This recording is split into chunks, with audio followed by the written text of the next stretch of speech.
Beyond Good and Evil. By Friedrich Nietzsche. Translated by Helen Zimmern. This audiobook is mixed with pure delta wave 3 Hz frequency binaural beats for sleep and memory enhancement. The bass frequency is tuned to the miracle tone 528 Hz frequency for maximum absorption and healing. This audiobook should be listened to with headphones or earbuds at a low volume as you wind down for bed or kick back to relax. Like and subscribe for the latest videos, and please drop a comment below to let us know which of your favorite classic books you would like to hear next. And now, let the adventure begin. Please enjoy. Preface. Supposing that truth is a woman, what then? Is there not ground for suspecting that all philosophers, insofar as they have been dogmatists, have failed to understand women, that the terrible seriousness and clumsy importunity with which they have usually paid their addresses to truth, have been unskilled and unseemly methods for winning a woman? Certainly she has never allowed herself to be won, and at present every kind of dogma stands with sad and discouraged mien, if, indeed, it stands at all. For there are scoffers who maintain that it has fallen, that all dogma lies on the ground, nay more, that it is at its last gasp.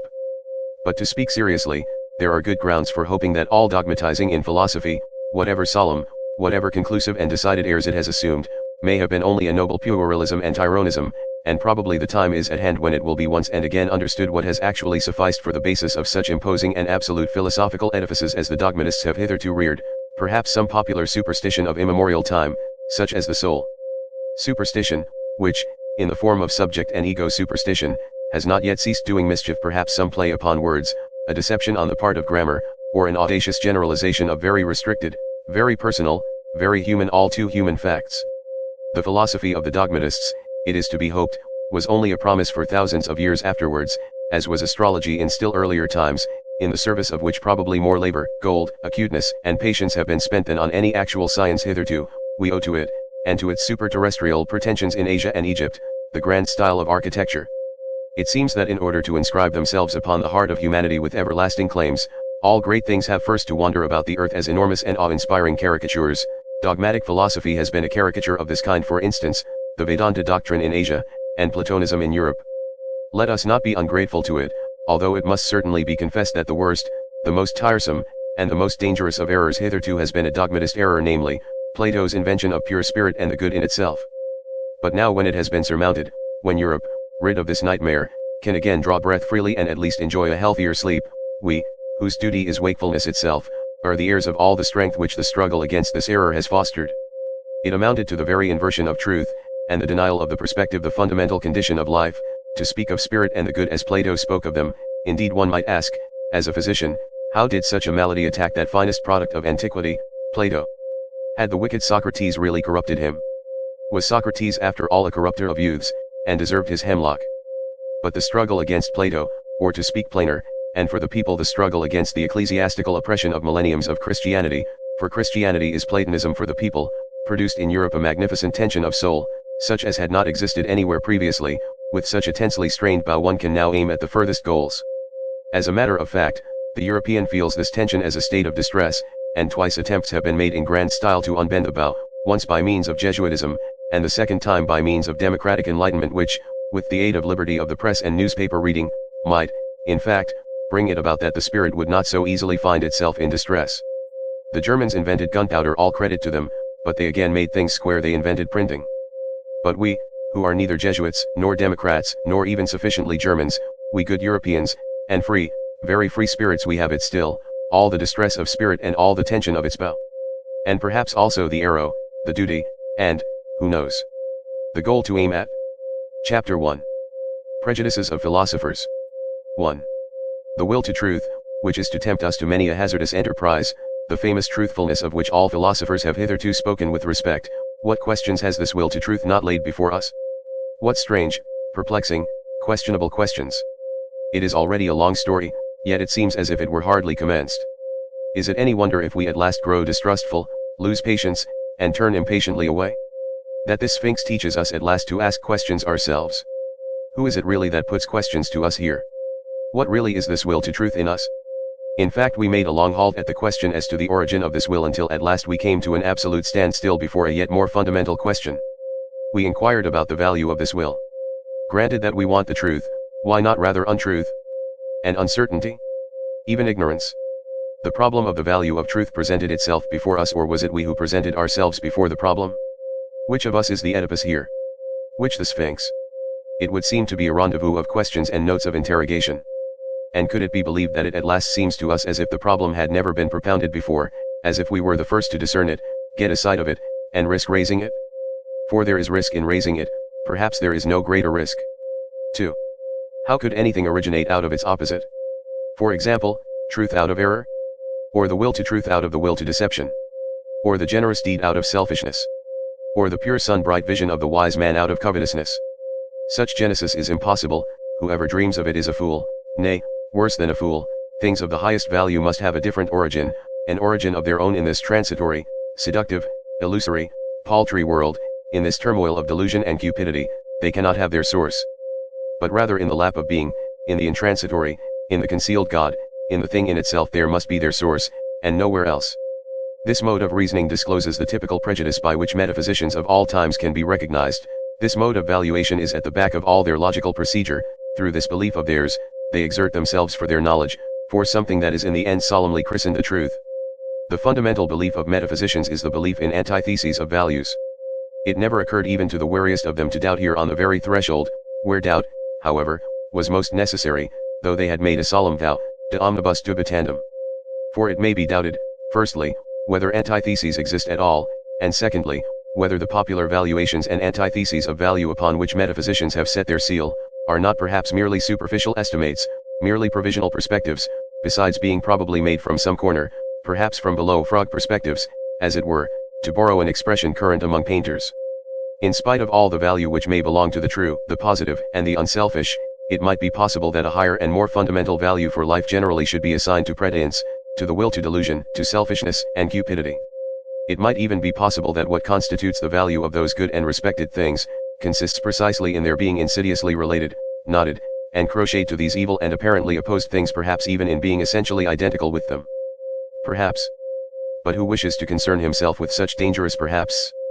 For that investigation one must await the advent of a new order of philosophers, such as will have other tastes and inclinations, the reverse of those hitherto prevalent philosophers of the dangerous perhaps in every sense of the term. And to speak in all seriousness, I see such new philosophers beginning to appear. 3. Having kept a sharp eye on philosophers, and having read between their lines long enough, I now say to myself that the greater part of conscious thinking must be counted among the instinctive functions, and it is so even in the case of philosophical thinking. One has here to learn anew, as one learned anew about heredity and innateness. As little as the act of birth comes into consideration in the whole process and procedure of heredity, just as little is being conscious opposed to the instinctive in any decisive sense, the greater part of the conscious thinking of a philosopher is secretly influenced by his instincts, and forced into definite channels. And behind all logic and its seeming sovereignty of movement, there are valuations, or to speak more plainly, physiological demands, for the maintenance of a definite mode of life. For example, that the certain is worth more than the uncertain, that illusion is less valuable than truth. Such valuations, in spite of their regulative importance for us, might notwithstanding be only superficial valuations, special kinds of necessary, such as may be necessary for the maintenance of beings such as ourselves. Supposing, in effect, that man is not just the measure of things. 4. The falseness of an opinion is not for us any objection to it. It is here, perhaps, that our new language sounds most strangely. The question is, how far an opinion is life-furthering, life-preserving, species-preserving, perhaps species-rearing, and we are fundamentally inclined to maintain that the falsest opinions, to which the synthetic judgments a priori belong, are the most indispensable to us, that without a recognition of logical fictions, without a comparison of reality with the purely imagined world of the absolute and immutable, without a constant counterfeiting of the world by means of numbers, man could not live. That the renunciation of false opinions would be a renunciation of life, a negation of life. To recognize untruth as a condition of life, that is certainly to impugn the traditional ideas of value in a dangerous manner, and a philosophy which ventures to do so, has thereby alone placed itself beyond good and evil. 5. That which causes philosophers to be regarded half distrustfully and half mockingly, is not the oft-repeated discovery how innocent they are, how often and easily they make mistakes and lose their way, in short, how childish and childlike they are, but that there is not enough honest dealing with them, whereas they all raise a loud and virtuous outcry when the problem of truthfulness is even hinted at in the remotest manner. They all pose as though their real opinions had been discovered and attained through the self-evolving of a cold, pure, divinely indifferent dialectic, in contrast to all sorts of mystics, who, fairer and foolisher, talk of inspiration, whereas, in fact, a prejudiced proposition, idea, or suggestion, which is generally their heart's desire abstracted and refined, is defended by them with arguments sought out after the event. They are all advocates who do not wish to be regarded as such, generally astute defenders, also, of their prejudices, which they dub truths, and very far from having the conscience which bravely admits this to itself, very far from having the good taste of the courage which goes so far as to let this be understood, perhaps to warn friend or foe, or in cheerful confidence and self-ridicule.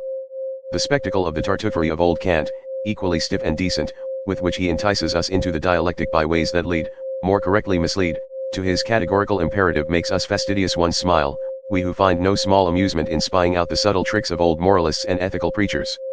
Or, still more so, the hocus-pocus in mathematical form, by means of which Spinoza has, as it were, clad his philosophy in mail and mask in fact, the love of his wisdom, to translate the term fairly and squarely in order thereby to strike terror at once into the heart of the assailant who should dare to cast a glance on that invincible maiden, that Pallas Athene. How much of personal timidity and vulnerability does this masquerade of a sickly recluse betray? 6. It has gradually become clear to me what every great philosophy up till now has consisted of, namely, the confession of its originator, and a species of involuntary and unconscious autobiography, and moreover that the moral, or immoral, purpose in every philosophy has constituted the true vital germ out of which the entire plant has always grown. Indeed, to understand how the abstrusest metaphysical assertions of a philosopher have been arrived at, it is always well, and wise, to first ask oneself, what morality do they, or does he, aim at? Accordingly, I do not believe that an impulse to knowledge is the father of philosophy, but that another impulse, here as elsewhere, has only made use of knowledge, and mistaken knowledge, as an instrument. But whoever considers the fundamental impulses of man with a view to determining how far they may have here acted as inspiring genii, or as demons and kobolds, will find that they have all practiced philosophy at one time or another, and that each one of them would have been only too glad to look upon itself as the ultimate end of existence and the legitimate lord over all the other impulses. For every impulse is imperious, and as such, attempts to philosophize. To be sure, in the case of scholars, in the case of really scientific men, it may be otherwise better, if you will, there may really be such a thing as an impulse to knowledge, some kind of small, independent clockwork, which, when well wound up, works away industriously to that end, without the rest of the scholarly impulses taking any material part therein. The actual interests of the scholar, therefore, are generally in quite another direction in the family, perhaps, or in money-making, or in politics. It is, in fact, almost indifferent at what point of research his little machine is placed, and whether the hopeful young worker becomes a good philologist, a mushroom specialist, or a chemist. He is not characterized by becoming this or that. In the philosopher, on the contrary, there is absolutely nothing impersonal, and above all, his morality furnishes a decided and decisive testimony as to who he is, that is to say, in what order the deepest impulses of his nature stand to each other. 7. How malicious philosophers can be. I know of nothing more stinging than the joke Epicurus took the liberty of making on Plato and the Platonists. He called them Dionysiocolakes. In its original sense, and on the face of it, the word signifies flatterers of Dionysius, consequently, tyrants, accessories and lick-spittles. Besides this, however, it is as much as to say, they are all actors. There is nothing genuine about them, for Dionysiocolax was a popular name for an actor. And the latter is really the malignant reproach that Epicurus cast upon Plato. He was annoyed by the grandiose manner, the mise en scene style of which Plato and his scholars were masters, of which Epicurus was not a master. He, the old school teacher of Samos, who sat concealed in his little garden at Athens, and wrote 300 books, perhaps out of rage and ambitious envy of Plato, who knows? Greece took 100 years to find out who the garden god Epicurus really was. Did she ever find out? 8. There is a point in every philosophy at which the conviction of the philosopher appears on the scene, or, to put it in the words of an ancient mystery, adventavit asinus, pulcher et fortissimus. 9. You desire to live according to nature? Oh, you noble Stoics, what fraud of words! Imagine to yourselves a being like nature, boundlessly extravagant, boundlessly indifferent, without purpose or consideration, without pity or justice, at once fruitful and barren and uncertain. Imagine to yourselves indifference as a power. How could you live in accordance with such indifference? To live, is not that just endeavoring to be otherwise than this nature? Is not living valuing, preferring, being unjust, being limited, endeavoring to be different? And granted that your imperative, living according to nature, means actually the same as living according to life, how could you do differently? Why should you make a principle out of what you yourselves are, and must be?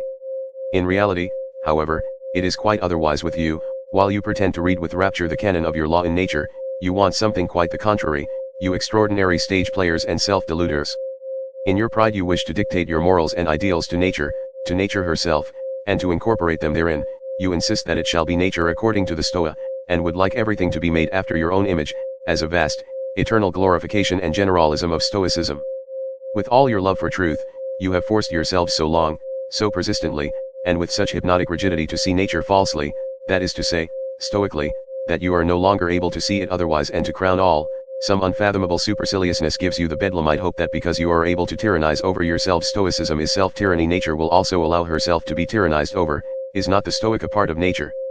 But this is an old and everlasting story. What happened in old times with the Stoics still happens today, as soon as ever a philosophy begins to believe in itself. It always creates the world in its own image, it cannot do otherwise. Philosophy is this tyrannical impulse itself, the most spiritual will to power, the will to creation of the world, the will to the causa prima. 10. The eagerness and subtlety, I should even say craftiness, with which the problem of the real and the apparent world is dealt with at present throughout Europe, furnishes food for thought and attention, and he who hears only a will to truth in the background, and nothing else, cannot certainly boast of the sharpest ears. In rare and isolated cases, it may really have happened that such a will to truth, a certain extravagant and adventurous pluck, a metaphysician's ambition of the forlorn hope, has participated therein, that which in the end always prefers a handful of certainty to a whole cartload of beautiful possibilities. There may even be puritanical fanatics of conscience, who prefer to put their last trust in a sure nothing, rather than in an uncertain something. But that is nihilism, and the sign of a despairing, mortally wearied soul, notwithstanding the courageous bearing such a virtue may display. It seems, however, to be otherwise with stronger and livelier thinkers who are still eager for life. In that they side against appearance, and speak superciliously of perspective, in that they rank the credibility of their own bodies about as low as the credibility of the ocular evidence that the earth stands still, and thus, apparently, allowing with complacency their securest possession to escape. For what does one at present believe in more firmly than in one's body? Who knows if they are not really trying to win back something which was formerly an even securer possession, something of the old domain of the faith of former times, perhaps the immortal soul, perhaps the old God, in short, ideas by which they could live better, that is to say, more vigorously and more joyously, than by modern ideas. There is distrust of these modern ideas in this mode of looking at things, a disbelief in all that has been constructed yesterday and today. There is perhaps some slight admixture of satiety and scorn, which can no longer endure the bric-a-brac of ideas of the most varied origin, such as so-called positivism at present throws on the market, a disgust of the more refined taste at the village fair mottliness and patchiness of all these reality philosophusters, in whom there is nothing either new or true, except this mottliness. Therein it seems to me that we should agree with those skeptical anti-realists and knowledge microscopists of the present day. Their instinct, which repels them from modern reality, is unrefuted. What do their retrograde bypaths concern us? The main thing about them is not that they wish to go back, but that they wish to get away therefrom. A little more strength, swing, courage, and artistic power, and they would be off and not back. 11. It seems to me that there is everywhere an attempt at present to divert attention from the actual influence which Kant exercised on German philosophy, and especially to ignore prudently the value which he set upon himself. Kant was first and foremost proud of his table of categories. With it in his hand he said, "This is the most difficult thing that could ever be undertaken on behalf of metaphysics. Let us only understand this could be." He was proud of having discovered a new faculty in man, the faculty of synthetic judgment a priori. Granting that he deceived himself in this matter, the development and rapid flourishing of German philosophy depended nevertheless on his pride, and on the eager rivalry of the younger generation to discover if possible something, at all events new faculties of which to be still prouder. But let us reflect for a moment, it is high time to do so. How are synthetic judgments a priori possible? Kant asks himself, and what is really his answer? By means of a means, faculty, but unfortunately not in 5 words, but so circumstantially, imposingly, and with such display of German profundity and verbal flourishes, that one altogether loses sight of the comical necessary element involved in such an answer. People were beside themselves with delight over this new faculty, and the jubilation reached its climax when Kant further discovered a moral faculty in man, for at that time Germans were still moral, not yet dabbling in the politics of hard fact.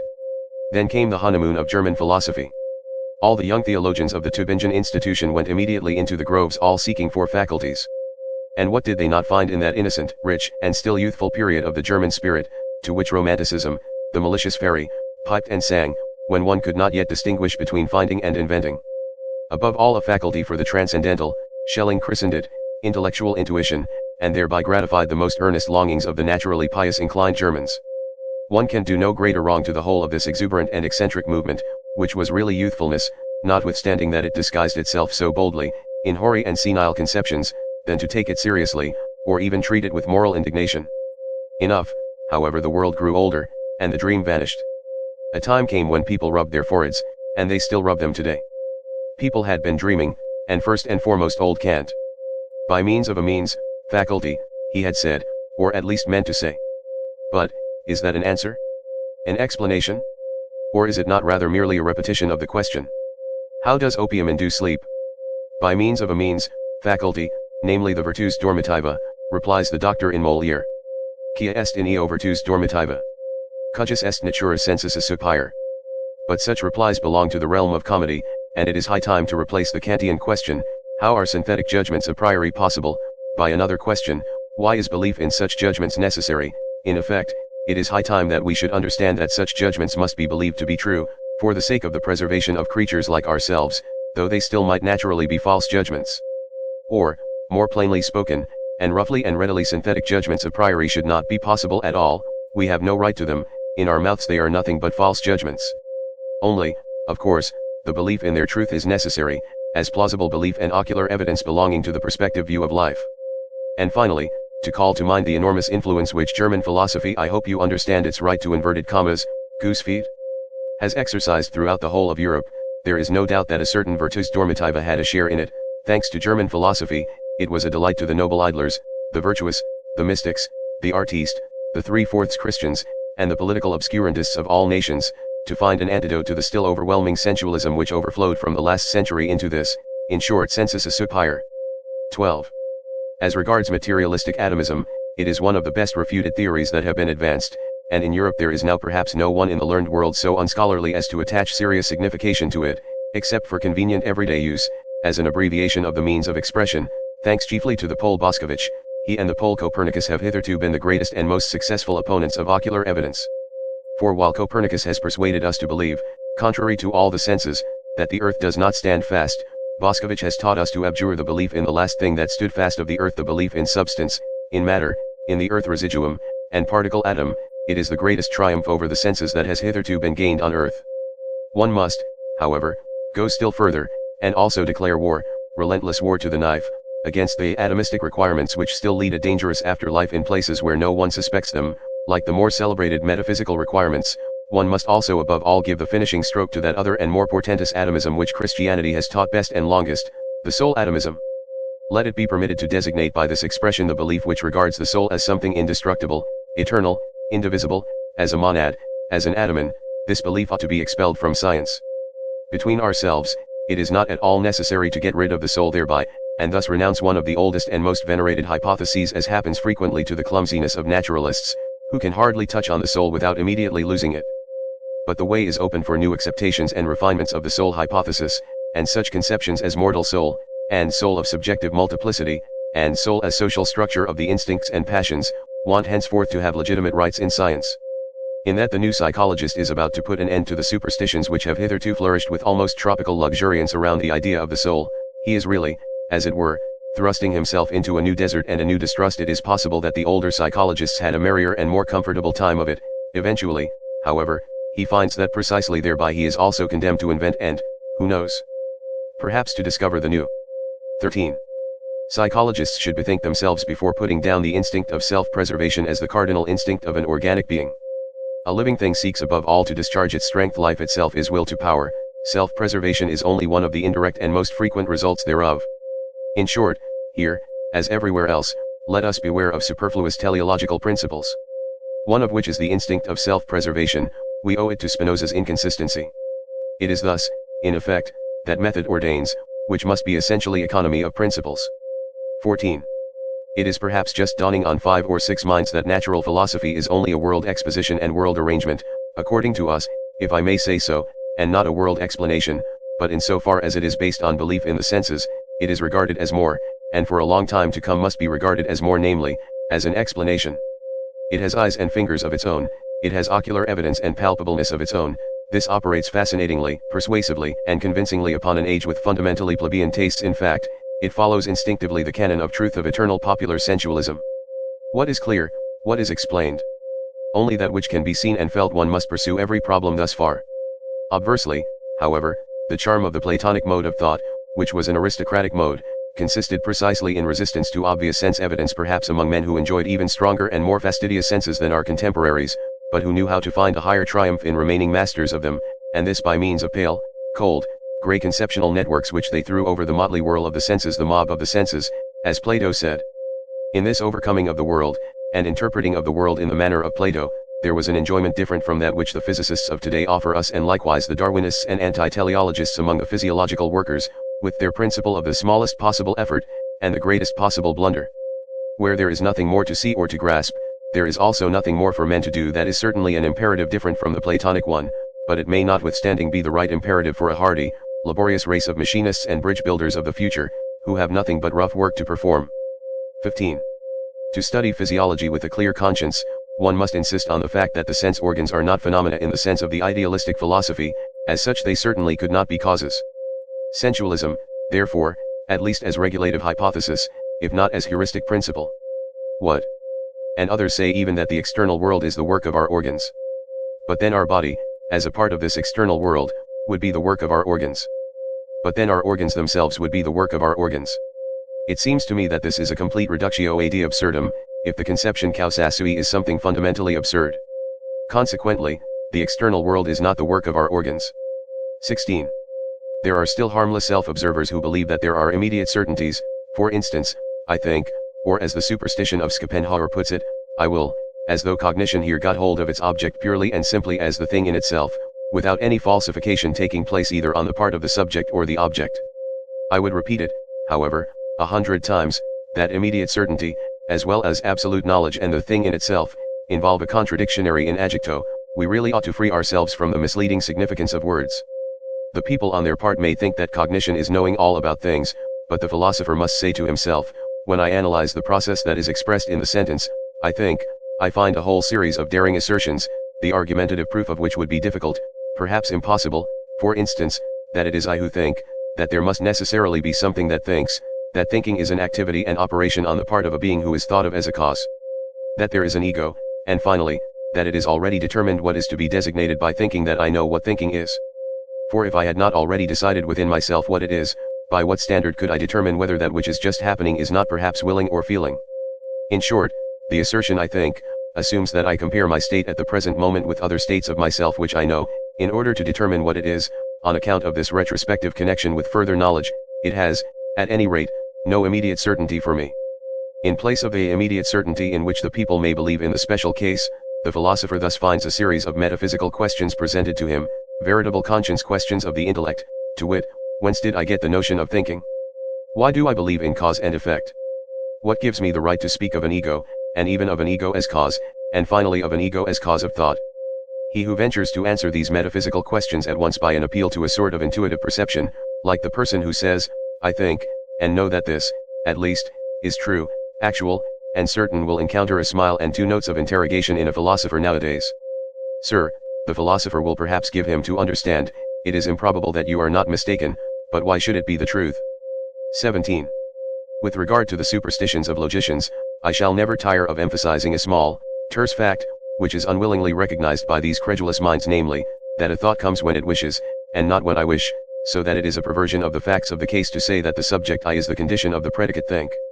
One thinks, but that this one is precisely the famous old ego, is, to put it mildly, only a supposition, an assertion, and assuredly not an immediate certainty. After all, one has even gone too far with this. One thinks even the one contains an interpretation of the process, and does not belong to the process itself. One infers here according to the usual grammatical formula to think is an activity. Every activity requires an agency that is active, consequently. It was pretty much on the same lines that the older atomism sought, besides the operating power, the material particle wherein it resides and out of which it operates, the atom. More rigorous minds, however, learned at last to get along without this earth residuum, and perhaps some day we shall accustom ourselves, even from the logician's point of view, to get along without the little one, to which the worthy old ego has refined itself. 18. It is certainly not the least charm of a theory that it is refutable, it is precisely thereby that it attracts the more subtle minds. It seems that the 100 times refuted theory of the free will owes its persistence to this charm alone. Someone is always appearing who feels himself strong enough to refute it. 19. Philosophers are accustomed to speak of the will as though it were the best known thing in the world. Indeed, Schopenhauer has given us to understand that the will alone is really known to us, absolutely and completely known, without deduction or addition. But it again and again seems to me that in this case Schopenhauer also only did what philosophers are in the habit of doing. He seems to have adopted a popular prejudice and exaggerated it. Willing seems to me to be above all something complicated, something that is a unity only in name, and it is precisely in a name that popular prejudice lurks, which has got the mastery over the inadequate precautions of philosophers in all ages. So let us for once be more cautious, let us be unphilosophical, let us say that in all willing there is firstly a plurality of sensations, namely, the sensation of the condition away from which we go, the sensation of the condition towards which we go, the sensation of this from and towards itself, and then besides, an accompanying muscular sensation, which, even without our putting in motion arms and legs, commences its action by force of habit, directly we will anything. Therefore, just as sensations, and indeed many kinds of sensations, are to be recognized as ingredients of the will, so, in the second place, thinking is also to be recognized. In every act of the will there is a ruling thought, and let us not imagine it possible to sever this thought from the willing, as if the will would then remain over. In the third place, the will is not only a complex of sensation and thinking, but it is above all an emotion, and in fact the emotion of the command. That which is termed freedom of the will is essentially the emotion of supremacy in respect to him who must obey. I am free, he must obey. This consciousness is inherent in every will, and equally so the straining of the attention, the straight look which fixes itself exclusively on one thing, the unconditional judgment that this and nothing else is necessary now, the inward certainty that obedience will be rendered, and whatever else pertains to the position of the commander. A man who wills commands something within himself which renders obedience, or which he believes renders obedience. But now let us notice what is the strangest thing about the will, this affair so extremely complex, for which the people have only one name. Inasmuch as in the given circumstances we are at the same time the commanding and the obeying parties, and as the obeying party we know the sensations of constraint, impulsion, pressure, resistance, and motion, which usually commence immediately after the act of will, inasmuch as, on the other hand, we are accustomed to disregard this duality, and to deceive ourselves about it by means of the synthetic term I, a whole series of erroneous conclusions, and consequently of false judgments about the will itself, has become attached to the act of willing to such a degree that he who wills believes firmly that willing suffices for action. Since in the majority of cases there has only been exercise of will when the effect of the command consequently obedience, and therefore action was to be expected, the appearance has translated itself into the sentiment, as if there were a necessity of effect. In a word, he who wills believes with a fair amount of certainty that will and action are somehow one, he ascribes the success, the carrying out of the willing, to the will itself, and thereby enjoys an increase of the sensation of power, which accompanies all success. Freedom of will, that is the expression for the complex state of delight of the person exercising volition, who commands and at the same time identifies himself with the executor of the order, who, as such, enjoys also the triumph over obstacles, but thinks within himself that it was really his own will that overcame them.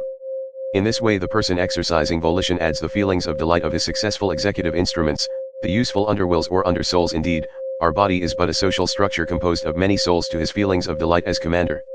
Elephant Samoy. What happens here is what happens in every well-constructed and happy commonwealth, namely, that the governing class identifies itself with the successes of the commonwealth. In all willing it is absolutely a question of commanding and obeying, on the basis, as already said, of a social structure composed of many souls, on which account a philosopher should claim the right to include willing as such within the sphere of morals regarded as the doctrine of the relations of supremacy under which the phenomenon of life manifests itself. 20. That the separate philosophical ideas are not anything optional or autonomously evolving, but grow up in connection and relationship with each other, that, however suddenly and arbitrarily they seem to appear in the history of thought, they nevertheless belong just as much to a system as the collective members of the fauna of a continent is betrayed in the end by the circumstance, how unfailingly the most diverse philosophers always fill in again a definite fundamental scheme of possible philosophies. Under an invisible spell, they always revolve once more in the same orbit, however independent of each other they may feel themselves with their critical or systematic wills, something within them leads them, something impels them in definite order the one after the other, to wit, the innate methodology and relationship of their ideas. Their thinking is, in fact, far less a discovery than a re-recognizing, a remembering, a return and a home coming to a far-off, ancient common household of the soul, out of which those ideas formerly grew. Philosophizing is so far a kind of atavism of the highest order. The wonderful family resemblance of all Indian, Greek, and German philosophizing is easily enough explained.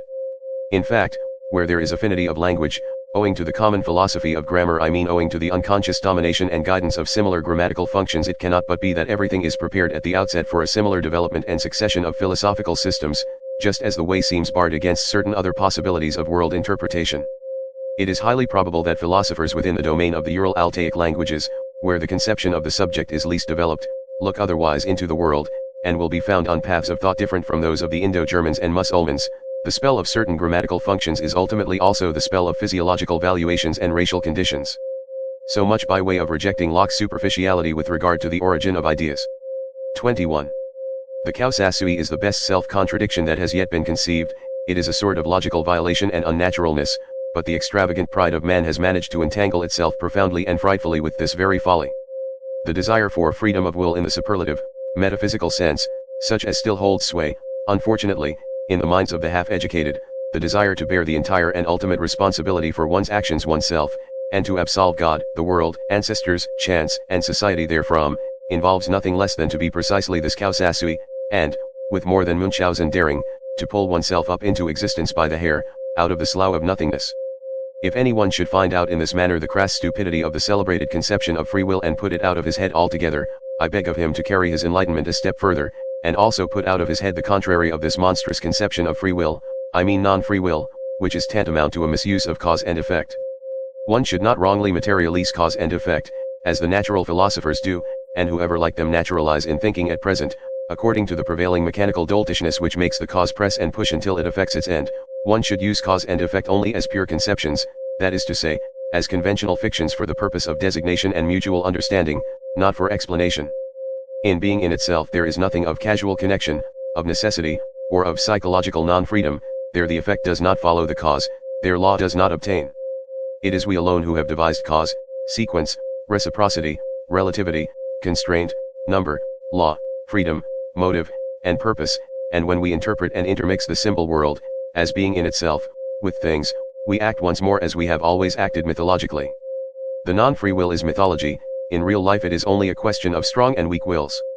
It is almost always a symptom of what is lacking in himself, when a thinker, in every causal connection and psychological necessity, manifests something of compulsion, indigence, obsequiousness, oppression, and non-freedom. It is suspicious to have such feelings. The person betrays himself. And in general, if I have observed correctly, the non-freedom of the will is regarded as a problem from two entirely opposite standpoints, but always in a profoundly personal manner. Some will not give up their responsibility, their belief in themselves, the personal right to their merits, at any price. The vain races belong to this class.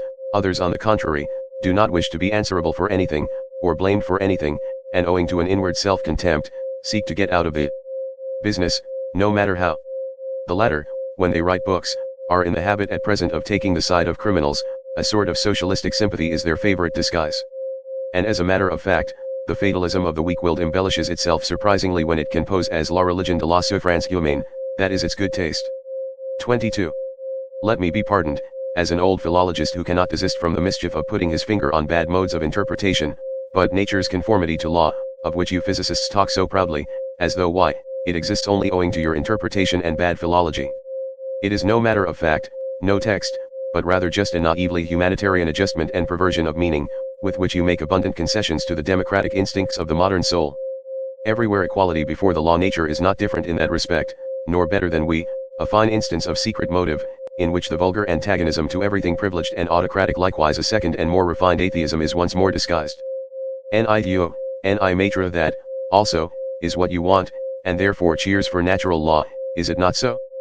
But, as has been said, that is interpretation, not text, and somebody might come along, who, with opposite intentions and modes of interpretation, could read out of the same nature, and with regard to the same phenomena, just the tyrannically inconsiderate and relentless enforcement of the claims of power. An interpreter who should so place the unexceptionalness and unconditionalness of all will to power before your eyes, that almost every word, and the word tyranny itself, would eventually seem unsuitable, or like a weakening and softening metaphor as being too human, and who should, nevertheless, end by asserting the same about this world as you do, namely, that it has a necessary and calculable course, not, however, because laws obtain in it, but because they are absolutely lacking, and every power affects its ultimate consequences every moment. Granted that this also is only interpretation, and you will be eager enough to make this objection? Well, so much the better. 23. All psychology hitherto has run aground on moral prejudices and timidities. It has not dared to launch out into the depths. In so far as it is allowable to recognize in that which has hitherto been written, evidence of that which has hitherto been kept silent, it seems as if nobody had yet harbored the notion of psychology as the morphology and development doctrine of the will to power, as I conceive of it. The power of moral prejudices has penetrated deeply into the most intellectual world, the world apparently most indifferent and unprejudiced, and has obviously operated in an injurious, obstructive, blinding, and distorting manner. A proper physiopsychology has to contend with unconscious antagonism in the heart of the investigator. It has the heart against it even a doctrine of the reciprocal conditionalness of the good and the bad impulses, causes, as refined immorality, distress and aversion in a still strong and manly conscience still more so, a doctrine of the derivation of all good impulses from bad ones. If, however, a person should regard even the emotions of hatred, envy, covetousness, and imperiousness as life-conditioning emotions, as factors which must be present, fundamentally and essentially, in the general economy of life, which must, therefore, be further developed if life is to be further developed, he will suffer from such a view of things as from seasickness. And yet this hypothesis is far from being the strangest and most painful in this immense and almost new domain of dangerous knowledge, and there are in fact 100 good reasons why everyone should keep away from it who can do so. On the other hand, if one has once drifted hither with one's bark, well, very good. Now let us set our teeth firmly. Let us open our eyes and keep our hand fast on the helm. We sail away right over morality, we crush out, we destroy perhaps the remains of our own morality by daring to make our voyage thither, but what do we matter? Never yet did a profounder world of insight reveal itself to daring travelers and adventurers, and the psychologist who thus makes a sacrifice, it is not the sacrificio del intelletto, on the contrary. Will at least be entitled to demand in return that psychology shall once more be recognized as the queen of the sciences, for whose service and equipment the other sciences exist. For psychology is once more the path to the fundamental problems. Chapter 2. The Free Spirit. 24. O Sancta Simplicitas! In what strange simplification and falsification man lives! One can never cease wondering when once one has got eyes for beholding this marvel. How we have made everything around us clear and free and easy and simple. How we have been able to give our senses a passport to everything superficial, our thoughts a godlike desire for wanton pranks and wrong inferences. How from the beginning, we have contrived to retain our ignorance in order to enjoy an almost inconceivable freedom, thoughtlessness, imprudence, hardiness, and gaiety in order to enjoy life. And only on this solidified, granite-like foundation of ignorance could knowledge rear itself hitherto, the will to knowledge on the foundation of a far more powerful will, the will to ignorance, to the uncertain, to the untrue. Not as its opposite, but as its refinement. It is to be hoped, indeed, that language, here as elsewhere, will not get over its awkwardness, and that it will continue to talk of opposites where there are only degrees and many refinements of gradation. It is equally to be hoped that the incarnated Tartuffery of morals, which now belongs to our unconquerable flesh and blood, will turn the words round in the mouths of us discerning ones. Here and there we understand it, and laugh at the way in which precisely the best knowledge seeks most to retain us in this simplified, thoroughly artificial, suitably imagined, and suitably falsified world, at the way in which, whether it will or not, it loves error, because, as living itself, it loves life. 25.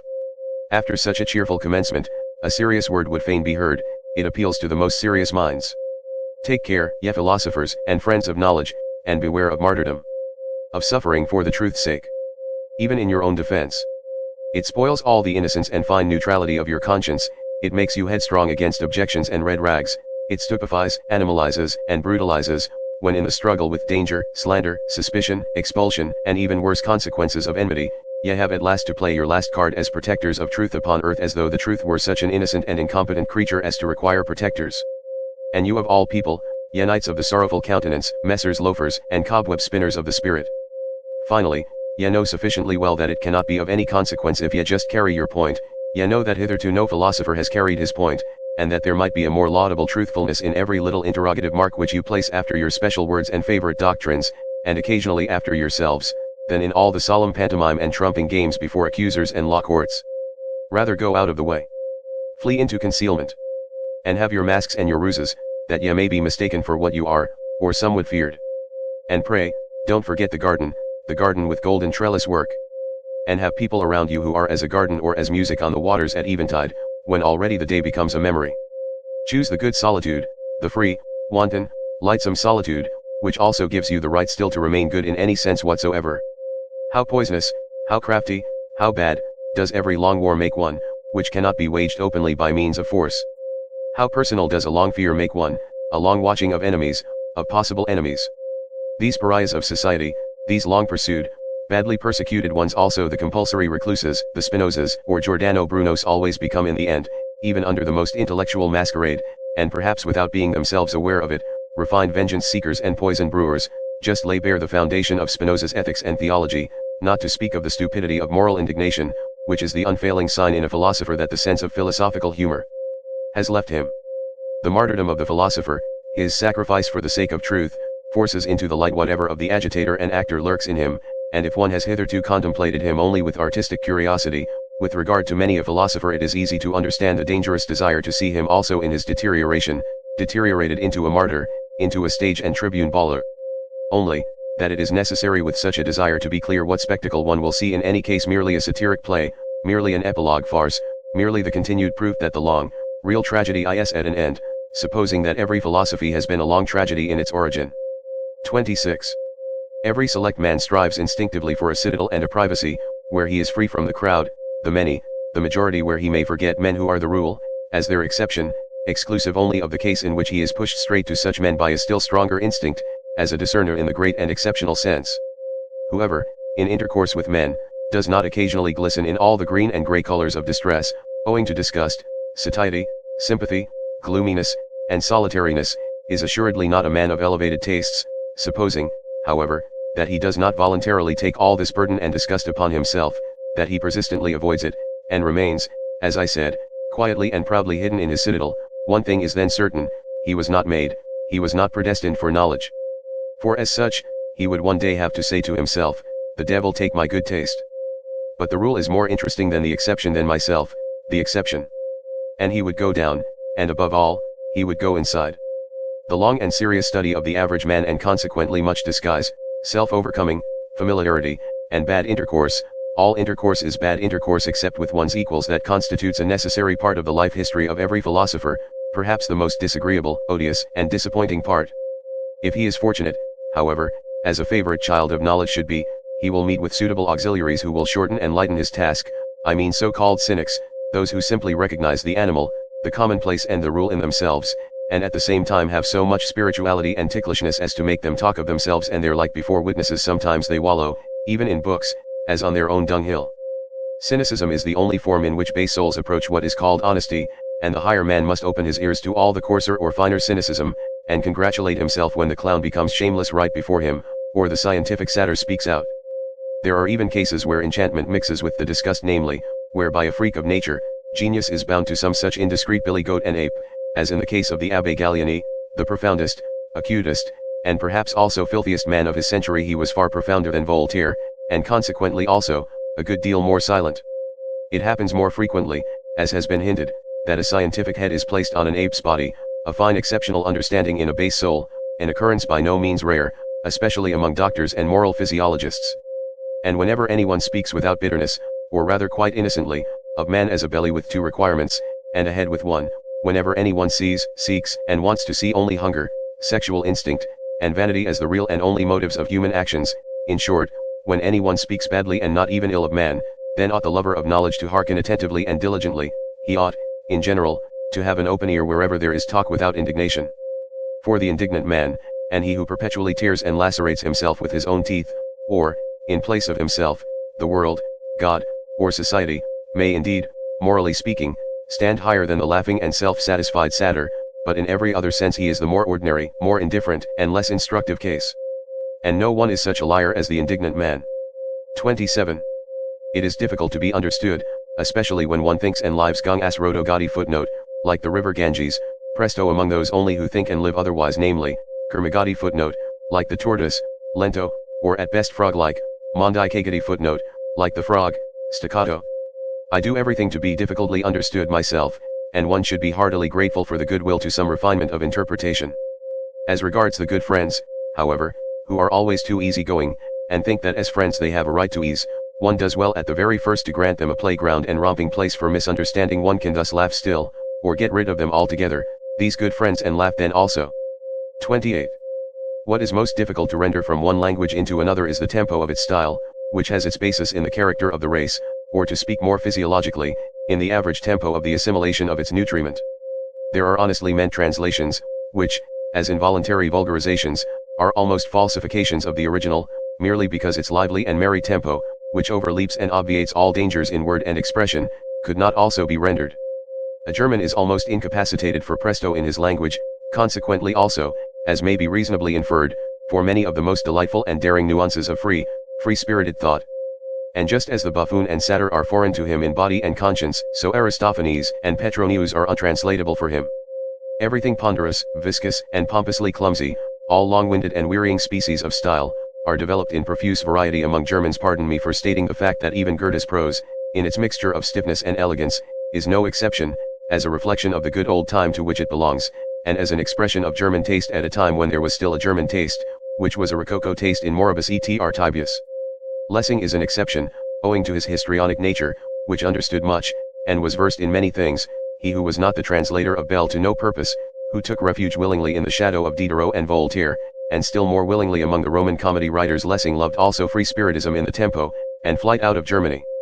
But how could the German language, even in the prose of Lessing, imitate the tempo of Machiavelli, who in his Principe makes us breathe the dry, fine air of Florence, and cannot help presenting the most serious events in a boisterous allegrissimo, perhaps not without a malicious artistic sense of the contrast. He ventures to present long, heavy, difficult, dangerous thoughts, and a tempo of the gallop, and of the best, wantonest humor.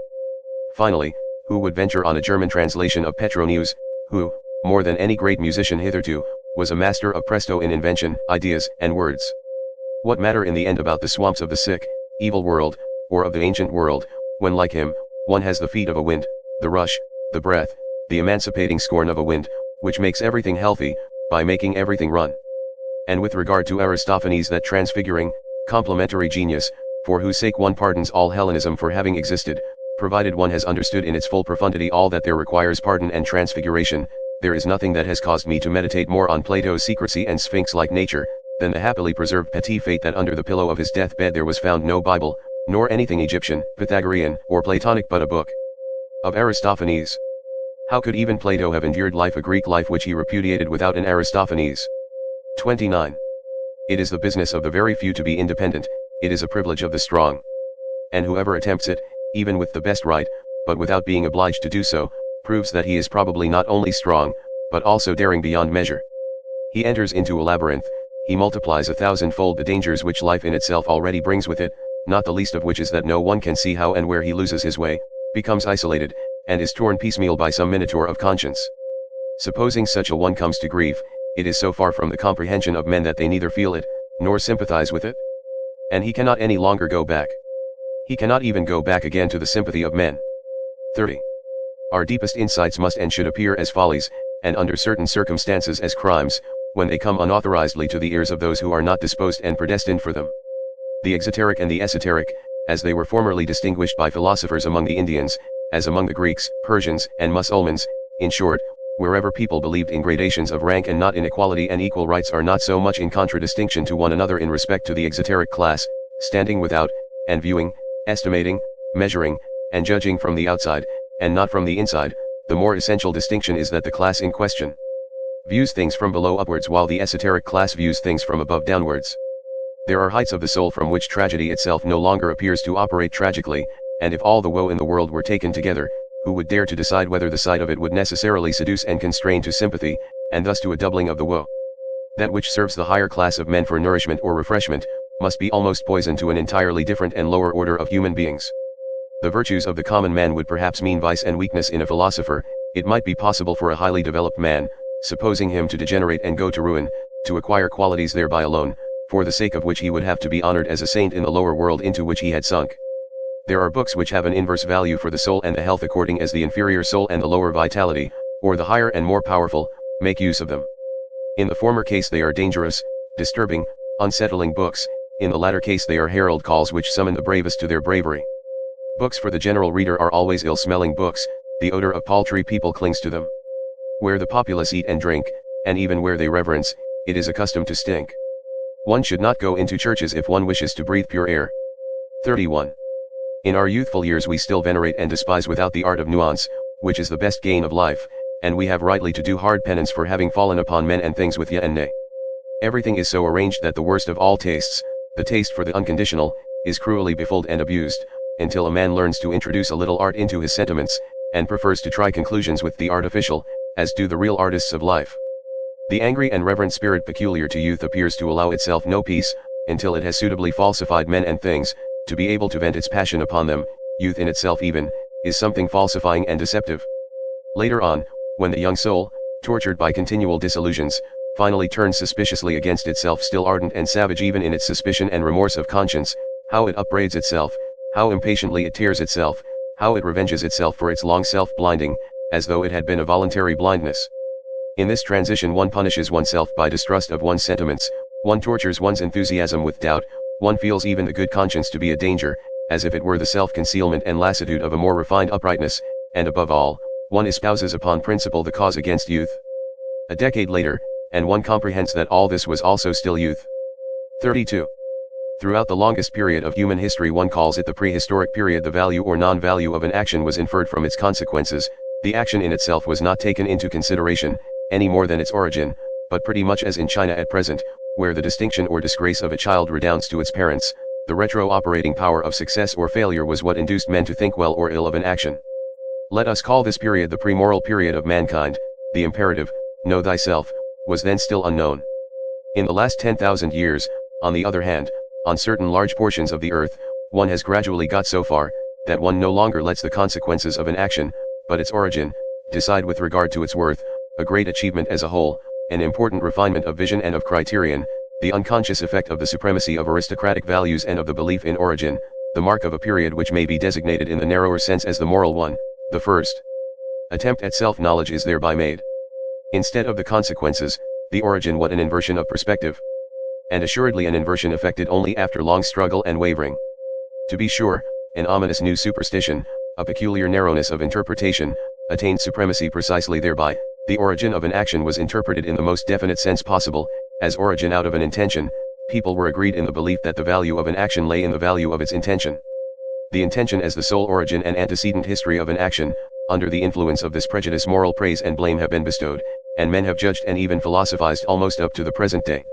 Is it not possible, however, that the necessity may now have arisen of again making up our minds with regard to the reversing and fundamental shifting of values, owing to a new self-consciousness and acuteness in man? Is it not possible that we may be standing on the threshold of a period which, to begin with, would be distinguished negatively as ultra-moral, nowadays when, at least among us immoralists, the suspicion arises that the decisive value of an action lies precisely in that which is not intentional, and that all its intentionalness, all that is seen, sensible, or sensed in it, belongs to its surface or skin, which, like every skin, betrays something, but conceals still more?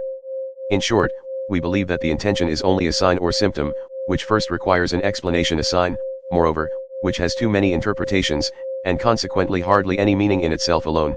That morality, in the sense in which it has been understood hitherto, as intention morality, has been a prejudice, perhaps a prematureness or preliminariness, probably something of the same rank as astrology and alchemy, but in any case something which must be surmounted. The surmounting of morality, in a certain sense even the self-mounting of morality, let that be the name for the long secret labor which has been reserved for the most refined, the most upright, and also the most wicked consciences of today, as the living touchstones of the soul. 33. It cannot be helped, the sentiment of surrender, of sacrifice for one's neighbor, and all self-renunciation morality, must be mercilessly called to account, and brought to judgment, just as the aesthetics of disinterested contemplation, under which the emasculation of art nowadays seeks insidiously enough to create itself a good conscience.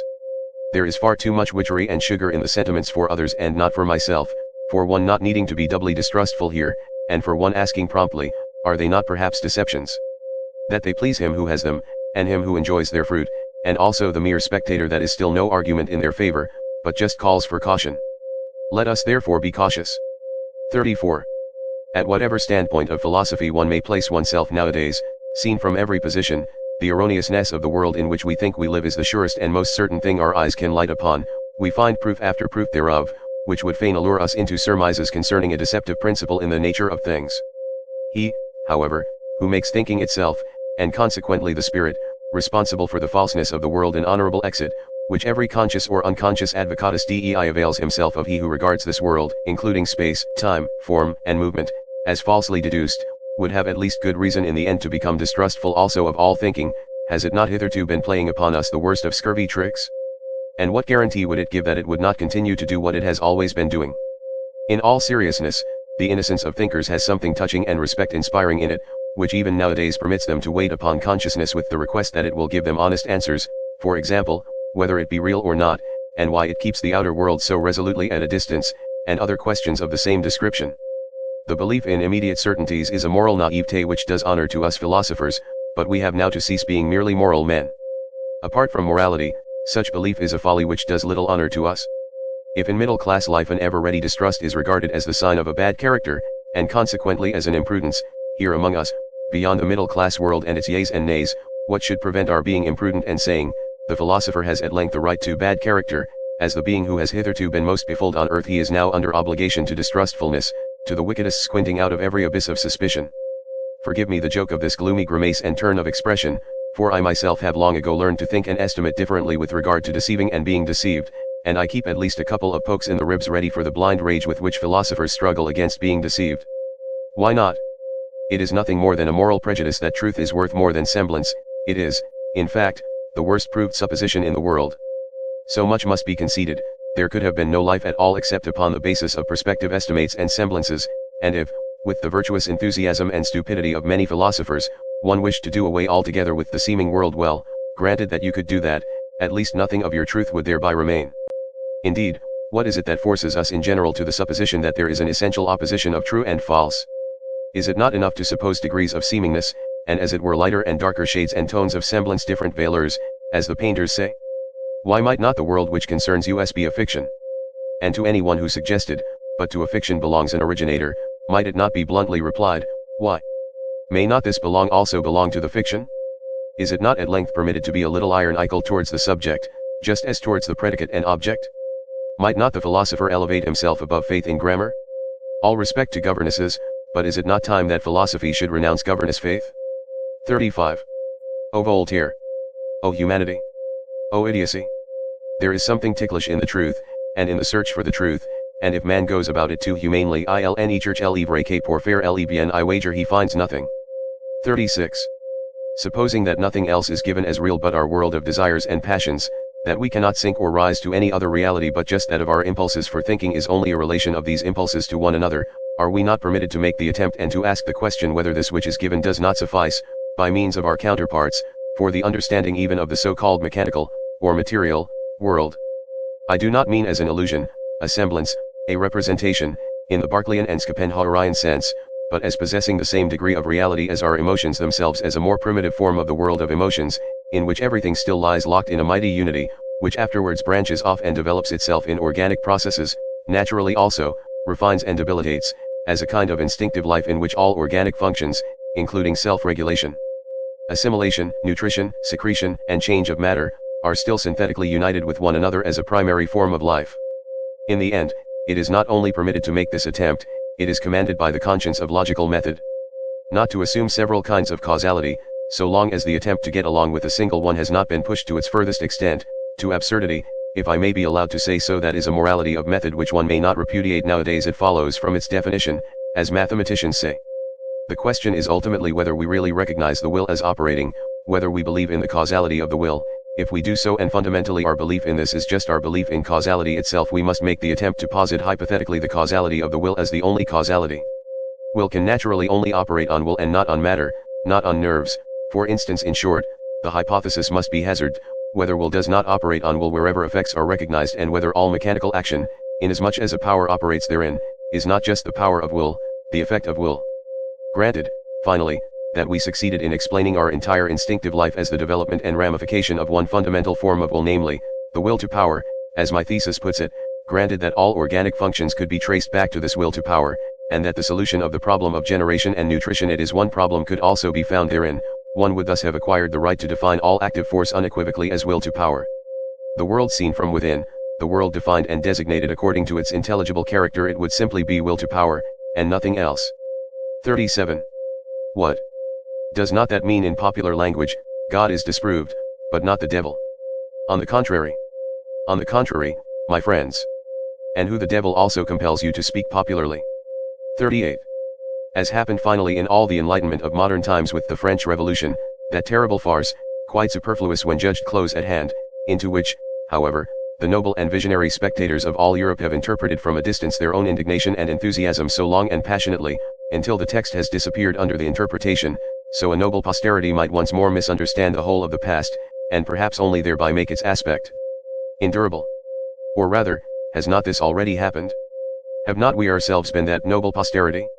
And, in so far as we now comprehend this, is it not thereby already past? 39.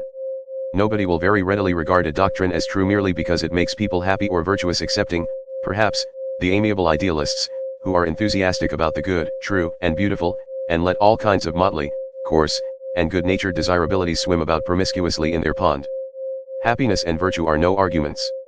It is willingly forgotten, however, even on the part of thoughtful minds, that to make unhappy and to make bad are just as little counter-arguments. A thing could be true, although it were in the highest degree injurious and dangerous. Indeed, the fundamental constitution of existence might be such that one succumbed by a full knowledge of it, so that the strength of a mind might be measured by the amount of truth it could endure, or to speak more plainly, by the extent to which it required truth attenuated, veiled, sweetened, damped, and falsified. But there is no doubt that for the discovery of certain portions of truth the wicked and unfortunate are more favorably situated and have a greater likelihood of success, not to speak of the wicked, who are happy, a species about whom moralists are silent. Perhaps severity and craft are more favorable conditions for the development of strong, independent spirits and philosophers than the gentle, refined, yielding good nature, and habit of taking things easily, which are prized, and rightly prized in a learned man. Presupposing always, to begin with, that the term philosopher be not confined to the philosopher who writes books, or even introduces his philosophy into books. Stendhal furnishes a last feature of the portrait of the free-spirited philosopher, which for the sake of German taste I will not omit to underline, for it is opposed to German taste. Pour être bon philosophe, says this last great psychologist, il faut être sec, clair, sans illusion. Un bon choir, qui a fait fortune, un parti du caractère requis pour faire de découvertes en philosophie, c'est à dire pour voir clair dans ce qui est. 40. Everything that is profound loves the mask. The profoundest things have a hatred even of figure and likeness. Should not the contrary only be the right disguise for the shame of a god to go about in? A question worth asking. It would be strange if some mystic has not already ventured on the same kind of thing. There are proceedings of such a delicate nature that it is well to overwhelm them with coarseness and make them unrecognizable.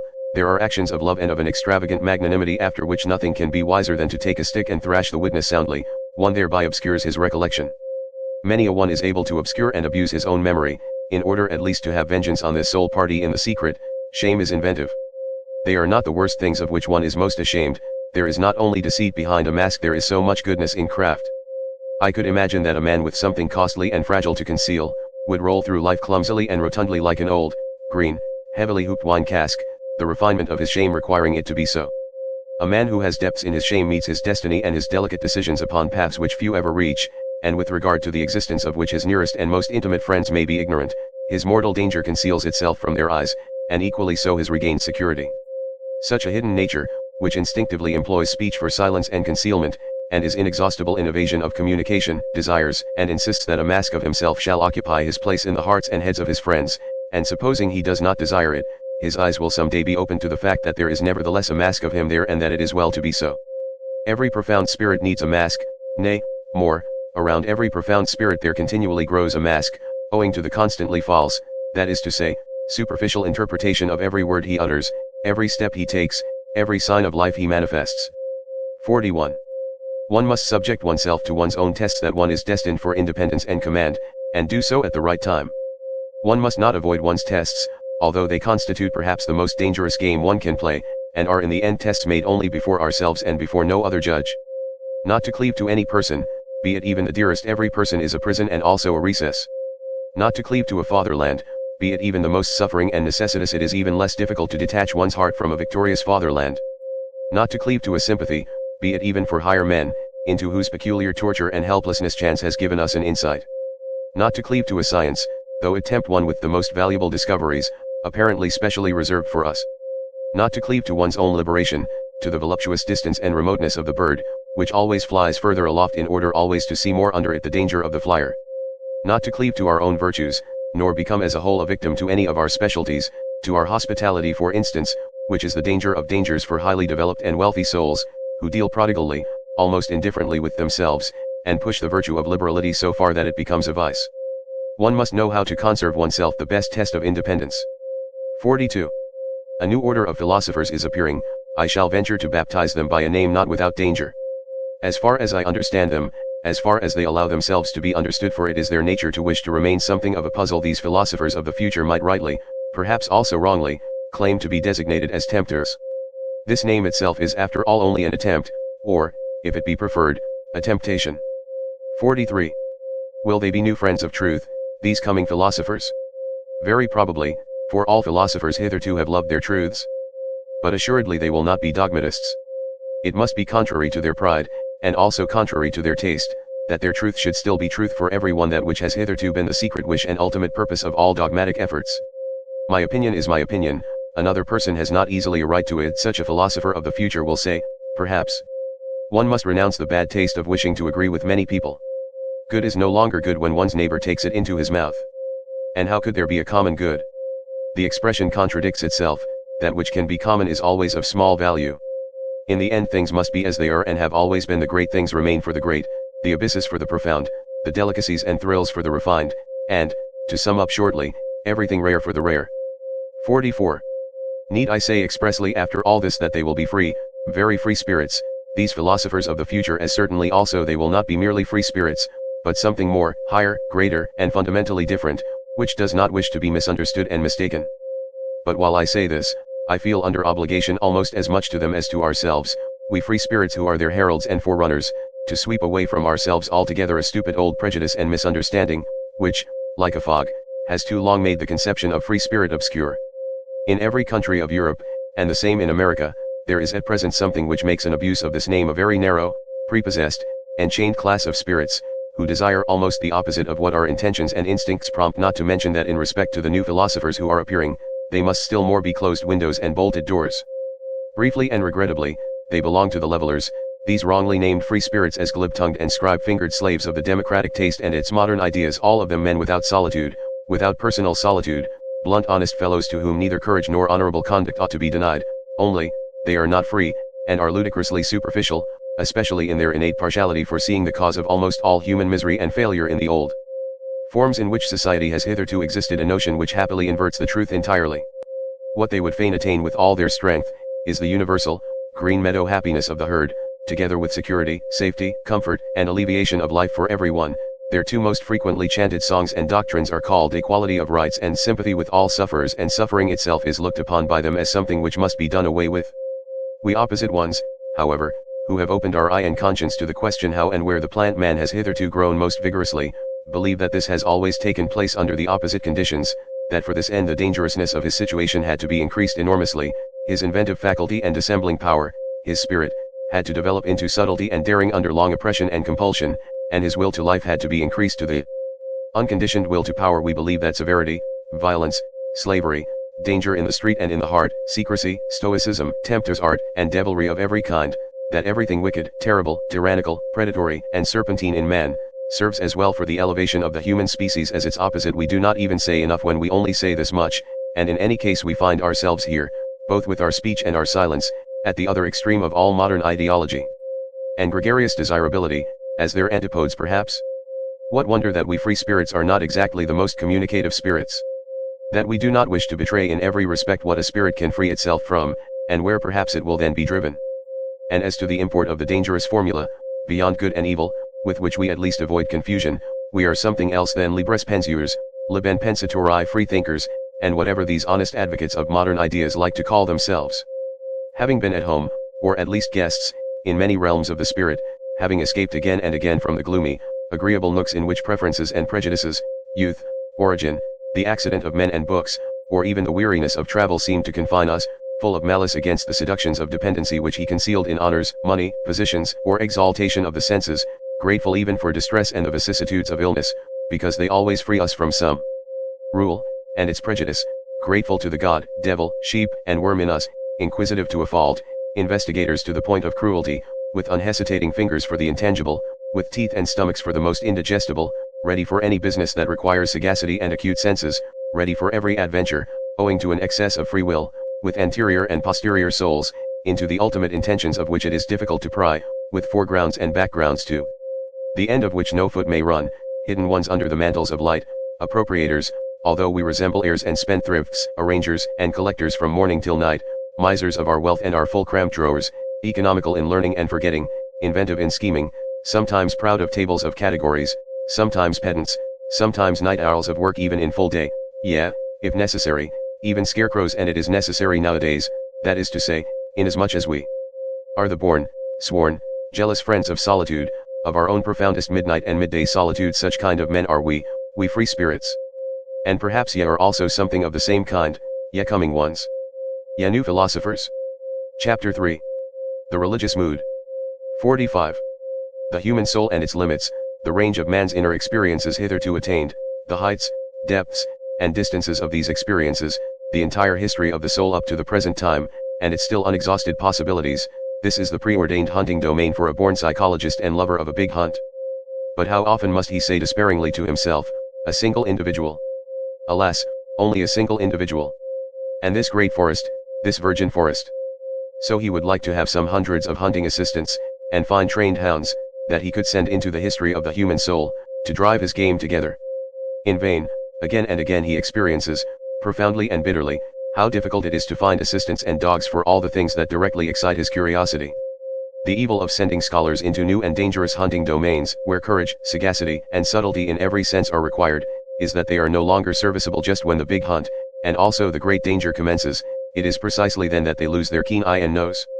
In order, for instance, to divine and determine what sort of history the problem of knowledge and conscience has hitherto had in the souls of homines religiosi, a person would perhaps himself have to possess as profound, as bruised, as immense an experience as the intellectual conscience of Pascal, and then he would still require that widespread heaven of clear, wicked spirituality, which, from above, would be able to oversee, arrange, and effectively formalize this mass of dangerous and painful experiences. But who could do me the service? And who would have time to wait for such servants? They evidently appear too rarely, they are so improbable at all times. Eventually one must do everything oneself in order to know something, which means that one has much to do. But a curiosity like mine is once for all the most agreeable of vices, pardon me. I mean to say that the love of truth has its reward in heaven, and already upon earth. 46. Faith, such as early Christianity desired, and not infrequently achieved in the midst of a skeptical and southernly free-spirited world, which had centuries of struggle between philosophical schools behind it and in it, counting besides the education in tolerance which the Imperium Romanum gave, this faith is not that sincere, austere slave faith by which perhaps a Luther or a Cromwell, or some other northern barbarian of the spirit remained attached to his God and Christianity. It is much rather the faith of Pascal, which resembles in a terrible manner a continuous suicide of reason, a tough, long-lived, worm-like reason, which is not to be slain at once and with a single blow. The Christian faith from the beginning, is sacrifice, the sacrifice of all freedom, all pride, all self-confidence of spirit. It is at the same time subjection, self-derision, and self-mutilation. There is cruelty and religious fanaticism in this faith, which is adapted to a tender, many-sided, and very fastidious conscience. It takes for granted that the subjection of the spirit is indescribably painful, that all the past and all the habits of such a spirit resist the absurdissimum, in the form of which faith comes to it. Modern men, with their obtuseness as regards all Christian nomenclature, have no longer the sense for the terribly superlative conception which was implied to an antique taste by the paradox of the formula, God on the cross. Hitherto there had never and nowhere been such boldness in inversion, nor anything at once so dreadful, questioning, and questionable as this formula. It promised a transvaluation of all ancient values. It was the Orient, the profound Orient. It was the Oriental slave who thus took revenge on Rome and its noble, light-minded toleration, on the Roman Catholicism of non-faith, and it was always not the faith, but the freedom from the faith, the half-stoical and smiling indifference to the seriousness of the faith, which made the slaves indignant at their masters and revolt against them. Enlightenment causes revolt, for the slave desires the unconditioned, he understands nothing but the tyrannous, even in morals, he loves as he hates, without nuance, to the very depths, to the point of pain, to the point of sickness. His many hidden sufferings make him revolt against the noble taste which seems to deny suffering. The skepticism with regard to suffering, fundamentally only an attitude of aristocratic morality, was not the least of the causes, also, of the last great slave insurrection which began with the French Revolution. 47. Wherever the religious neurosis has appeared on the earth so far, we find it connected with three dangerous prescriptions as to regimen, solitude, fasting, and sexual abstinence, but without its being possible to determine with certainty which is cause and which is effect, or if any relation at all of cause and effect exists there. This latter doubt is justified by the fact that one of the most regular symptoms among savage as well as among civilized peoples is the most sudden and excessive sensuality, which then with equal suddenness transforms into penitential paroxysms, world renunciation, and will renunciation, both symptoms perhaps explainable as disguised epilepsy.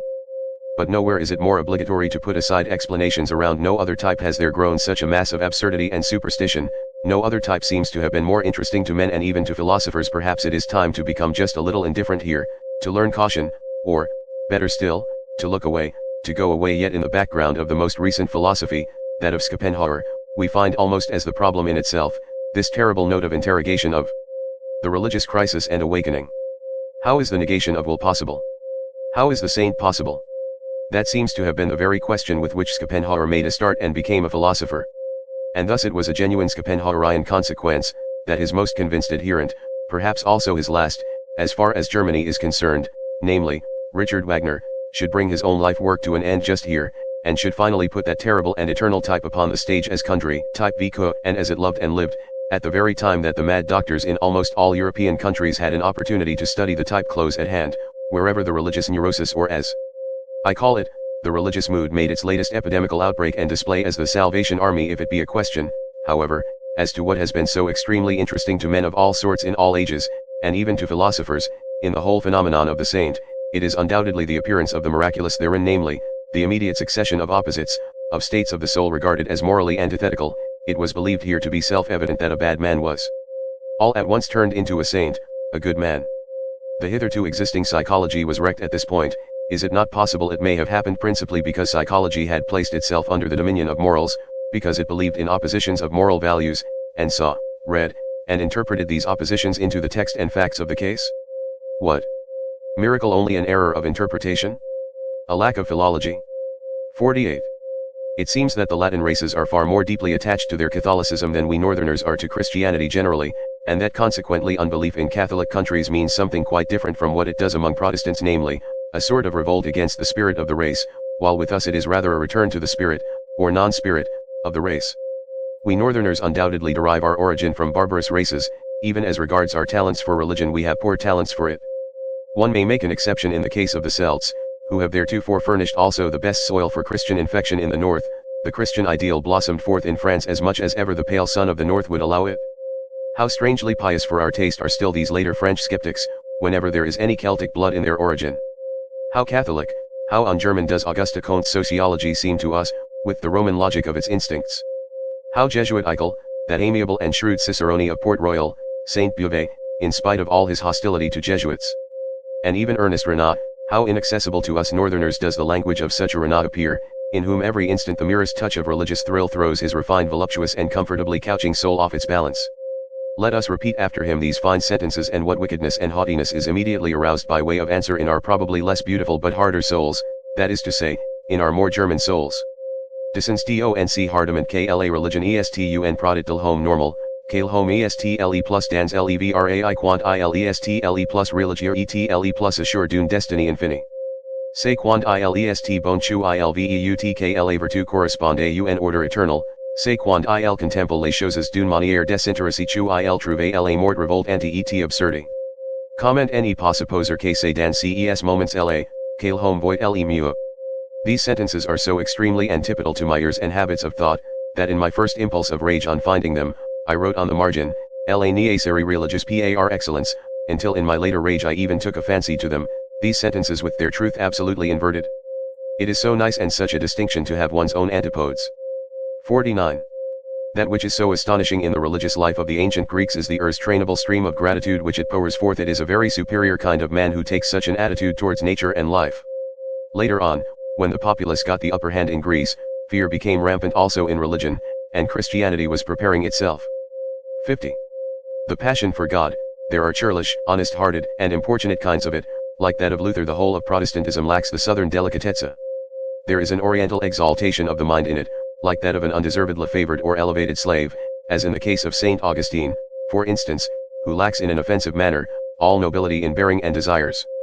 There is a feminine tenderness and sensuality in it, which modestly and unconsciously longs for a unio mystica et physica, as in the case of Madame de Guyon. In many cases it appears, curiously enough, as the disguise of a girl's or youth's puberty, here and there even as the hysteria of an old maid, also as her last ambition. The Church has frequently canonized the woman in such a case. 51. The mightiest men have hitherto always bowed reverently before the saint, as the enigma of self-subjugation and utter voluntary privation. Why did they thus bow? They divined in him, and as it were behind the questionableness of his frail and wretched appearance, the superior force which wished to test itself by such a subjugation, the strength of will, in which they recognized their own strength and love of power, and knew how to honor it. They honored something in themselves when they honored the saint. In addition to this, the contemplation of the saint suggested to them a suspicion. Such an enormity of self-negation and anti-naturalness will not have been coveted for nothing. They have said, inquiringly.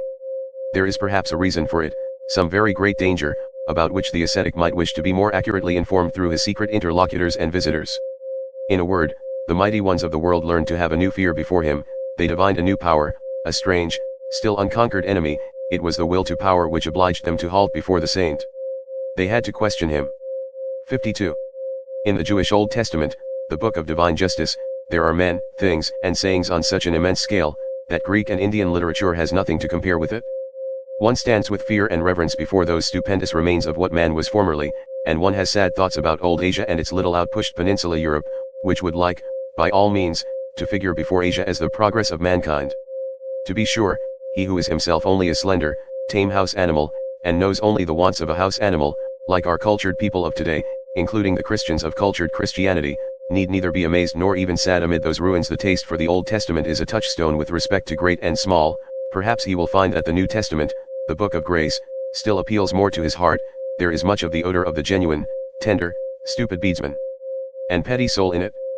To have bound up this New Testament, a kind of rococo of taste in every respect, along with the Old Testament into one book, as the Bible, as the book in itself, is perhaps the greatest audacity and sin against the spirit which literary Europe has upon its conscience. 53. Why atheism nowadays? The Father in God is thoroughly refuted, equally so the judge, the rewarder. Also his free will, he does not hear, and even if he did, he would not know how to help. The worst is that he seems incapable of communicating himself clearly. Is he uncertain? This is what I have made out, by questioning and listening at a variety of conversations, to be the cause of the decline of Europeanism.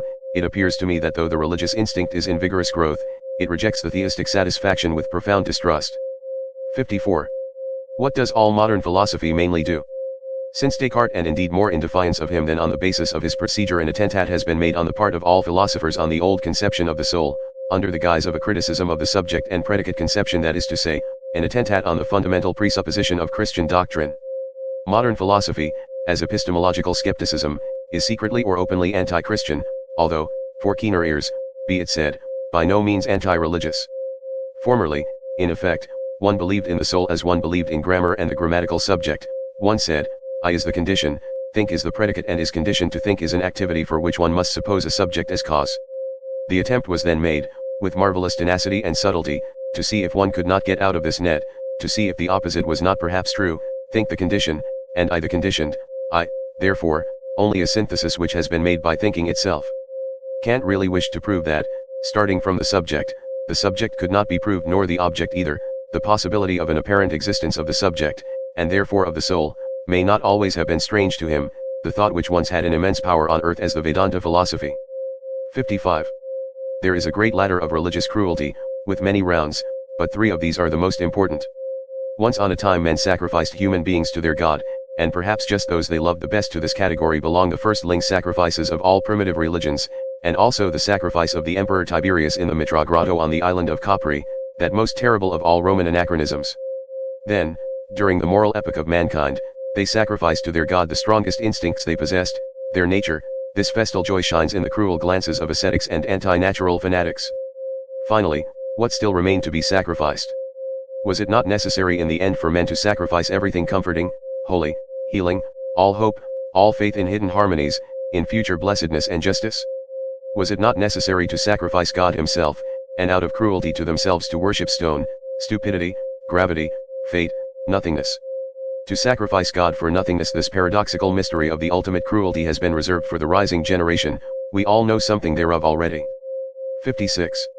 Whoever, like myself, prompted by some enigmatical desire, has long endeavored to go to the bottom of the question of pessimism and free it from the half-Christian, half-German narrowness and stupidity in which it has finally presented itself to the century, namely, in the form of Schopenhauer's philosophy, whoever, with an Asiatic and super-Asiatic eye, has actually looked inside, and into the most world-renouncing of all possible modes of thought beyond good and evil, and no longer like Buddha and Schopenhauer, under the dominion and delusion of morality. Whoever has done this, has perhaps just thereby, without really desiring it, opened his eyes to behold the opposite ideal, the ideal of the most world-approving, exuberant, and vivacious man, who has not only learned to compromise and arrange with that which was and is, but wishes to have it again as it was and is, for all eternity, insatiably calling out de capo, not only to himself, but to the whole piece and play, and not only the play, but actually to him who requires the play and makes it necessary, because he always requires himself anew and makes himself necessary. What?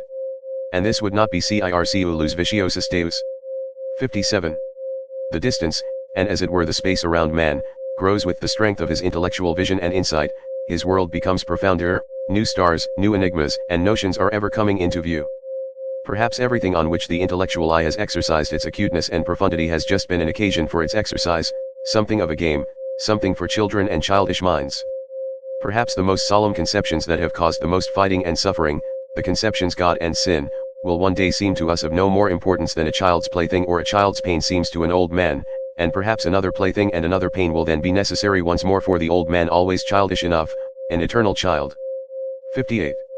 Has it been observed to what extent outward idleness, or semi-idleness, is necessary to a real religious life, alike for its favorite microscopic labor of self-examination, and for its soft placidity called prayer, the state of perpetual readiness for the coming of God, I mean the idleness with a good conscience, the idleness of olden times and of blood, to which the aristocratic sentiment that work is disinuring that it vulgarizes body and soul is not quite unfamiliar. And that consequently the modern, noisy, time-engrossing, conceited, foolishly proud laboriousness educates and prepares for unbelief more than anything else? Among these, for instance, who are at present living apart from religion in Germany, I find free thinkers of diversified species and origin, but above all a majority of those in whom laboriousness from generation to generation has dissolved the religious instincts, so that they no longer know what purpose religions serve, and only note their existence in the world with a kind of dull astonishment. They feel themselves already fully occupied, these good people, be it by their business or by their pleasures, not to mention the fatherland, and the newspapers, and their family duties. It seems that they have no time whatever left for religion, and above all, it is not obvious to them whether it is a question of a new business or a new pleasure, for it is impossible, they say to themselves, that people should go to church merely to spoil their tempers. They are by no means enemies of religious customs, should certain circumstances, state affairs perhaps, require their participation in such customs, they do what is required, as so many things are done with a patient and unassuming seriousness, and without much curiosity or discomfort. They live too much apart and outside to feel even the necessity for a for or against in such matters. Among those indifferent persons may be reckoned nowadays the majority of German Protestants of the middle classes, especially in the great laborious centers of trade and commerce, also the majority of laborious scholars, and the entire university personnel, with the exception of the theologians, whose existence and possibility there always give psychologists new and more subtle puzzles to solve.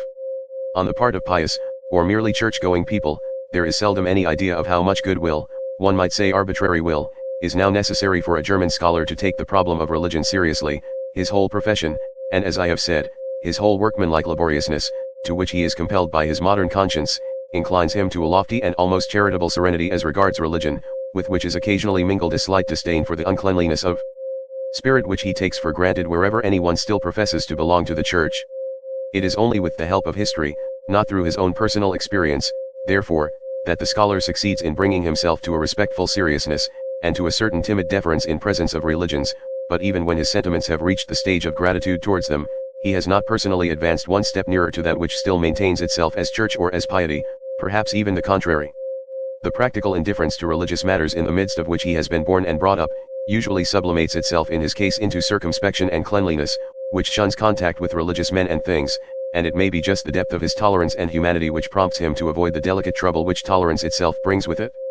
Every age has its own divine type of naivete, for the discovery of which other ages may envy it, and how much naivete, adorable, childlike, and boundlessly foolish naivete is involved in this belief of the scholar in his superiority, in the good conscience of his tolerance, in the unsuspecting, simple certainty with which his instinct treats the religious man as a lower and less valuable type, beyond, before, and above which he himself has developed, he, the little arrogant dwarf and mob man, the sedulously alert, head and hand drudge of ideas, of modern ideas.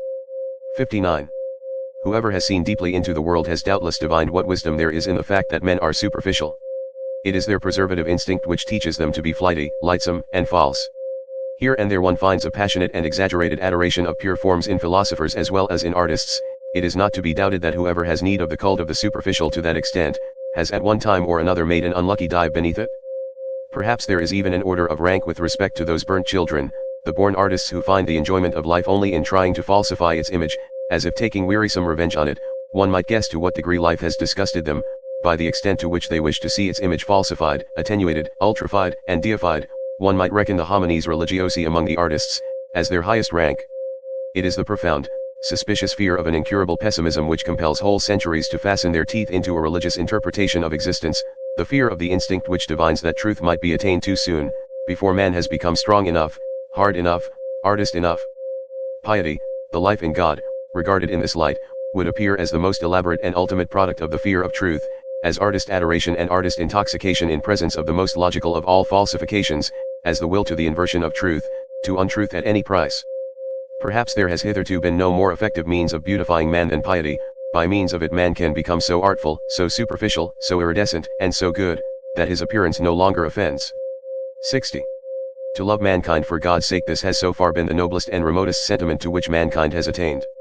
That love to mankind, without any redeeming intention in the background, is only an additional folly and brutishness, that the inclination to this love has first to get its proportion, its delicacy, its gram of salt and sprinkling of ambergris from a higher inclination. Whoever first perceived and experienced this, however his tongue may have stammered as it attempted to express such a delicate matter, let him for all time be holy and respected, as the man who has so far flown highest and gone astray in the finest fashion. 61. The philosopher, as we free spirits understand him as the man of the greatest responsibility, who has the conscience for the general development of mankind, will use religion for his disciplining and educating work, just as he will use the contemporary political and economic conditions. The selecting and disciplining influence, destructive, as well as creative and fashioning, which can be exercised by means of religion is manifold and varied, according to the sort of people placed under its spell and protection. For those who are strong and independent, destined and trained to command, in whom the judgment and skill of a ruling race is incorporated, religion is an additional means for overcoming resistance in the exercise of authority as a bond which binds rulers and subjects in common, betraying and surrendering to the former the conscience of the latter, their inmost heart, which would fain escape obedience. And in the case of the unique natures of noble origin, if by virtue of superior spirituality they should incline to a more retired and contemplative life, reserving to themselves only the more refined forms of government, over chosen disciples or members of an order, religion itself may be used as a means for obtaining peace from the noise and trouble of managing grosser affairs, and for securing immunity from the unavoidable filth of all political agitation. The Brahmins, for instance, understood this fact. With the help of a religious organization, they secured to themselves the power of nominating kings for the people, while their sentiments prompted them to keep apart and outside, as men with a higher and super-regal mission. At the same time, religion gives inducement and opportunity to some of the subjects to qualify themselves for future ruling and commanding the slowly ascending ranks and classes, in which, through fortunate marriage customs, volitional power and delight in self-control are on the increase. To them religion offers sufficient incentives and temptations to aspire to higher intellectuality, and to experience the sentiments of authoritative self-control, of silence, and of solitude. Asceticism and Puritanism are almost indispensable means of educating and ennobling a race which seeks to rise above its hereditary baseness and work itself upwards to future supremacy. And finally, to ordinary men, to the majority of the people, who exist for service and general utility, and are only so far entitled to exist, religion gives invaluable contentedness with their lot and condition, peace of heart, ennoblement of obedience, additional social happiness and sympathy, with something of transfiguration and embellishment, something of justification of all the commonplaceness, all the meanness, all the semi-animal poverty of their souls. Religion, together with the religious significance of life, sheds sunshine over such perpetually harassed men, and makes even their own aspect endurable to them. It operates upon them as the Epicurean philosophy usually operates upon sufferers of a higher order, in a refreshing and refining manner, almost turning suffering to account, and in the end even hallowing and vindicating it. There is perhaps nothing so admirable in Christianity and Buddhism as their art of teaching even the lowest to elevate themselves by piety to a seemingly higher order of things, and thereby to retain their satisfaction with the actual world in which they find it difficult enough to live, this very difficulty being necessary. 62. To be sure to make also the bad counter-reckoning against such religions, and to bring to light their secret dangers, the cost is always excessive and terrible when religions do not operate as an educational and disciplinary medium in the hands of the philosopher, but rule voluntarily and paramountly, when they wish to be the final end, and not a means along with other means. Among men, as among all other animals, there is a surplus of defective, diseased, degenerating, infirm, and necessarily suffering individuals. The successful cases, among men also, are always the exception, and in view of the fact that man is the animal not yet properly adapted to his environment, the rare exception. But worse still, the higher the type a man represents, the greater is the improbability that he will succeed.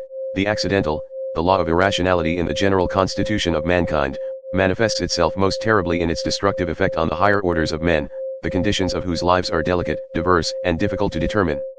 What, then, is the attitude of the two greatest religions above mentioned to the surplus of failures in life?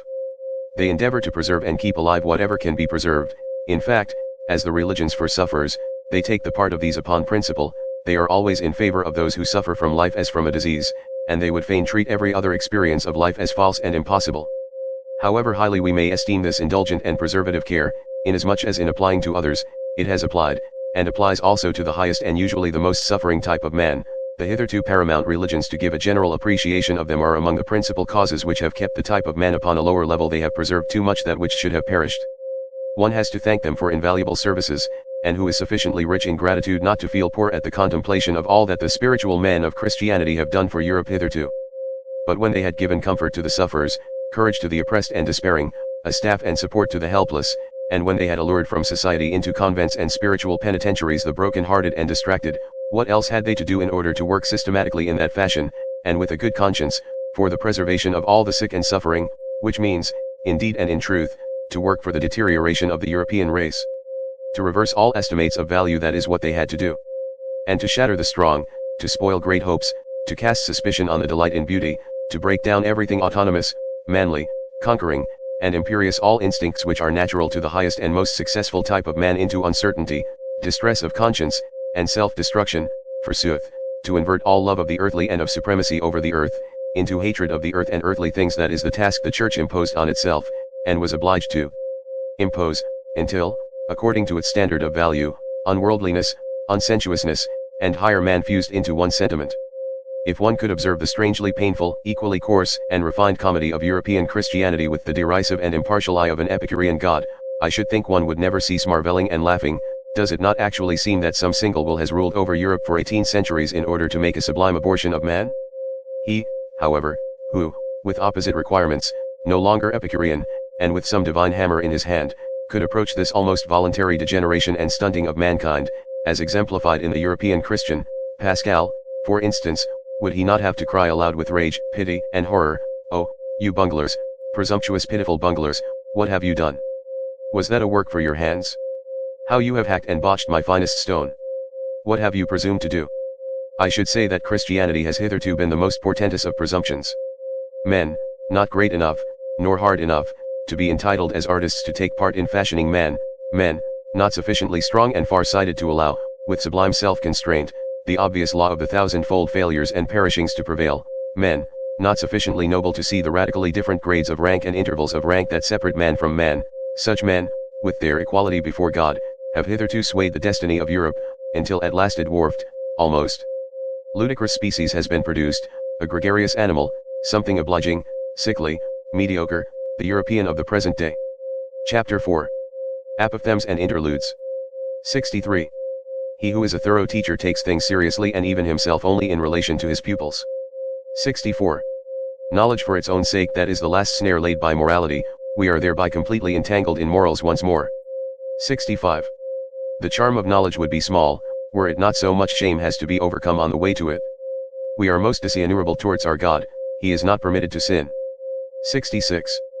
The tendency of a person to allow himself to be degraded, robbed, deceived, and exploited might be the diffidence of a god among men. 67. Love to one only is a barbarity, for it is exercised at the expense of all others. Love to God also. 68. I did that, says my memory. I could not have done that, says my pride, and remains inexorable. Eventually the memory yields. 69. One has regarded life carelessly, if one has failed to see the hand that kills with leniency. 70. If a man has character, he has also his typical experience, which always recurs. 71. The sage as astronomer. So long as thou feelest the stars as an above thee, thou lackest the eye of the discerning one. 72. It is not the strength, but the duration of great sentiments that makes great men. 73. He who attains his ideal, precisely thereby surpasses it. Many a peacock hides his tail from every eye and calls it his pride. 74. A man of genius is unbearable, unless he possess at least two things besides, gratitude and purity. 75. The degree and nature of a man's sensuality extends to the highest altitudes of his spirit. 76. Under peaceful conditions the militant man attacks himself. 77. With his principles a man seeks either to dominate, or justify, or honor, or reproach, or conceal his habits. Two men with the same principles probably seek fundamentally different ends therewith. 78. He who despises himself, nevertheless esteems himself thereby, as a despiser. 79. A soul which knows that it is loved, but does not itself love, betrays its sediment, its dregs come up. 80. A thing that is explained ceases to concern us. What did the God mean who gave the advice, know thyself? Did it perhaps imply cease to be concerned about thyself? Become objective.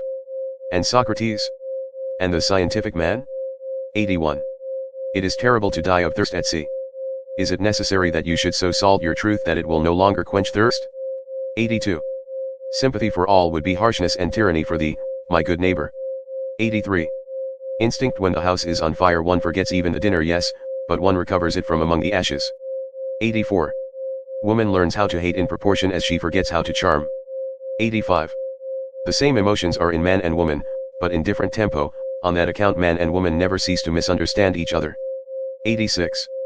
In the background of all their personal vanity, women themselves have still their impersonal scorn for woman. 87. Fettered heart, free spirit. When one firmly fetters one's heart and keeps it prisoner, one can allow one's spirit many liberties. I said this once before, but people do not believe it when I say so, unless they know it already. 88. One begins to distrust very clever persons when they become embarrassed. 89. Dreadful experiences raise the question whether he who experiences them is not something dreadful also. 90. Heavy, melancholy men turn lighter, and come temporarily to their surface, precisely by that which makes others heavy by hatred and love. 91. So cold, so icy, that one burns one's finger at the touch of him. Every hand that lays hold of him shrinks back. And for that very reason many think him red hot. 92. Who has not, at one time or another, sacrificed himself for the sake of his good name? 93. In affability there is no hatred of men, but precisely on that account a great deal too much contempt of men. 94. The maturity of man, that means, to have reacquired the seriousness that one had as a child at play. 95. To be ashamed of one's immorality is a step on the ladder at the end of which one is ashamed also of one's morality. 96. One should part from life as Ulysses parted from Nausicaa, blessing it rather than in love with it. 97. What? A great man? I always see merely the play actor of his own ideal. 98. When one trains one's conscience, it kisses one while it bites. 99. The disappointed one speaks, I listened for the echo and I heard only praise. 100. We all feign to ourselves that we are simpler than we are, we thus relax ourselves away from our fellows. 101. A discerning one might easily regard himself at present as the animalization of God. 102. Discovering reciprocal love should really disenchant the lover with regard to the beloved. What? She is modest enough to love even you? Or stupid enough? Or. 103. The danger in happiness. Everything now turns out best for me, I now love every fate, who would like to be my fate? 104. Not their love of humanity, but the impotence of their love, prevents the Christians of today burning us. 105. The pia fraus is still more repugnant to the taste, the piety, of the free spirit, the pious man of knowledge, than the impia fraus. Hence the profound lack of judgment, in comparison with the church, characteristic of the type free spirit as its non-freedom. 106. By means of music the very passions enjoy themselves. 107. A sign of strong character, when once the resolution has been taken, to shut the ear even to the best counter-arguments. Occasionally, therefore, a will to stupidity. 108. There is no such thing as moral phenomena, but only a moral interpretation of phenomena. 109. The criminal is often enough not equal to his deed, he extenuates and maligns it. 110. The advocates of a criminal are seldom artists enough to turn the beautiful terribleness of the deed to the advantage of the doer. 111. Our vanity is most difficult to wound just when our pride has been wounded. 112. To him who feels himself preordained to contemplation and not to belief, all believers are too noisy and obtrusive, he guards against them. 113. You want to prepossess him in your favor? Then you must be embarrassed before him. 114. The immense expectation with regard to sexual love, and the coyness in this expectation, spoils all the perspectives of women at the outset. 115. Where there is neither love nor hatred in the game, woman's play is mediocre. 116. The great epochs of our life are at the points when we gain courage to rebaptize our badness as the best in us. 117.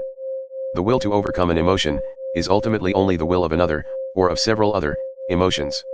118. There is an innocence of admiration, it is possessed by him to whom it has not yet occurred that he himself may be admired some day. 119. Our loathing of dirt may be so great as to prevent our cleaning ourselves, justifying ourselves. 120. Sensuality often forces the growth of love too much, so that its root remains weak, and is easily torn up. 121. It is a curious thing that God learned Greek when he wished to turn author and that he did not learn it better. 122. To rejoice on account of praise is in many cases merely politeness of heart and the very opposite of vanity of spirit. 123. Even concubinage has been corrupted by marriage. 124. He who exults at the stake, does not triumph over pain, but because of the fact that he does not feel pain where he expected it. A parable. 125. When we have to change an opinion about anyone, we charge heavily to his account the inconvenience he thereby causes us. 126. A nation is a detour of nature to arrive at 6 or 7 great men. Yes, and then to get round them. 127. In the eyes of all true women science is hostile to the sense of shame. They feel as if one wished to peep under their skin with it, or worse still, under their dress and finery. 128. The more abstract the truth you wish to teach, the more must you allure the senses to it. 129. The devil has the most extensive perspectives for God, on that account he keeps so far away from him, the devil, in effect, as the oldest friend of knowledge. 130. What a person is begins to betray itself when his talent decreases, when he ceases to show what he can do. Talent is also an adornment is also a concealment. 131. The sexes deceive themselves about each other, the reason is that in reality they honor and love only themselves, or their own ideal, to express it more agreeably. Thus man wishes woman to be peaceable, but in fact woman is essentially unpeaceable, like the cat, however well she may have assumed the peaceable demeanor. 132. One is punished best for one's virtues. 133. He who cannot find the way to his ideal, lives more frivolously and shamelessly than the man without an ideal. 134. From the senses originate all trustworthiness, all good conscience, all evidence of truth. 135. Pharisaism is not a deterioration of the good man, a considerable part of it is rather an essential condition of being good. 136. The one seeks an accoucheur for his thoughts, the other seeks someone whom he can assist, a good conversation thus originates. 137.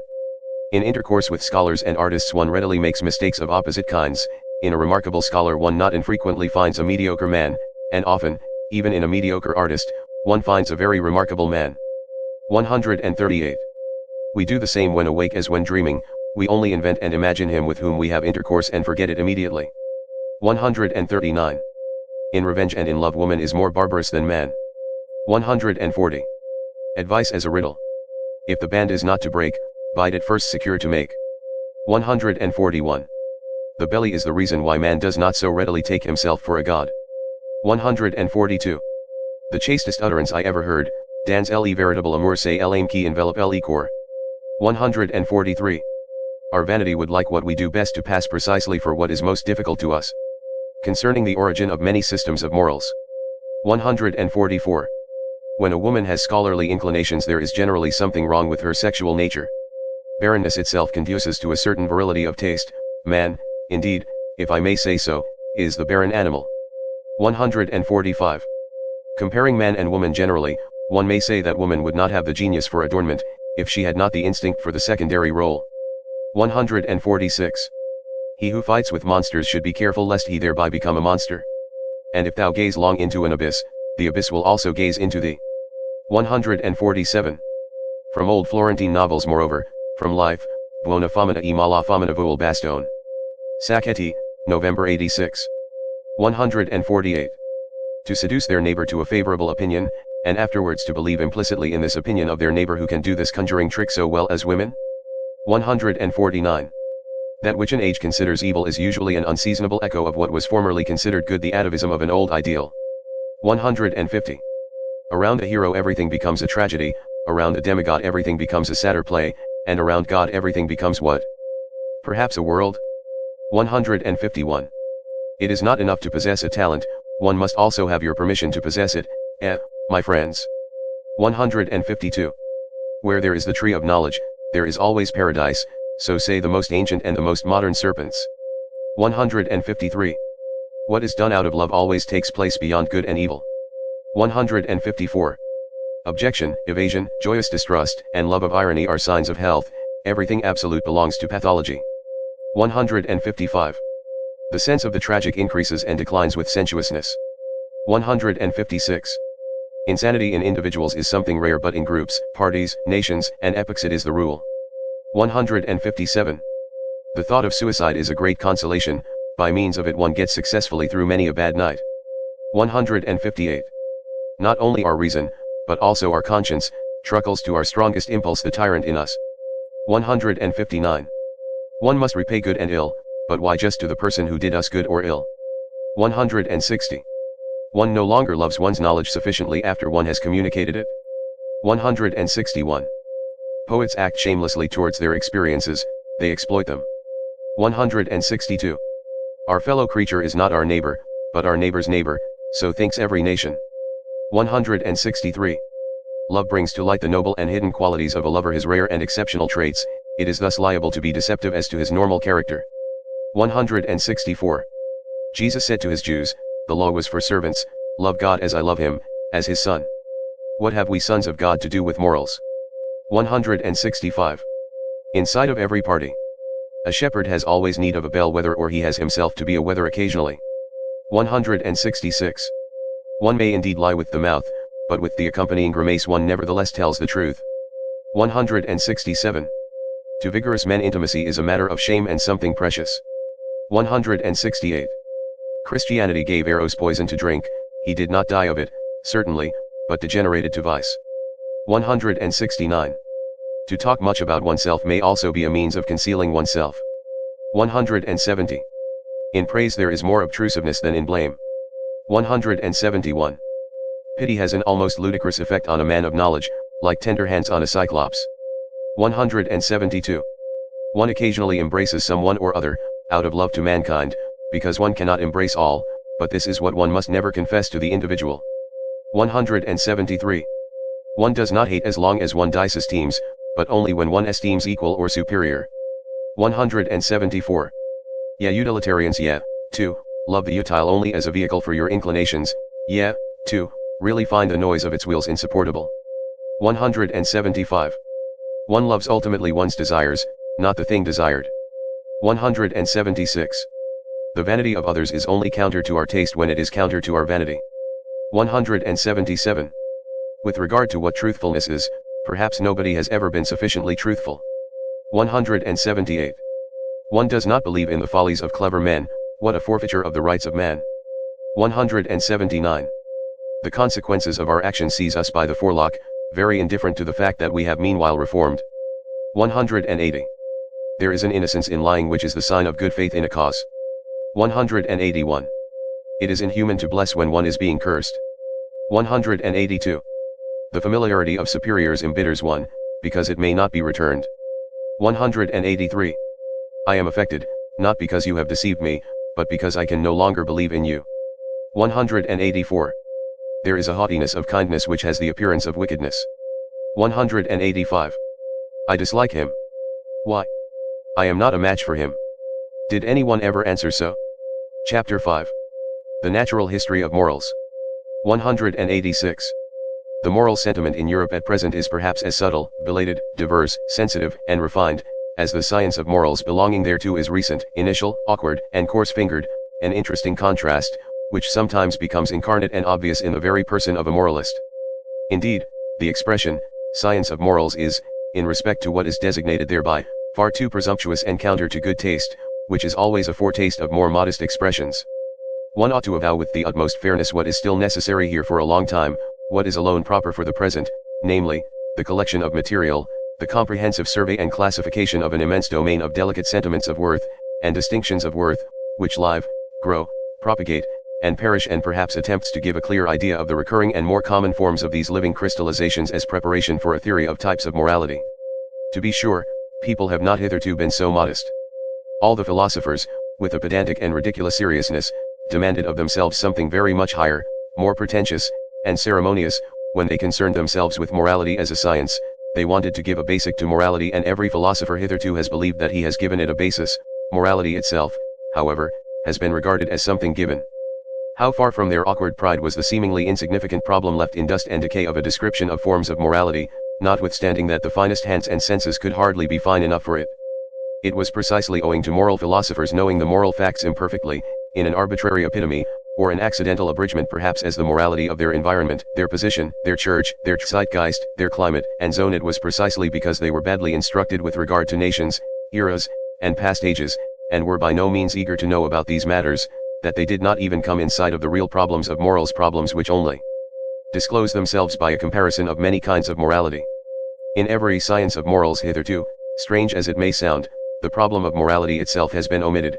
There has been no suspicion that there was anything problematic there.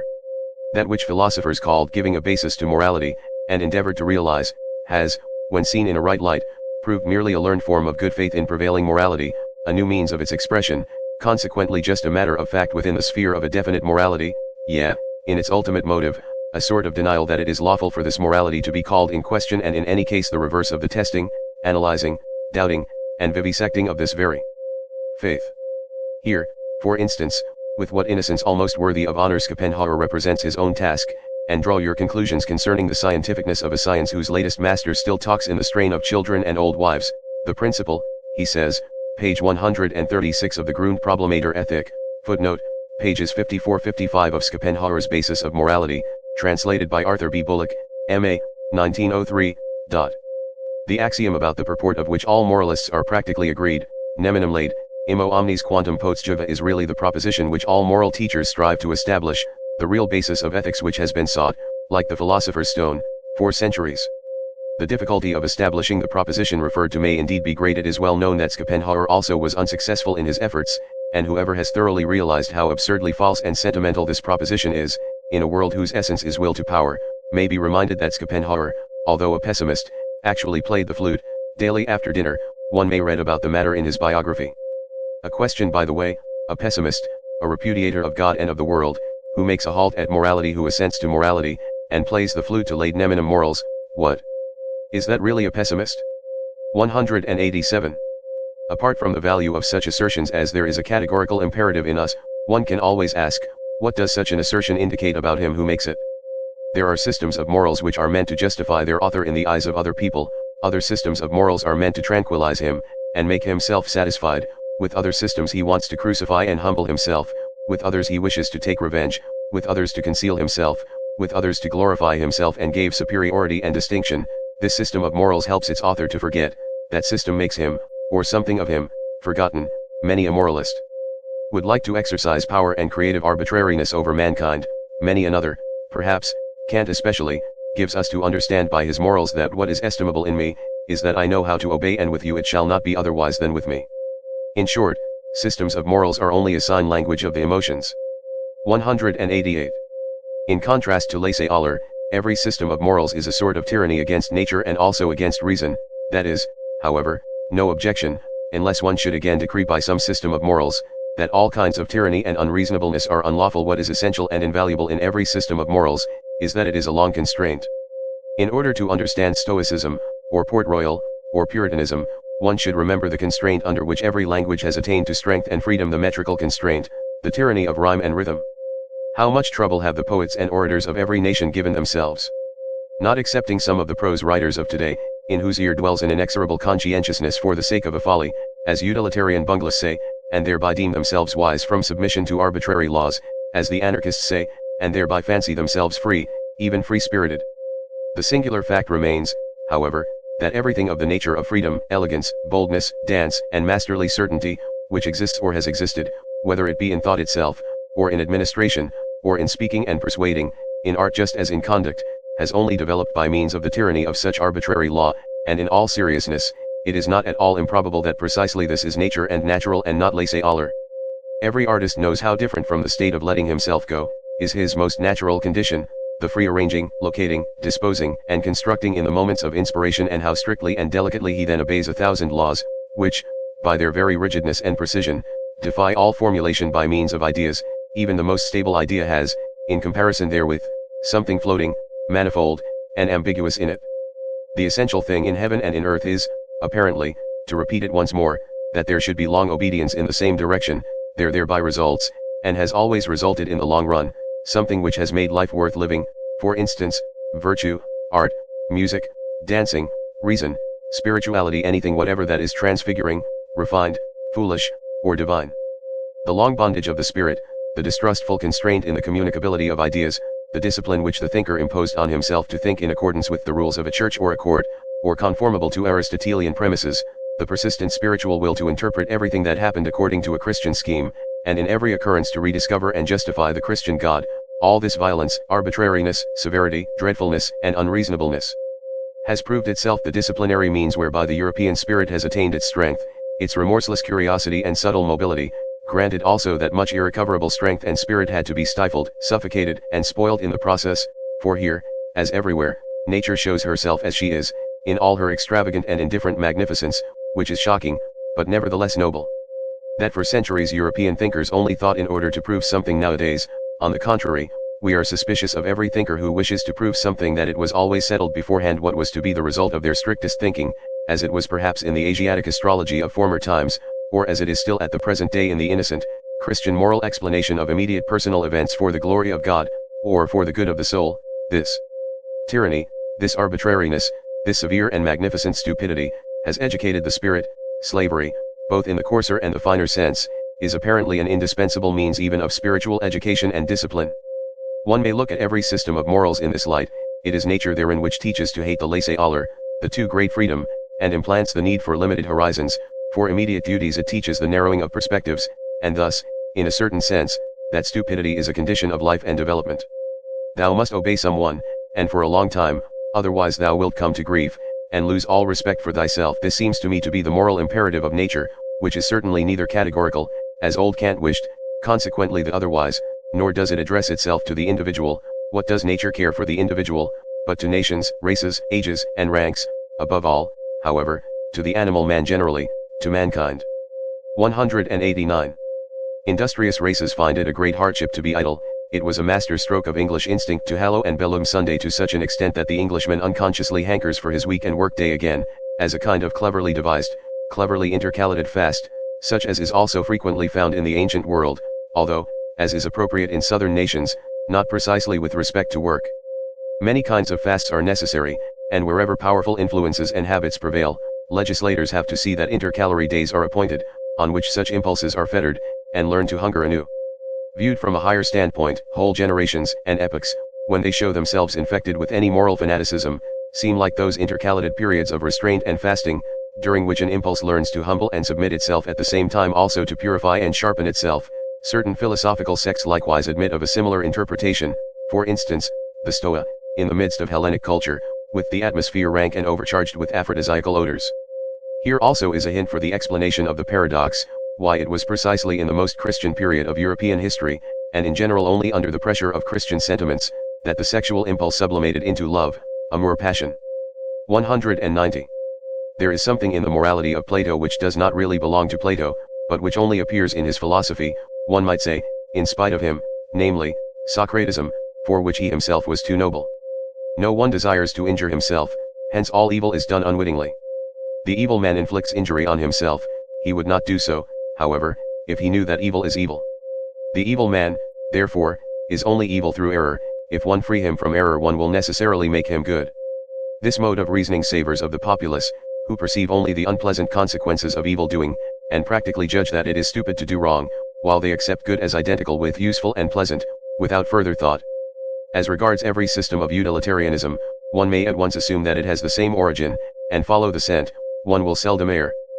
Plato did all he could to interpret something refined and noble into the tenets of his teacher, and above all to interpret himself into them. He, the most daring of all interpreters, who lifted the entire Socrates out of the street, as a popular theme and song, to exhibit him in endless and impossible modifications, namely, in all his own disguises and multiplicities. In jest, and in Homeric language as well, what is the Platonic Socrates, if not Greek words inserted here? 191. The old theological problem of faith and knowledge, or more plainly, of instinct and reason, the question whether, in respect to the valuation of things, instinct deserves more authority than rationality, which wants to appreciate and act according to motives, according to a why, that is to say, in conformity to purpose and utility. It is always the old moral problem that first appeared in the person of Socrates, and had divided men's minds long before Christianity. Socrates himself, following, of course, the taste of his talent, that of a surpassing dialectician, took first the side of reason, and, in fact, what did he do all his life but laugh at the awkward incapacity of the noble Athenians, who were men of instinct, like all noble men, and could never give satisfactory answers concerning the motives of their actions. In the end, however, though silently and secretly, he laughed also at himself. With his finer conscience and introspection, he found in himself the same difficulty and incapacity. But why, he said to himself, should one on that account separate oneself from the instincts? One must set them right, and the reason also. One must follow the instincts, but at the same time persuade the reason to support them with good arguments. This was the real falseness of that great and mysterious ironist. He brought his conscience up to the point that he was satisfied with a kind of self-outwitting. In fact, he perceived the irrationality in the moral judgment. Plato, more innocent in such matters, and without the craftiness of the plebeian, wished to prove to himself, at the expenditure of all his strength, the greatest strength a philosopher had ever expended, that reason and instinct lead spontaneously to one goal, to the good, to God. And since Plato, all theologians and philosophers have followed the same path, which means that in matters of morality, instinct, or as Christians call it, faith, or as I call it, the herd, has hitherto triumphed. Unless one should make an exception in the case of Descartes, the father of rationalism, and consequently the grandfather of the revolution, who recognized only the authority of reason, but reason is only a tool, and Descartes was superficial. 192. Whoever has followed the history of a single science, finds in its development a clue to the understanding of the oldest and commonest processes of all knowledge and cognizance. There, as here, the premature hypotheses, the fictions, the good stupid will to belief, and the lack of distrust and patience are first developed. Our senses learn late, and never learn completely, to be subtle, reliable, and cautious organs of knowledge. Our eyes find it easier on a given occasion to produce a picture already often produced, than to seize upon the divergence and novelty of an impression. The latter requires more force, more morality. It is difficult and painful for the ear to listen to anything new. We hear strange music badly. When we hear another language spoken, we involuntarily attempt to form the sounds into words with which we are more familiar and conversant. It was thus, for example, that the Germans modified the spoken word Arqueballista into Armbrust, crossbow. Our senses are also hostile and averse to the new, and generally, even in the simplest processes of sensation, the emotions dominate, such as fear, love, hatred, and the passive emotion of indolence. As little as a reader nowadays reads all the single words, not to speak of syllables, of a page, he rather takes about 5 out of every 20 words at random, and guesses the probably appropriate sense to them. Just as little do we see a tree correctly and completely in respect to its leaves, branches, color, and shape. We find it so much easier to fancy the chance of a tree. Even in the midst of the most remarkable experiences, we still do just the same. We fabricate the greater part of the experience, and can hardly be made to contemplate any event, except as inventors thereof. All this goes to prove that from our fundamental nature and from remote ages we have been accustomed to lying. Or, to express it more politely and hypocritically, in short, more pleasantly, one is much more of an artist than one is aware of. In an animated conversation, I often see the face of the person with whom I am speaking so clearly and sharply defined before me, according to the thought he expresses, or which I believe to be evoked in his mind, that the degree of distinctness far exceeds the strength of my visual faculty. The delicacy of the play of the muscles and of the expression of the eyes must therefore be imagined by me. Probably the person put on quite a different expression, or none at all. 193. Quidquid loose foot, tenebris agit, but also contrariwise. What we experience in dreams, provided we experience it often, pertains at last just as much to the general belongings of our soul as anything actually experienced. By virtue thereof we are richer or poorer, we have a requirement more or less, and finally, in broad daylight, and even in the brightest moments of our waking life, we are ruled to some extent by the nature of our dreams. Supposing that someone has often flown in his dreams, and that at last, as soon as he dreams, he is conscious of the power and art of flying as his privilege and his peculiarly enviable happiness, such a person, who believes that on the slightest impulse, he can actualize all sorts of curves and angles, who knows the sensation of a certain divine levity, an upwards without effort or constraint, a downwards without descending or lowering without trouble. How could the man with such dream experiences and dream habits fail to find happiness differently colored and defined, even in his waking hours? How could he fail to long differently for happiness?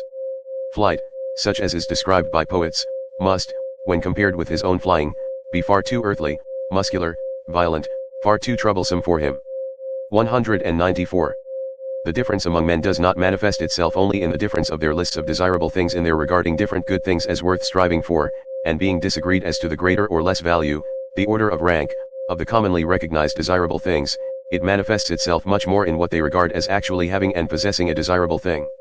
As regards a woman, for instance, the control over her body and her sexual gratification serves as an amply sufficient sign of ownership and possession to the more modest man.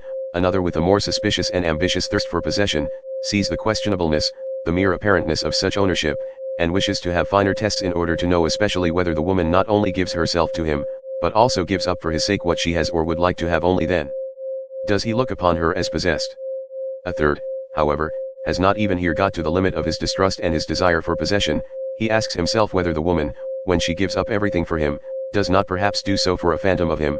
He wishes first to be thoroughly, indeed, profoundly well known, in order to be loved at all he ventures to let himself be found out. Only then does he feel the beloved one fully in his possession, when she no longer deceives herself about him, when she loves him just as much for the sake of his devilry and concealed insatiability, as for his goodness, patience, and spirituality. One man would like to possess a nation, and he finds all the higher arts of Cagliostro and Catalina suitable for his purpose. Another, with a more refined thirst for possession, says to himself, one may not deceive where one desires to possess. He is irritated and impatient at the idea that a mask of him should rule in the hearts of the people. I must, therefore, make myself known, and first of all learn to know myself. Among helpful and charitable people, one almost always finds the awkward craftiness which first gets up suitably him who has to be helped, as though, for instance, he should merit help, seek just their help, and would show himself deeply grateful, attached, and subservient to them for all help. With these conceits, they take control of the needy as a property, just as in general they are charitable and helpful out of a desire for property. One finds them jealous when they are crossed or forestalled in their charity. Parents involuntarily make something like themselves out of their children. They call that education. No mother doubts at the bottom of her heart that the child she has born is thereby her property. No father hesitates about his right to his own ideas and notions of worth. Indeed, in former times fathers deemed it right to use their discretion concerning the life or death of the newly born, as among the ancient Germans. And like the father, so also do the teacher, the class, the priest, and the prince still see in every new individual an unobjectionable opportunity for a new possession. The consequences. 195. The Jews, a people born for slavery, as Tacitus and the whole ancient world say of them, the chosen people among the nations, as they themselves say and believe. The Jews performed the miracle of the inversion of valuations, by means of which life on earth obtained a new and dangerous charm for a couple of millenniums. Their prophets fused into one the expressions rich, godless, wicked, violent, sensual, and for the first time coined the word world as a term of reproach. In this inversion of valuations, in which is also included the use of the word poor as synonymous with saint and friend, the significance of the Jewish people is to be found. It is with them that the slave insurrection in morals commences. 196. It is to be inferred that there are countless dark bodies near the sun such as we shall never see. Among ourselves, this is an allegory, and the psychologist of morals reads the whole star writing merely as an allegorical and symbolic language in which much may be unexpressed. 197. The beast of prey and the man of prey, for instance, Caesar Borgia, are fundamentally misunderstood. Nature is misunderstood, so long as one seeks a morbidness in the constitution of these healthiest of all tropical monsters and growths, or even an innate hell in them, as almost all moralists have done hitherto.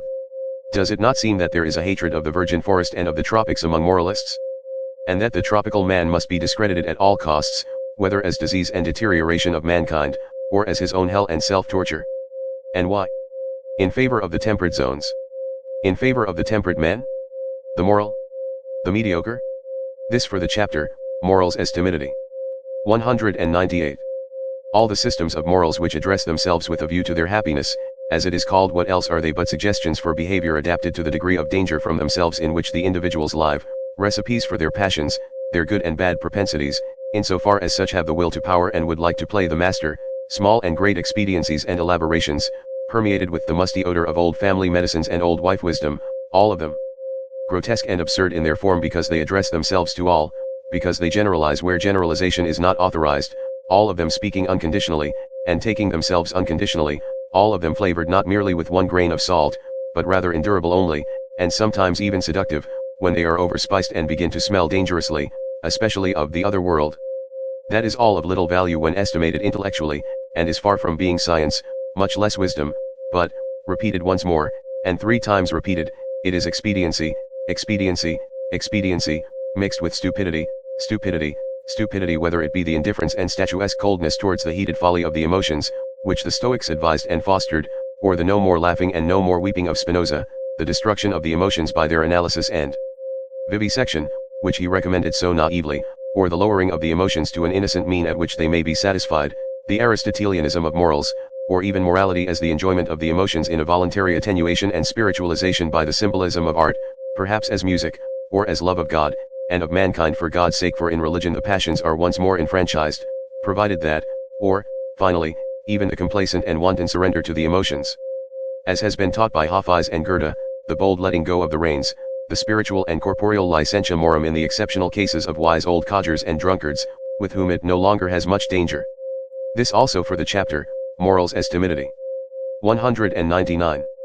Inasmuch as in all ages, as long as mankind has existed, there have also been human herds, family alliances, communities, tribes, peoples, states, churches, and always a great number who obey in proportion to the small number who command in view, therefore, of the fact that obedience has been most practiced and fostered among mankind hitherto, one may reasonably suppose that, generally speaking, the need thereof is now innate in every one, as a kind of formal conscience which gives the command. Thou shalt unconditionally do something, unconditionally refrain from something, in short, thou shalt. This need tries to satisfy itself and to fill its form with a content, according to its strength, impatience, and eagerness. It at once seizes as an omnivorous appetite with little selection, and accepts whatever is shouted into its ear by all sorts of commanders, parents, teachers, laws, class prejudices, or public opinion. The extraordinary limitation of human development, the hesitation, protractedness, frequent retrogression, and turning thereof, is attributable to the fact that the herd instinct of obedience is transmitted best, and at the cost of the art of command. If one imagine this instinct increasing to its greatest extent, commanders and independent individuals will finally be lacking altogether, or they will suffer inwardly from a bad conscience, and will have to impose a deception on themselves in the first place in order to be able to command just as if they also were only obeying. This condition of things actually exists in Europe at present. I call it the moral hypocrisy of the commanding class. They know no other way of protecting themselves from their bad conscience than by playing the role of executors of older and higher orders, of predecessors, of the Constitution, of justice, of the law, or of God himself, or they even justify themselves by maxims from the current opinions of the herd, as first servants of their people, or instruments of the public will. On the other hand, the gregarious European man nowadays assumes an air as if he were the only kind of man that is allowable. He glorifies his qualities, such as public spirit, kindness, deference, industry, temperance, modesty, indulgence, sympathy, by virtue of which he is gentle, endurable, and useful to the herd, as the peculiarly human virtues. In cases, however, where it is believed that the leader and bellwether cannot be dispensed with, attempt after attempt is made nowadays to replace commanders by the summing together of clever gregarious men. All representative constitutions, for example, are of this origin. In spite of all, what a blessing, what a deliverance from a weight becoming unendurable, is the appearance of an absolute ruler for these gregarious Europeans. Of this fact the effect of the appearance of Napoleon was the last great proof. The history of the influence of Napoleon is almost the history of the higher happiness to which the entire century has attained in its worthiest individuals and periods. 200. The man of an age of dissolution which mixes the races with one another, who has the inheritance of a diversified descent in his body, that is to say, contrary, and often not only contrary, instincts and standards of value, which struggle with one another and are seldom at peace. Such a man of late culture and broken lights, will, on an average, be a weak man. His fundamental desire is that the war which is in him should come to an end. Happiness appears to him in the character of a soothing medicine and mode of thought, for instance, Epicurean, or Christian. It is above all things the happiness of repose, of undisturbedness, of repletion, of final unity. It is the Sabbath of Sabbaths, to use the expression of the holy rhetorician, Saint Augustine, who was himself such a man. Should, however, the contrariety and conflict in such natures operate as an additional incentive and stimulus to life, and if, on the other hand, in addition to their powerful and irreconcilable instincts, they have also inherited and indoctrinated into them a proper mastery and subtlety for carrying on the conflict with themselves, that is to say, the faculty of self-control and self-deception, there then arise those marvelously incomprehensible and inexplicable beings, those enigmatical men, predestined for conquering and circumventing others, the finest examples of which are Alcibiades and Caesar, with whom I should like to associate the first of Europeans according to my taste, the Hohenstaufen, Frederick II, and among artists, perhaps Leonardo da Vinci. They appear precisely in the same periods when that weaker type, with its longing for repose, comes to the front.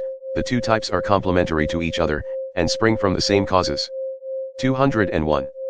As long as the utility which determines moral estimates is only gregarious utility, as long as the preservation of the community is only kept in view, and the immoral is sought precisely and exclusively in what seems dangerous to the maintenance of the community, there can be no morality of love to one's neighbor.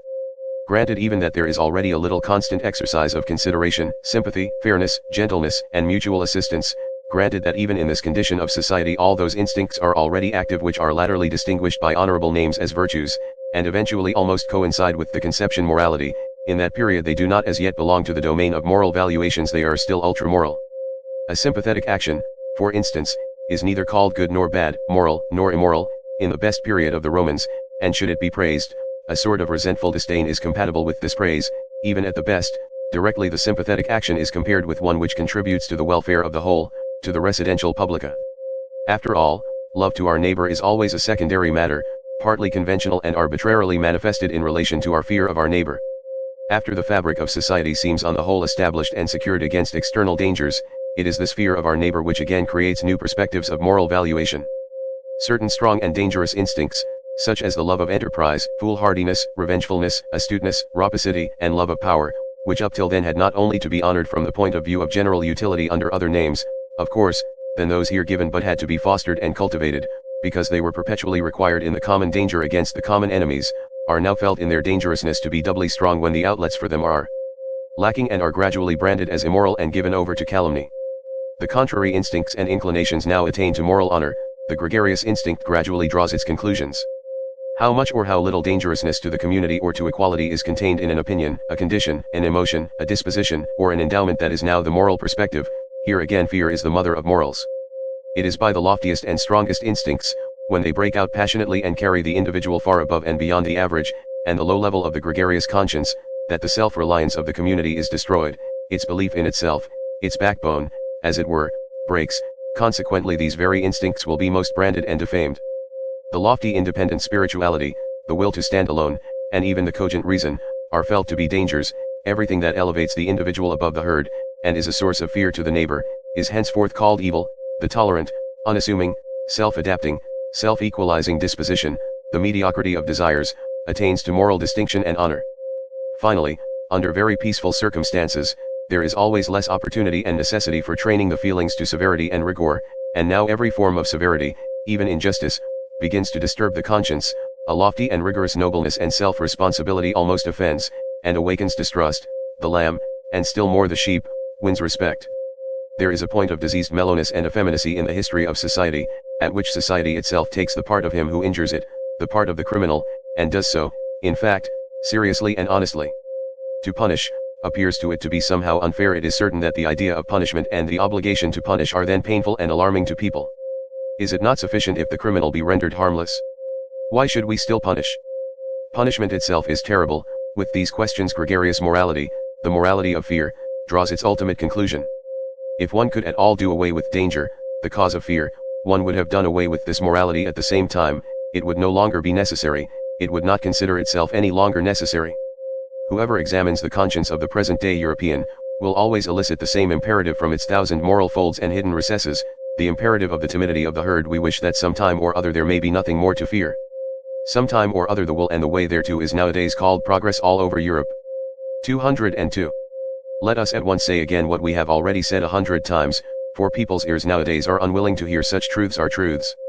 We know well enough how offensive it sounds when anyone plainly, and without metaphor, counts man among the animals, but it will be accounted to us almost a crime, that it is precisely in respect to men of modern ideas that we have constantly applied the terms herd instincts, and such like expressions. What avail is it? We cannot do otherwise, for it is precisely here that our new insight is.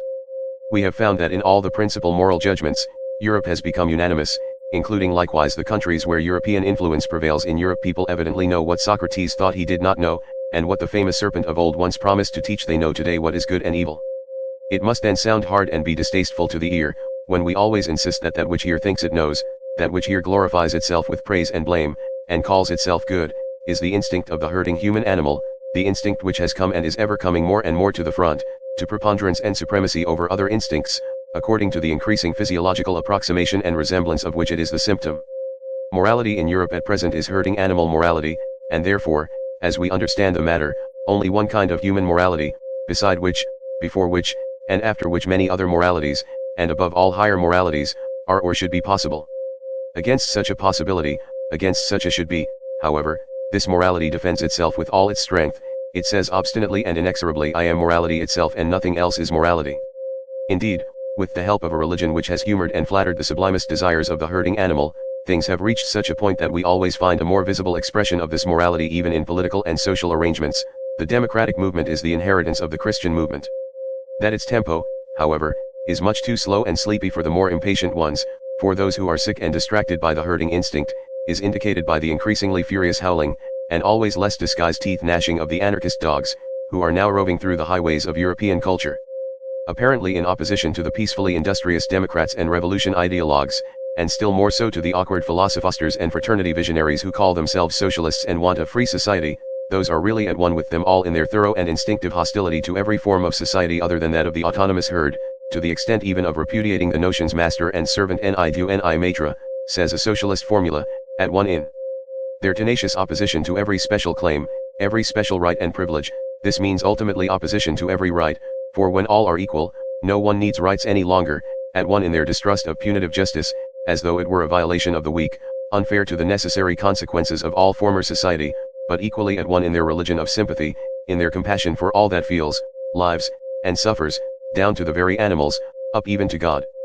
The extravagance of sympathy for God belongs to a democratic age, altogether at one in the cry and impatience of their sympathy, in their deadly hatred of suffering generally, in their almost feminine incapacity for witnessing it or allowing it, at one in their involuntary bellowing and heart softening, under the spell of which Europe seems to be threatened with a new Buddhism, at one in their belief in the morality of mutual sympathy, as though it were morality in itself, the climax, the attained climax of mankind, the sole hope of the future, the consolation of the present, the great discharge from all the obligations of the past, altogether at one in their belief in the community as the deliverer, in the herd, and therefore in themselves. 203. We, who hold a different belief, we, who regard the democratic movement, not only as a degenerating form of political organization, but as equivalent to a degenerating, a waning type of man, as involving his mediocrising and depreciation, where have we to fix our hopes? In new philosophers there is no other alternative, in minds strong and original enough to initiate opposite estimates of value, to transvalue and invert eternal valuations, in forerunners, in men of the future, who in the present shall fix the constraints and fasten the knots which will compel millenniums to take new paths. To teach man the future of humanity as his will, as depending on human will, and to make preparation for vast hazardous enterprises and collective attempts in rearing and educating, in order thereby to put an end to the frightful rule of folly and chance which has hitherto gone by the name of history. The folly of the greatest number is only its last form. For that purpose a new type of philosopher and commander will some time or other be needed, at the very idea of which everything that has existed in the way of occult, terrible, and benevolent beings might look pale and dwarfed. The image of such leaders hovers before our eyes. Is it lawful for me to say it aloud, ye free spirits? The conditions which one would partly have to create and partly utilize for their genesis, the presumptive methods and tests by virtue of which a soul should grow up to such an elevation and power as to feel a constraint to these tasks, a transvaluation of values, under the new pressure and hammer of which a conscience should be steeled and a heart transformed into brass, so as to bear the weight of such responsibility, and on the other hand the necessity for such leaders, the dreadful danger that they might be lacking, or miscarry and degenerate. These are our real anxieties and glooms, ye know it well, ye free spirits. These are the heavy distant thoughts and storms which sweep across the heaven of our life. There are few pains so grievous as to have seen, divined, or experienced how an exceptional man has missed his way and deteriorated, but he who has the rare eye for the universal danger of man himself deteriorating, he who like us has recognized the extraordinary fortuitousness which has hitherto played its game in respect to the future of mankind, a game in which neither the hand, nor even a finger of God has participated. He who divines the fate that is hidden under the idiotic unwariness and blind confidence of modern ideas, and still more under the whole of Christo-European morality, suffers from an anguish with which no other is to be compared. He sees at a glance all that could still be made out of man through a favorable accumulation and augmentation of human powers and arrangements. He knows with all the knowledge of his conviction how unexhausted man still is for the greatest possibilities, and how often in the past the type man has stood in presence of mysterious decisions and new paths. He knows still better from his painfulest recollections on what wretched obstacles promising developments of the highest rank have hitherto usually gone to pieces, broken down, sunk, and become contemptible. The universal degeneracy of mankind to the level of the man of the future as idealized by the socialistic fools and shallow pates, this degeneracy and dwarfing of man to an absolutely gregarious animal, or as they call it, to a man of free society, this brutalizing of man into a pygmy with equal rights and claims, is undoubtedly possible. He who has thought out this possibility to its ultimate conclusion knows another loathing unknown to the rest of mankind, and perhaps also a new mission. Chapter 6. We Scholars. 204. At the risk that moralizing may also reveal itself here as that which it has always been, namely, resolutely montre ses plaise, according to Balzac, I would venture to protest against an improper and injurious alteration of rank, which quite unnoticed, and as if with the best conscience, threatens nowadays to establish itself in the relations of science and philosophy. I mean to say that one must have the right out of one's own experience. Experience, as it seems to me, always implies unfortunate experience. To treat of such an important question of rank, so as not to speak of color like the blind, or against science like women and artists, this dreadful science, sigh their instinct and their shame, It always finds things out. The declaration of independence of the scientific man, his emancipation from philosophy, is one of the subtler after-effects of democratic organization and disorganization. The self-glorification and self-conceitedness of the learned man is now everywhere in full bloom, and in its best springtime, which does not mean to imply that in this case self-praise smells sweet.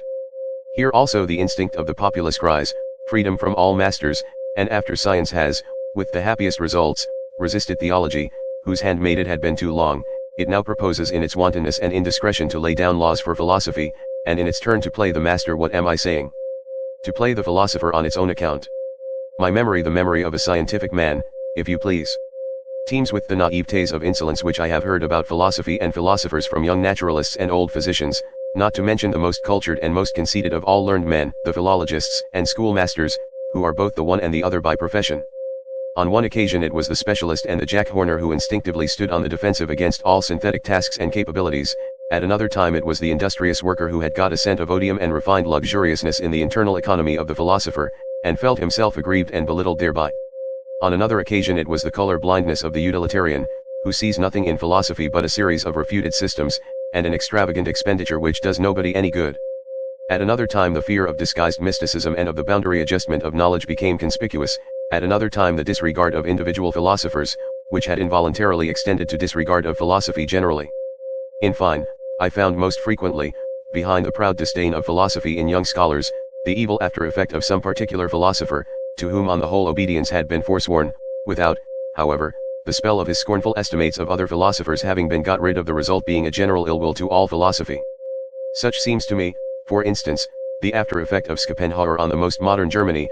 By his unintelligent rage against Hegel, he has succeeded in severing the whole of the last generation of Germans from its connection with German culture, which culture, all things considered, has been an elevation and a divining refinement of the historical sense, but precisely at this point Schopenhauer himself was poor, irreceptive, and un-German to the extent of ingenuousness. On the whole, speaking generally, it may just have been the humanness, all too humanness of the modern philosophers themselves, in short, their contemptibleness, which has injured most radically the reverence for philosophy and opened the doors to the instinct of the populace. Let it but be acknowledged to what an extent our modern world diverges from the whole style of the world of Heraclitus, Plato, Empedocles, and whatever else all the royal and magnificent anchorites of the spirit were called, and with what justice an honest man of science may feel himself of a better family and origin, in view of such representatives of philosophy, who, owing to the fashion of the present day, are just as much aloft as they are down below in Germany, for instance, the two lions of Berlin, the anarchist Eugen Düring and the amalgamist Eduard von Hartmann. It is especially the side of those hodgepodge philosophers, who call themselves realists, or positivists, which is calculated to implant a dangerous distrust in the soul of a young and ambitious scholar. Those philosophers, at the best, are themselves but scholars and specialists, that is very evident. All of them are persons who have been vanquished and brought back again under the dominion of science, who at one time or another claimed more from themselves, without having a right to the more and its responsibility, and who now, creditably, rancorously, and vindictively, represent in word and deed, disbelief in the master task and supremacy of philosophy. After all, how could it be otherwise? Science flourishes nowadays and has the good conscience clearly visible on its countenance, while that to which the entire modern philosophy has gradually sunk, the remnant of philosophy of the present day, excites distrust and displeasure, if not scorn and pity. Philosophy reduced to a theory of knowledge, no more in fact than a diffident science of epochs and doctrine of forbearance, a philosophy that never even gets beyond the threshold, and rigorously denies itself the right to enter that. Is philosophy in its last throes, an end, an agony, something that awakens pity? How could such a philosophy rule? 205. The dangers that beset the evolution of the philosopher are, in fact, so manifold nowadays, that one might doubt whether this fruit could still come to maturity. The extent and towering structure of the sciences have increased enormously, and therewith also the probability that the philosopher will grow tired even as a learner, or will attach himself somewhere and specialize so that he will no longer attain to his elevation, that is to say, to his superspection, his circumspection, and his despection. Or he gets aloft too late, when the best of his maturity and strength is past, or when he is impaired, coarsened, and deteriorated, so that his view, his general estimate of things, is no longer of much importance. It is perhaps just the refinement of his intellectual conscience that makes him hesitate and linger on the way. He dreads the temptation to become a dilettante, a milpede, a mil antenna. He knows too well that as a discerner, one who has lost his self-respect no longer commands, no longer leads, unless he should aspire to become a great play actor, a philosophical Cagliostro and spiritual rat-catcher, in short, a misleader. This is in the last instance a question of taste, if it has not really been a question of conscience. To double once more the philosopher's difficulties, There is also the fact that he demands from himself a verdict, a yea or nay, not concerning science, but concerning life and the worth of life. He learns unwillingly to believe that it is his right and even his duty to obtain this verdict, and he has to seek his way to the right and the belief only through the most extensive, perhaps disturbing and destroying, experiences, often hesitating, doubting, and dumbfounded. In fact, the philosopher has long been mistaken and confused by the multitude, either with the scientific man and ideal scholar, or with the religiously elevated, desensualized, desecularized visionary and God-intoxicated man, and even yet when one hears anybody praised, because he lives wisely, or as a philosopher, it hardly means anything more than prudently and apart. Wisdom, that seems to the populace to be a kind of flight, a means and artifice for withdrawing successfully from a bad game, but the genuine philosopher does it not seem so to you, my friends. Lives unphilosophically and unwisely, above all, imprudently, and feels the obligation and burden of 100 attempts and temptations of life. He risks himself constantly, he plays this bad game. 206. In relation to the genius, that is to say, a being who either engenders or produces, both words understood in their fullest sense, the man of learning, the scientific average man, has always something of the old maid about him, for, like her, he is not conversant with the two principal functions of man. To both, of course, to the scholar and to the old maid, one concedes respectability, as if by way of indemnification. In these cases one emphasizes the respectability, and yet, in the compulsion of this concession, one has the same admixture of vexation. Let us examine more closely, what is the scientific man? Firstly, a commonplace type of man, with commonplace virtues, that is to say, a non-ruling, non-authoritative, and non-self-sufficient type of man. He possesses industry, patient adaptableness to rank and file, equability and moderation in capacity and requirement. He has the instinct for people like himself, and for that which they require, for instance, the portion of independence and green meadow without which there is no rest from labor, the claim to honor and consideration, which first and foremost presupposes recognition and recognizability, the sunshine of a good name, the perpetual ratification of his value and usefulness, with which the inward distrust which lies at the bottom of the heart of all dependent men and gregarious animals, has again and again to be overcome. The learned man, as is appropriate, has also maladies and faults of an ignoble kind. He is full of petty envy, and has a lynx eye for the weak points in those natures to whose elevations he cannot attain. He is confiding, yet only as one who lets himself go, but does not flow, and precisely before the man of the great current he stands all the colder and more reserved. His eye is then like a smooth and irresponsive lake, which is no longer moved by rapture or sympathy. The worst and most dangerous thing of which a scholar is capable results from the instinct of mediocrity of his type, from the Jesuitism of mediocrity, which labors instinctively for the destruction of the exceptional man, and endeavors to break, or still better, to relax every bent bow. To relax, of course, with consideration, and naturally with an indulgent hand. To relax with confiding sympathy. That is the real art of Jesuitism, which has always understood how to introduce itself as the religion of sympathy. 207. However gratefully one may welcome the objective spirit, and who has not been sick to death of all subjectivity and its confounded ipsissimosity. In the end, however, one must learn caution even with regard to one's gratitude, and put a stop to the exaggeration with which the unselfing and depersonalizing of the spirit has recently been celebrated, as if it were the goal in itself, as if it were salvation and glorification, as is especially accustomed to happen in the pessimist school, which has also in its turn good reasons for paying the highest honors to disinterested knowledge. The objective man, who no longer curses and scolds like the pessimist, the ideal man of learning, in whom the scientific instinct blossoms forth fully after 1,000 complete and partial failures, is assuredly one of the most costly instruments that exist, but his place is in the hand of one who is more powerful. He is only an instrument, we may say. He is a mirror. He is no purpose in himself. The objective man is in truth a mirror, accustomed to prostration before everything that wants to be known, with such desires only as knowing or reflecting implies. He waits until something comes, and then expands himself sensitively, so that even the light footsteps and gliding past of spiritual beings may not be lost on his surface and film. Whatever personality he still possesses seems to him accidental, arbitrary, or still oftener, disturbing.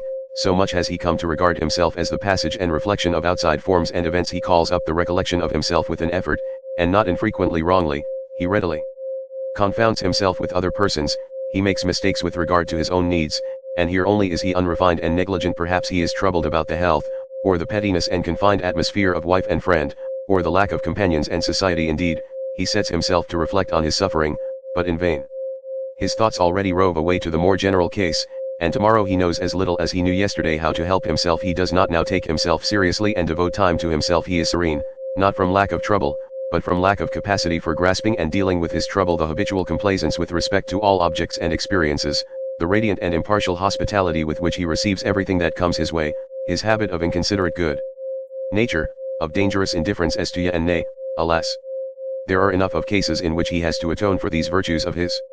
And as man generally, he becomes far too easily the caput mortuum of such virtues. Should one wish love or hatred from him, I mean love and hatred as God, woman, and animal understand them, he will do what he can, and furnish what he can. But one must not be surprised if it should not be much if he should show himself just at this point to be false, fragile, questionable, and deteriorated. His love is constrained, his hatred is artificial, and rather un tour de force, a slight ostentation and exaggeration. He is only genuine so far as he can be objective, only in his serene totality is he still nature and natural. His mirroring and eternally self-polishing soul no longer knows how to affirm, no longer how to deny, he does not command, neither does he destroy. Gene meprise presque rien, he says, with Leibniz, let us not overlook nor undervalue the presque. Neither is he a model man, he does not go in advance of anyone, nor after, either, he places himself generally too far off to have any reason for espousing the cause of either good or evil. If he has been so long confounded with the philosopher, with the Caesarean trainer and dictator of civilization, he has had far too much honor, and what is more essential in him has been overlooked. He is an instrument, something of a slave, though certainly the sublimest sort of slave, but nothing in himself presque rien. The objective man is an instrument, a costly, easily injured, easily tarnished measuring instrument and mirroring apparatus, which is to be taken care of and respected, but he is no goal, not outgoing nor upgoing, no complementary man in whom the rest of existence justifies itself, no termination and still less a commencement, an engendering, or primary cause, nothing hardy, powerful, self-centered, that wants to be master, but rather only a soft, inflated, delicate, movable potter's form, that must wait for some kind of content and frame to shape itself thereto, for the most part a man without frame and content, a selfless man. Consequently, also, nothing for women, in parenthesis. 208. When a philosopher nowadays makes known that he is not a skeptic, I hope that has been gathered from the foregoing description of the objective spirit. People all hear it impatiently, they regard him on that account with some apprehension, they would like to ask so many questions, indeed among timid hearers, of whom there are now so many, he is henceforth said to be dangerous. With his repudiation of skepticism, it seems to them as if they heard some evil threatening sound in the distance, as if a new kind of explosive were being tried somewhere, a dynamite of the spirit, perhaps a newly discovered Russian nihilin, a pessimism boni voluntatis, that not only denies, means denial, but dreadful thought, practices denial. Against this kind of goodwill, a will to the veritable, actual negation of life, there is, as is generally acknowledged nowadays, no better soporific and sedative than skepticism, the mild, pleasing, lulling poppy of skepticism, and Hamlet himself is now prescribed by the doctors of the day as an antidote to the spirit, and its underground noises. Are not our ears already full of bad sounds, say the skeptics, as lovers of repose, and almost as a kind of safety police, this subterranean neigh is terrible. Be still, ye pessimistic moles. The skeptic, in effect, that delicate creature, is far too easily frightened, his conscience is schooled so as to start at every neigh, and even at that sharp, decided yeah, and feels something like a bite thereby. Yeah. And nay. They seem to him opposed to morality, he loves, on the contrary, to make a festival to his virtue by a noble aloofness, while perhaps he says with Montaigne, what do I know? Or with Socrates, I know that I know nothing. Or, here I do not trust myself, no door is open to me. Or, even if the door were open, why should I enter immediately? Or, what is the use of any hasty hypotheses? It might quite well be in good taste to make no hypotheses at all. Are you absolutely obliged to straighten at once what is crooked? To stuff every hole with some kind of oakum? Is there not time enough for that? Has not the time leisure? Oh, ye demons, can ye not at all wait? The uncertain also has its charms. The Sphinx, too, is a Circe, and Circe, too, was a philosopher. Thus does a skeptic console himself, and in truth he needs some consolation. For skepticism is the most spiritual expression of a certain many-sided physiological temperament, which in ordinary language is called nervous debility and sickliness. It arises whenever races or classes which have been long separated, decisively and suddenly blend with one another.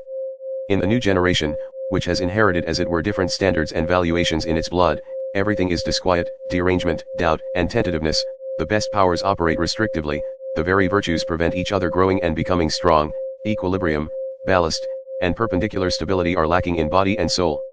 That, however, which is most diseased and degenerated in such nondescripts is the will. They are no longer familiar with independence of decision, or the courageous feeling of pleasure in willing. They are doubtful of the freedom of the will. Even in their dreams are present-day Europe, the scene of a senseless, precipitate attempt at a radical blending of classes, and consequently of races, is therefore skeptical in all its heights and depths, sometimes exhibiting the mobile skepticism which springs impatiently and wantonly from branch to branch, sometimes with gloomy aspect, like a cloud overcharged with interrogative signs and often sick unto death of its will. Paralysis of will, where do we not find this cripple sitting nowadays? And yet how bedecked, oftentimes how seductively ornamented. There are the finest gala dresses and disguises for this disease, and that, for instance, most of what places itself nowadays in the showcases as objectiveness, the scientific spirit, l'art pour l'art, and pure voluntary knowledge, is only decked out skepticism and paralysis of will. I am ready to answer for this diagnosis of the European disease. The disease of the will is diffused unequally over Europe, it is worst and most varied where civilization has longest prevailed, it decreases. According as the barbarian still or again asserts his claims under the loose drapery of Western culture, it is therefore in the France of today, as can be readily disclosed and comprehended, that the will is most infirm, and France, which has always had a masterly aptitude for converting even the portentous crises of its spirit into something charming and seductive, now manifests emphatically its intellectual ascendancy over Europe, by being the school and exhibition of all the charms of skepticism. The power to will and to persist, moreover, in a resolution, is already somewhat stronger in Germany, and again in the north of Germany it is stronger than in central Germany, it is considerably stronger in England, Spain, and Corsica, associated with phlegm in the former and with hard skulls in the latter, not to mention Italy, which is too young yet to know what it wants, and must first show whether it can exercise will, but it is strongest and most surprising of all in that immense Middle Empire where Europe as it were flows back to Asia, namely, in Russia. There the power to will has been long stored up and accumulated, there the will, uncertain whether to be negative or affirmative, waits threateningly to be discharged. To borrow their pet phrase from our physicists, perhaps not only Indian wars and complications in Asia would be necessary to free Europe from its greatest danger, but also internal subversion, the shattering of the empire into small states, and above all the introduction of parliamentary imbecility, together with the obligation of everyone to read his newspaper at breakfast. I do not say this as one who desires it, in my heart I should rather prefer the contrary. I mean such an increase in the threatening attitude of Russia, that Europe would have to make up its mind to become equally threatening, namely, to acquire one will, by means of a new caste to rule over the continent, a persistent, dreadful will of its own, that can set its aims thousands of years ahead, so that the long spun out comedy of its petty statism, and its dynastic as well as its democratic many-willedness, might finally be brought to a close. The time for petty politics is past, the next century will bring the struggle for the dominion of the world, the compulsion to great politics. 209. As to how far the new warlike age on which we Europeans have evidently entered may perhaps favor the growth of another and stronger kind of skepticism, I should like to express myself preliminarily merely by a parable, which the lovers of German history will already understand. That unscrupulous enthusiast for big, handsome grenadiers, who, as King of Prussia, brought into being a military and skeptical genius, and therewith, in reality, the new and now triumphantly emerged type of German, the problematic, crazy father of Frederick the Great, had on one point the very knack and lucky grasp of the genius. He knew what was then lacking in Germany, the want of which was 100 times more alarming and serious than any lack of culture and social form. His ill will to the young Frederick resulted from the anxiety of a profound instinct. Men were lacking, and he suspected, to his bitterest regret, that his own son was not man enough. There, however, he deceived himself, but who would not have deceived himself in his place? He saw his son lapse to atheism, to the esprit, to the pleasant frivolity of clever Frenchmen. He saw in the background the great bloodsucker, the spider skepticism. He suspected the incurable wretchedness of a heart no longer hard enough either for evil or good, and of a broken will that no longer commands, is no longer able to command. Meanwhile, however, there grew up in his son that new kind of harder and more dangerous skepticism. Who knows to what extent it was encouraged just by his father's hatred and the icy melancholy of a will condemned to solitude. The skepticism of daring manliness, which is closely related to the genius for war and conquest, and made its first entrance into Germany in the person of the great Frederick. This skepticism despises and nevertheless grasps, it undermines and takes possession, it does not believe, but it does not thereby lose itself, it gives the spirit a dangerous liberty, but it keeps strict guard over the heart. It is the German form of skepticism, which, as a continued Fredericianism, risen to the highest spirituality, has kept Europe for a considerable time under the dominion of the German spirit and its critical and historical distrust, owing to the insuperably strong and tough masculine character of the great German philologists and historical critics, who, rightly estimated, were also all of them artists of destruction and dissolution. A new conception of the German spirit gradually established itself in spite of all romanticism in music and philosophy, in which the leaning towards masculine skepticism was decidedly prominent, whether, for instance, as fearlessness of gaze, as courage and sternness of the dissecting hand, or as resolute will to dangerous voyages of discovery, to spiritualized North Pole expeditions under barren and dangerous skies. There may be good grounds for it when warm-blooded and superficial humanitarians cross themselves before the spirit, set esprit fatalist, ironique, Mephistophelique, as Michelet calls it, not without a shudder. But if one would realize how characteristic is the sphere of the man in the German spirit which awakened Europe out of its dogmatic slumber, let us call to mind the former conception which had to be overcome by this new one, and that it is not so very long ago that a masculinized woman could dare, with unbridled presumption, to recommend the Germans to the interest of Europe as gentle, good-hearted, weak-willed, and poetical fools. Finally, let us only understand profoundly enough Napoleon's astonishment when he saw Goethe. It reveals what had been regarded for centuries as the German spirit. Voila un homme, that was as much as to say, but this is a man. And I only expected to see a German. 210. Supposing, then, that in the picture of the philosophers of the future, some trait suggests the question whether they must not perhaps be skeptics in the last mentioned sense, something in them would only be designated thereby and not they themselves. With equal right they might call themselves critics, and assuredly they will be men of experiments. By the name with which I ventured to baptize them, I have already expressly emphasized their attempting, and their love of attempting is this because, as critics in body and soul, they will love to make use of experiments in a new, and perhaps wider and more dangerous sense. In their passion for knowledge, will they have to go further in daring and painful attempts than the sensitive and pampered taste of a democratic century can approve of? There is no doubt these coming ones will be least able to dispense with the serious and not unscrupulous qualities which distinguish the critic from the skeptic. I mean the certainty as to standards of worth, the conscious employment of a unity of method, the wary courage, the standing alone, and the capacity for self-responsibility. Indeed, they will avow among themselves a delight in denial and dissection, and a certain considerate cruelty, which knows how to handle the knife surely and deftly. Even when the heart bleeds they will be sterner, and perhaps not always towards themselves only, than humane people may desire. They will not deal with the truth in order that it may please them, or elevate and inspire them. They will rather have little faith in truth, bringing with it such revels for the feelings. They will smile, those rigorous spirits, when anyone says in their presence that thought elevates me, why should it not be true, or that work enchants me, why should it not be beautiful, or that artist enlarges me, why should he not be great? Perhaps they will not only have a smile, but a genuine disgust for all that is thus rapturous, idealistic, feminine, and hermaphroditic, and if anyone could look into their inmost hearts, he would not easily find therein the intention to reconcile Christian sentiments with antique taste, or even with modern parliamentarism, the kind of reconciliation necessarily found even among philosophers in our very uncertain and consequently very conciliatory century. Critical discipline, and every habit that conduces to purity and rigor in intellectual matters, will not only be demanded from themselves by these philosophers of the future, they may even make a display thereof as their special adornment. Nevertheless they will not want to be called critics on that account. It will seem to them no small indignity to philosophy to have it decreed, as is so welcome nowadays, that philosophy itself is criticism and critical science and nothing else whatever. Though this estimate of philosophy may enjoy the approval of all the positivists of France and Germany, and possibly it even flattered the heart and taste of Kant, let us call to mind the titles of his principal works.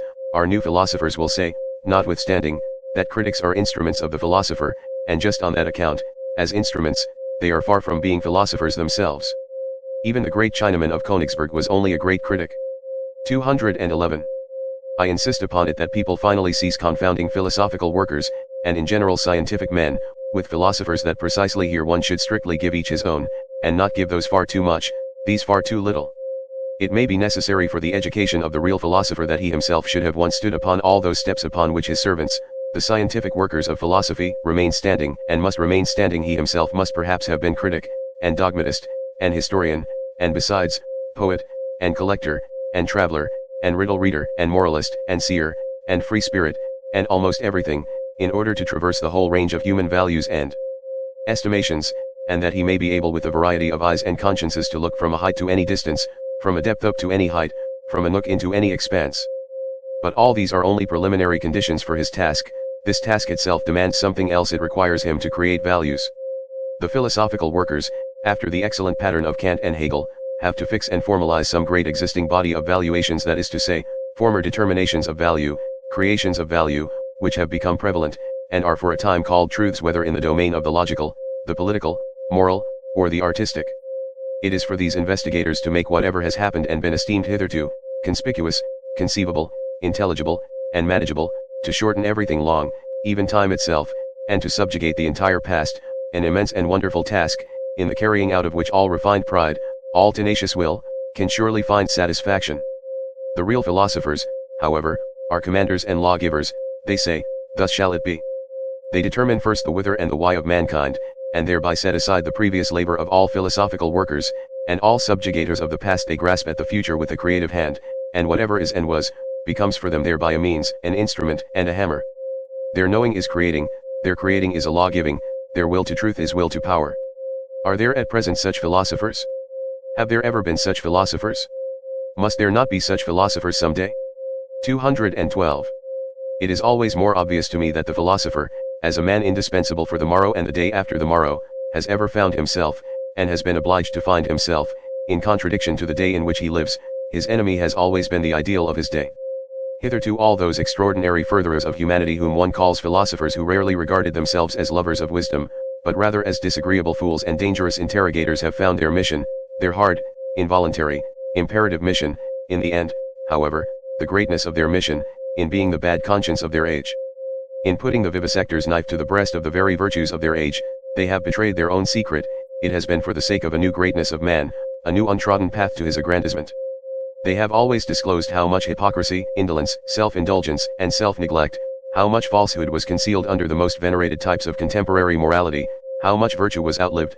They have always said, we must remove hence to where you are least at home in the face of a world of modern ideas, which would like to confine everyone in a corner, in a specialty. A philosopher, if there could be philosophers nowadays, would be compelled to place the greatness of man, the conception of greatness, precisely in his comprehensiveness and multifariousness, in his all-roundness.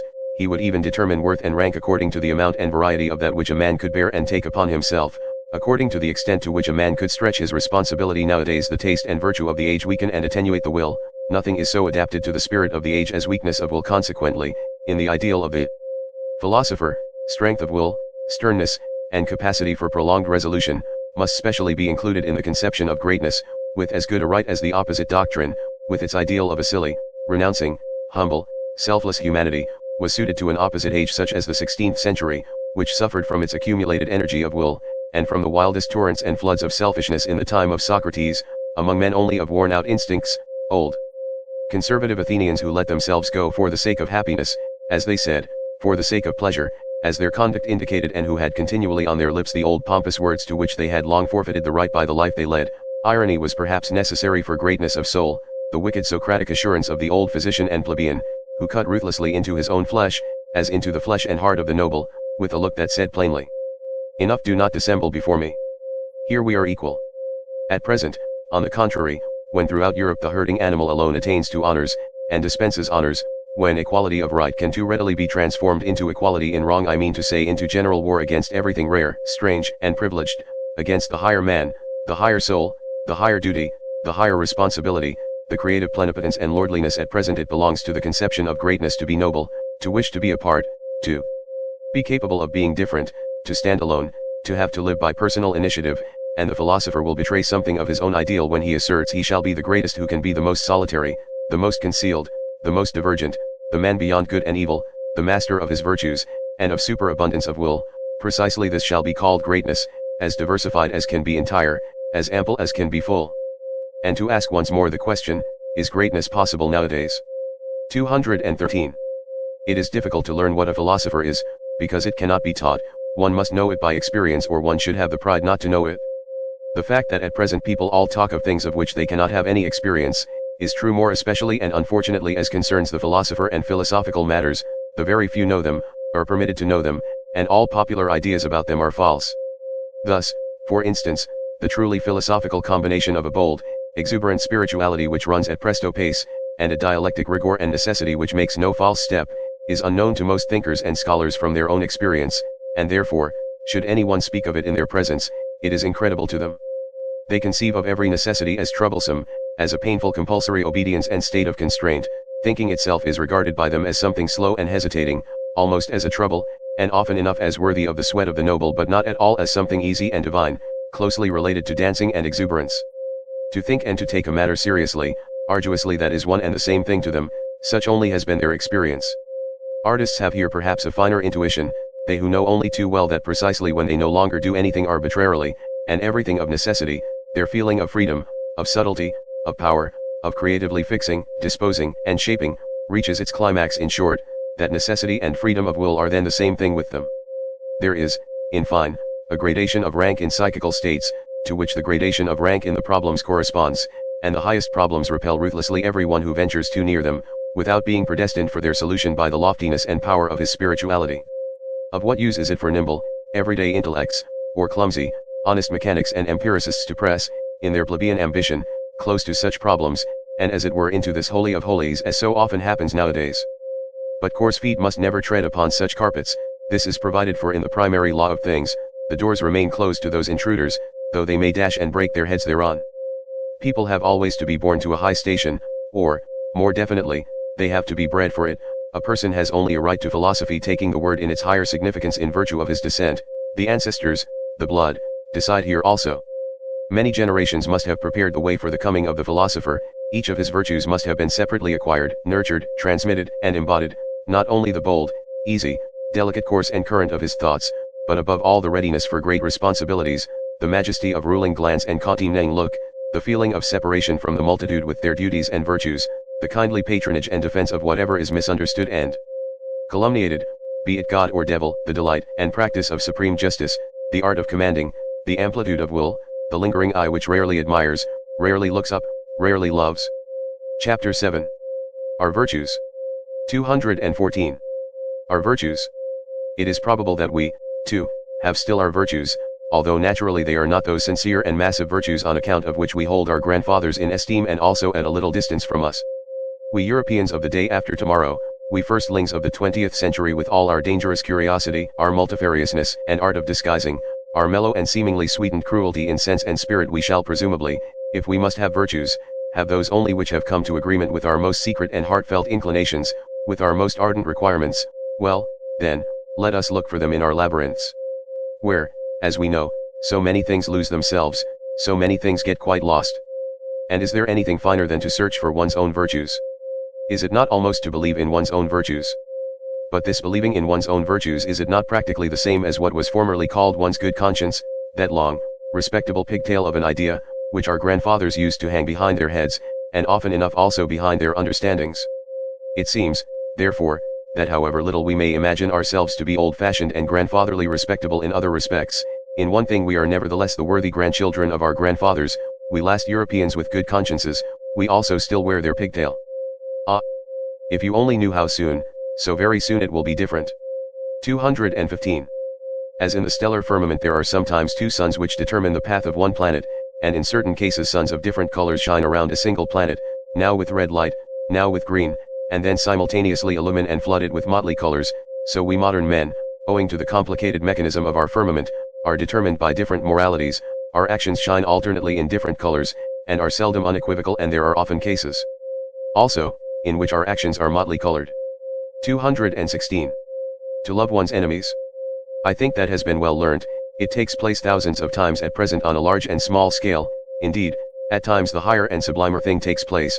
We learn to despise when we love, and precisely when we love best, all of it, however, unconsciously, without noise, without ostentation, with the shame and secrecy of goodness, which forbids the utterance of the pompous word and the formula of virtue. Morality as attitude is opposed to our taste nowadays. This is also an advance, as it was an advance in our fathers that religion as an attitude finally became opposed to their taste, including the enmity and Voltairean bitterness against religion, and all that formerly belonged to freethinker pantomime. It is the music in our conscience, the dance in our spirit, to which Puritan litanies, moral sermons, and goody-goodness won't chime. 217. Let us be careful in dealing with those who attach great importance to being credited with moral tact and subtlety in moral discernment. They never forgive us if they have once made a mistake before us, or even with regard to us, they inevitably become our instinctive calumniators and detractors, even when they still remain our friends. Blessed are the forgetful, for they get the better even of their blunders. 218. The psychologists of France, and where else are there still psychologists nowadays, have never yet exhausted their bitter and manifold enjoyment of the bêtise bourgeoise, just as though, in short, they betray something thereby. Flaubert, for instance, the honest citizen of Rouen, neither saw, heard, nor tasted anything else in the end. It was his mode of self-torment and refined cruelty. As this is growing wearisome, I would now recommend for a change something else for a pleasure, namely, the unconscious astuteness with which good, fat, honest mediocrity always behaves towards loftier spirits and the tasks they have to perform, the subtle, barbed, Jesuitical astuteness, which is 1,000 times subtler than the taste and understanding of the middle class in its best moments, subtler even than the understanding of its victims, a repeated proof that instinct is the most intelligent of all kinds of intelligence which have hitherto been discovered. In short, you psychologists, study the philosophy of the rule in its struggle with the exception, There you have a spectacle fit for gods and godlike Molly Goodnighting. Or, in plainer words, practice vivisection on good people, on the homo boni voluntatis, on yourselves. 219. The practice of judging and condemning morally, is the favorite revenge of the intellectually shallow on those who are less so. It is also a kind of indemnity for their being badly endowed by nature, and finally, it is an opportunity for acquiring spirit and becoming subtle malice spiritualizes. They are glad in their inmost heart that there is a standard according to which those who are over-endowed with intellectual goods and privileges, are equal to them. They contend for the equality of all before God, and almost need the belief in God for this purpose. It is among them that the most powerful antagonists of atheism are found. If anyone were to say to them a lofty spirituality is beyond all comparison with the honesty and respectability of a merely moral man, it would make them furious. I shall take care not to say so. I would rather flatter them with my theory that lofty spirituality itself exists only as the ultimate product of moral qualities, that it is a synthesis of all qualities attributed to the merely moral man, after they have been acquired singly through long training and practice, perhaps during a whole series of generations, that lofty spirituality is precisely the spiritualizing of justice, and the beneficent severity which knows that it is authorized to maintain gradations of rank in the world, even among things and not only among men. 220. Now that the praise of the disinterested person is so popular, one must probably not without some danger get an idea of what people actually take an interest in, and what are the things generally which fundamentally and profoundly concern ordinary men, including the cultured, even the learned, and perhaps philosophers also, if appearances do not deceive. The fact thereby becomes obvious that the greater part of what interests and charms higher natures, and more refined and fastidious tastes, seems absolutely uninteresting to the average man if, notwithstanding, he perceive devotion to these interests, he calls it desinterest, and wonders how it is possible to act disinterestedly. There have been philosophers who could give this popular astonishment a seductive and mystical, otherworldly expression, perhaps because they did not know the higher nature by experience, instead of stating the naked and candidly reasonable truth that disinterested action is very interesting and interested action, provided that. And love. What? Even an action for love's sake shall be unegoistic? But you fools! And the praise of the self-sacrificer. But whoever has really offered sacrifice knows that he wanted and obtained something for it, perhaps something from himself for something from himself, that he relinquished here in order to have more there, perhaps in general to be more, or even feel himself more. But this is a realm of questions and answers in which a more fastidious spirit does not like to stay, for here truth has to stifle her yawn so much when she is obliged to answer. And after all, truth is a woman, one must not use force with her. 221.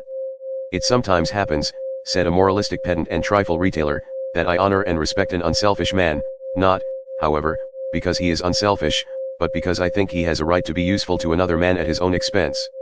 In short, the question is always who he is, and who the other is. For instance, in a person created and destined for command, self-denial and modest retirement, instead of being virtues, would be the waste of virtues, so it seems to me. Every system of unegoistic morality which takes itself unconditionally and appeals to everyone, not only sins against good taste, but is also an incentive to sins of omission, an additional seduction under the mask of philanthropy, and precisely a seduction and injury to the higher, rarer, and more privileged types of men. Moral systems must be compelled first of all to bow before the gradations of rank. Their presumption must be driven home to their conscience until they thoroughly understand at last that it is immoral to say that what is right for one is proper for another. So said my moralistic pedant and bonhomme.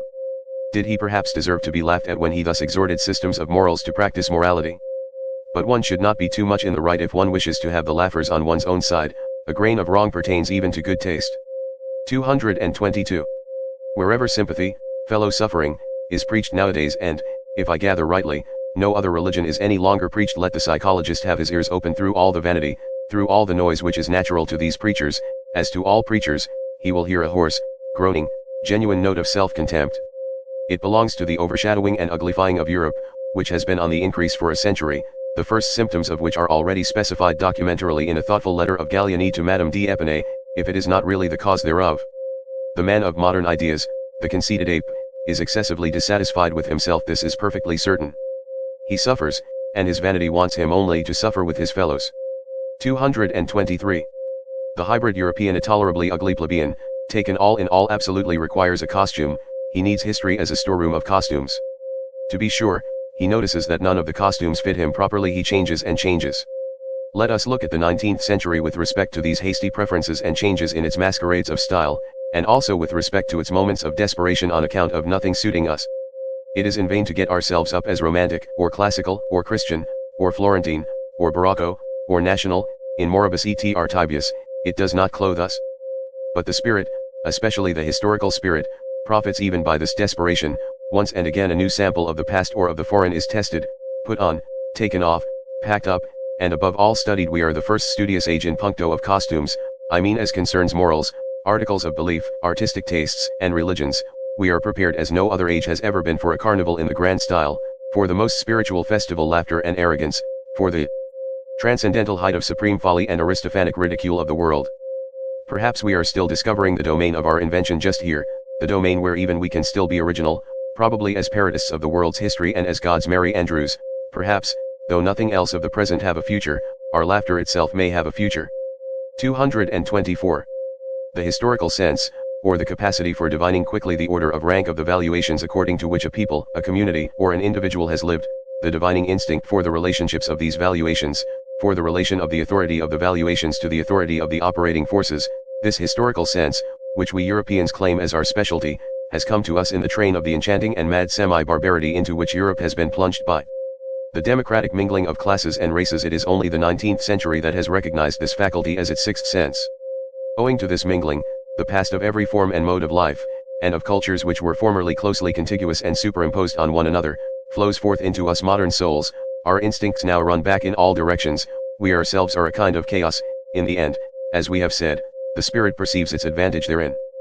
By means of our semi-barbarity in body and in desire, we have secret access everywhere, such as a noble age never had. We have access above all to the labyrinth of imperfect civilizations, and to every form of semi-barbarity that has at any time existed on earth, and in so far as the most considerable part of human civilization hitherto has just been semi-barbarity, the historical sense implies almost the sense and instinct for everything, the taste and tongue for everything, whereby it immediately proves itself to be an ignoble sense. For instance, we enjoy Homer once more. It is perhaps our happiest acquisition that we know how to appreciate Homer, whom men of distinguished culture, as the French of the 17th century, like Saint Evremond, who reproached him for his esprit vaste, and even Voltaire, the last echo of the century, cannot and could not so easily appropriate, whom they scarcely permitted themselves to enjoy. The very decided yea and nay of their palate, their promptly ready disgust, their hesitating reluctance with regard to everything strange, their horror of the bad taste even of lively curiosity, and in general the averseness of every distinguished and self-sufficing culture to avow a new desire, a dissatisfaction with its own condition, or an admiration of what is strange, all this determines and disposes them unfavorably even towards the best things of the world which are not their property, or could not become their prey. And no faculty is more unintelligible to such men than just this historical sense, with its truckling, plebeian curiosity. The case is not different with Shakespeare, that marvelous Spanish Moorish Saxon synthesis of taste, over whom an ancient Athenian of the circle of Aeschylus would have half killed himself with laughter or irritation, but we accept precisely this wild motleyiness, this medley of the most delicate, the most coarse, and the most artificial, with a secret confidence and cordiality. We enjoy it as a refinement of art reserved expressly for us, and allow ourselves to be as little disturbed by the repulsive fumes and the proximity of the English populace in which Shakespeare's art and taste lives, as perhaps on the Chioggia of Naples, where, with all our senses awake, we go our way, enchanted and voluntarily, in spite of the drain odor of the lower quarters of the town. That as men of the historical sense we have our virtues, is not to be disputed. We are unpretentious, unselfish, modest, brave, habituated to self-control and self-renunciation, very grateful, very patient, very complacent, but with all this we are perhaps not very tasteful. Let us finally confess it, that what is most difficult for us men of the historical sense to grasp, feel, taste, and love, what finds us fundamentally prejudiced and almost hostile, is precisely the perfection and ultimate maturity in every culture and art, the essentially noble in works and men, their moment of smooth sea and halcyon self-sufficiency, the goldenness and coldness which all things show that have perfected themselves. Perhaps our great virtue of the historical sense is in necessary contrast to good taste, at least to the very bad taste, and we can only evoke in ourselves imperfectly, hesitatingly, and with compulsion the small, short, and happy God's ends and glorifications of human life as they shine here and there, those moments and marvelous experiences when a great power has voluntarily come to a halt before the boundless and infinite, when a superabundance of refined delight has been enjoyed by a sudden checking and petrifying, by standing firmly and planting oneself fixedly on still trembling ground. Proportionateness is strange to us, let us confess it to ourselves. Our itching is really the itching for the infinite, the immeasurable. Like the rider on his forward panting horse, we let the reins fall before the infinite. We modern men, we semi-barbarians, and are only in our highest bliss when we are in most danger. 225. Whether it be hedonism, pessimism, utilitarianism, or eudaimonism, all those modes of thinking which measure the worth of things according to pleasure and pain, that is, according to accompanying circumstances and secondary considerations, are plausible modes of thought and naivete, which everyone conscious of creative powers and an artist's conscience will look down upon with scorn, though not without sympathy. Sympathy for you. To be sure, that is not sympathy as you understand it.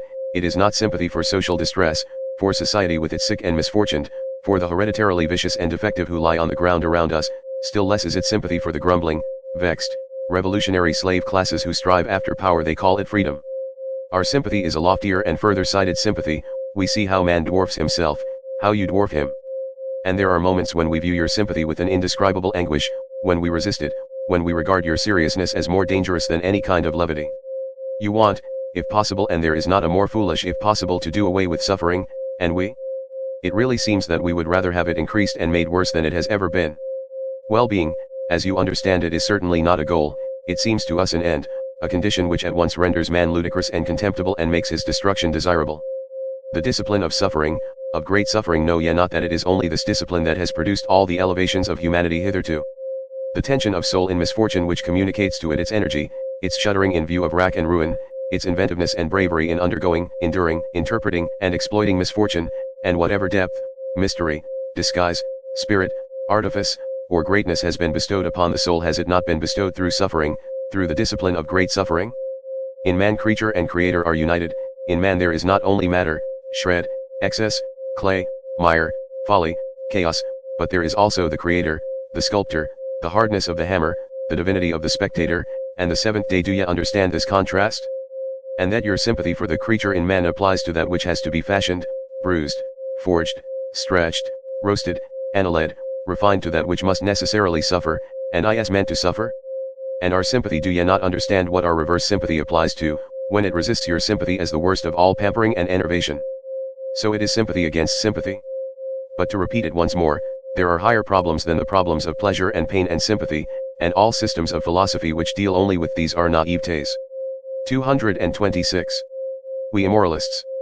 This world with which we are concerned, in which we have to fear and love, this almost invisible, inaudible world of delicate command and delicate obedience, a world of almost in every respect, captious, insidious, sharp, and tender, yes, it is well protected from clumsy spectators and familiar curiosity.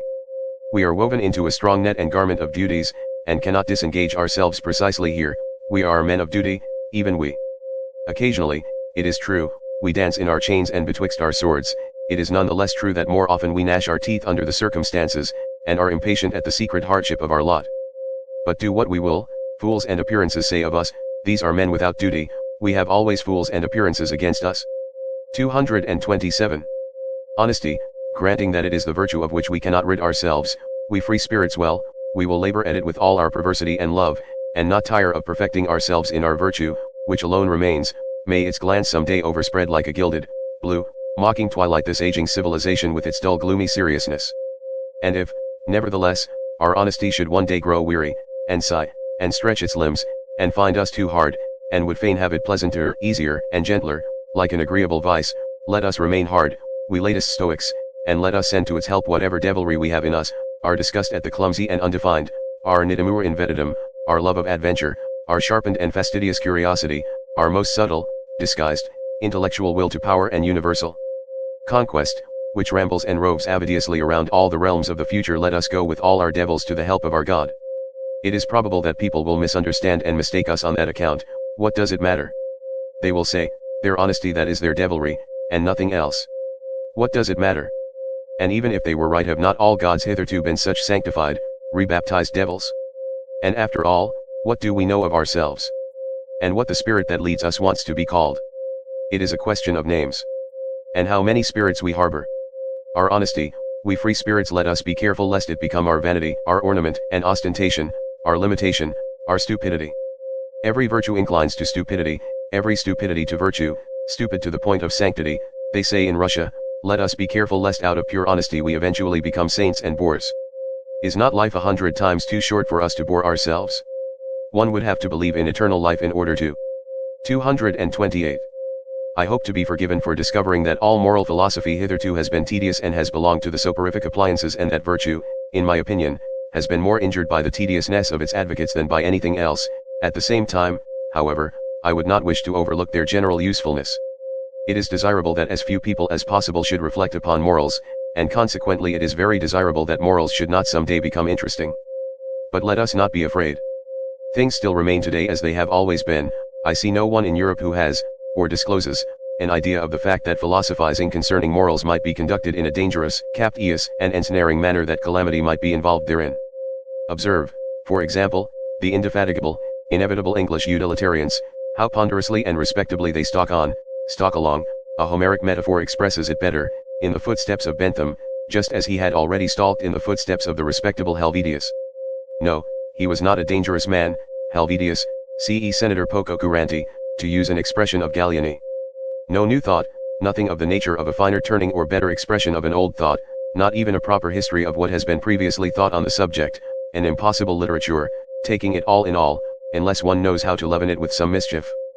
In effect, the old English vice called cant, which is moral Tartuffism, has insinuated itself also into these moralists, whom one must certainly read with an eye to their motives if one must read them, concealed this time under the new form of the scientific spirit. Moreover, there is not absent from them a secret struggle with the pangs of conscience, from which a race of former Puritans must naturally suffer, in all their scientific tinkering with morals. Is not a moralist the opposite of a Puritan? That is to say, as a thinker who regards morality as questionable, as worthy of interrogation, in short, as a problem. Is moralizing not immoral? In the end, they all want English morality to be recognized as authoritative, inasmuch as mankind, or the general utility, or the happiness of the greatest number, no. The happiness of England, will be best served thereby. They would like, by all means, to convince themselves that the striving after English happiness, I mean after comfort and fashion, and in the highest instance, a seat in Parliament, is at the same time the true path of virtue, in fact, that in so far as there has been virtue in the world hitherto, it has just consisted in such striving. Not one of those ponderous, conscience-stricken herding animals, who undertake to advocate the cause of egoism as conducive to the general welfare, wants to have any knowledge or inkling of the facts that the general welfare is no ideal, no goal, no notion that can be at all grasped, but is only a nostrum, that what is fair to one may not at all be fair to another, that the requirement of one morality for all is really a detriment to higher men, in short, that there is a distinction of rank between man, and consequently between morality and morality. They are an unassuming and fundamentally mediocre species of men, these utilitarian Englishmen, and, as already remarked, in so far as they are tedious, one cannot think highly enough of their utility. One ought even to encourage them, as has been partially attempted in the following rhymes. Hail, ye worthies, barrow wheeling. Longer better, I revealing. Stiffer eye in head and knee. Unenraptured, never jesting. Mediocre everlasting. Sans genie et sans esprit. 229. In these later ages, which may be proud of their humanity, there still remains so much fear, so much superstition of the cruel wild beast, the mastering of which constitutes the very pride of these humane ages, that even obvious truths, as if by the agreement of centuries, have long remained unuttered, because they have the appearance of helping the finally slain wild beast back to life again. I perhaps risk something when I allow such a truth to escape, let others capture it again and give it so much milk of pious sentiment. Footnote, an expression from Schiller's William Tell, Act 4, Scene 3, to drink, that it will lie down quiet and forgotten, in its old corner. One ought to learn anew about cruelty, and open one's eyes. One ought at last to learn impatience, in order that such immodest gross errors as, for instance, have been fostered by ancient and modern philosophers with regard to tragedy may no longer wander about virtuously and boldly. Almost everything that we call higher culture is based upon the spiritualizing and intensifying of cruelty. This is my thesis. The wild beast has not been slain at all, it lives, it flourishes, it has only been transfigured.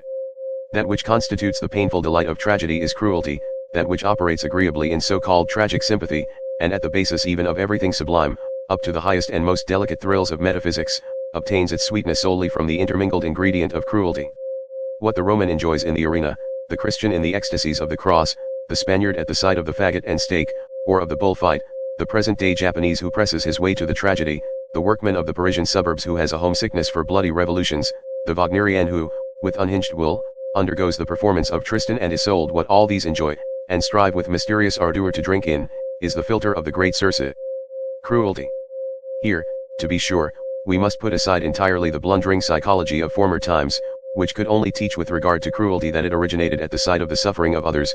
There is an abundant, superabundant enjoyment even in one's own suffering, in causing one's own suffering, and wherever man has allowed himself to be persuaded to self-denial in the religious sense, or to self-mutilation, as among the Phoenicians and ascetics, or in general, to desensualization, decarnalization, and contrition, to puritanical repentance spasms, to vivisection of conscience, and to Pascal-like sacrificia del intelletto, he is secretly allured and impelled forwards by his cruelty, by the dangerous thrill of cruelty towards himself.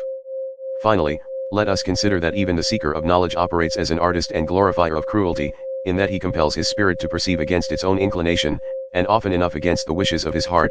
He forces it to say nay, where he would like to affirm, love, and adore. Indeed, every instance of taking a thing profoundly and fundamentally, is a violation, an intentional injuring of the fundamental will of the spirit, which instinctively aims at appearance and superficiality. Even in every desire for knowledge there is a drop of cruelty. 230. Perhaps what I have said here about a fundamental will of the spirit may not be understood without further details. I may be allowed a word of explanation. That imperious something which is popularly called the spirit, wishes to be master internally and externally, and to feel itself master. It has the will of a multiplicity for a simplicity, a binding, taming, imperious, and essentially ruling will. Its requirements and capacities here are the same as those assigned by physiologists to everything that lives, grows, and multiplies. The power of the spirit to appropriate foreign elements reveals itself in a strong tendency to assimilate the new to the old, to simplify the manifold, to overlook or repudiate the absolutely contradictory, just as it arbitrarily re-underlines, makes prominent, and falsifies for itself certain traits and lines in the foreign elements, in every portion of the outside world. Its object thereby is the incorporation of new experiences, the assortment of new things in the old arrangements. In short, growth, or more properly, the feeling of growth, the feeling of increased power is its object. This same will has at its service an apparently opposed impulse of the spirit, a suddenly adopted preference of ignorance, of arbitrary shutting out, a closing of windows, an inner denial of this or that, a prohibition to approach, a sort of defensive attitude against much that is knowable, a contentment with obscurity, with the shutting in horizon, and acceptance and approval of ignorance, as that which is all necessary according to the degree of its appropriating power, its digestive power. To speak figuratively, and in fact the spirit resembles a stomach more than anything else.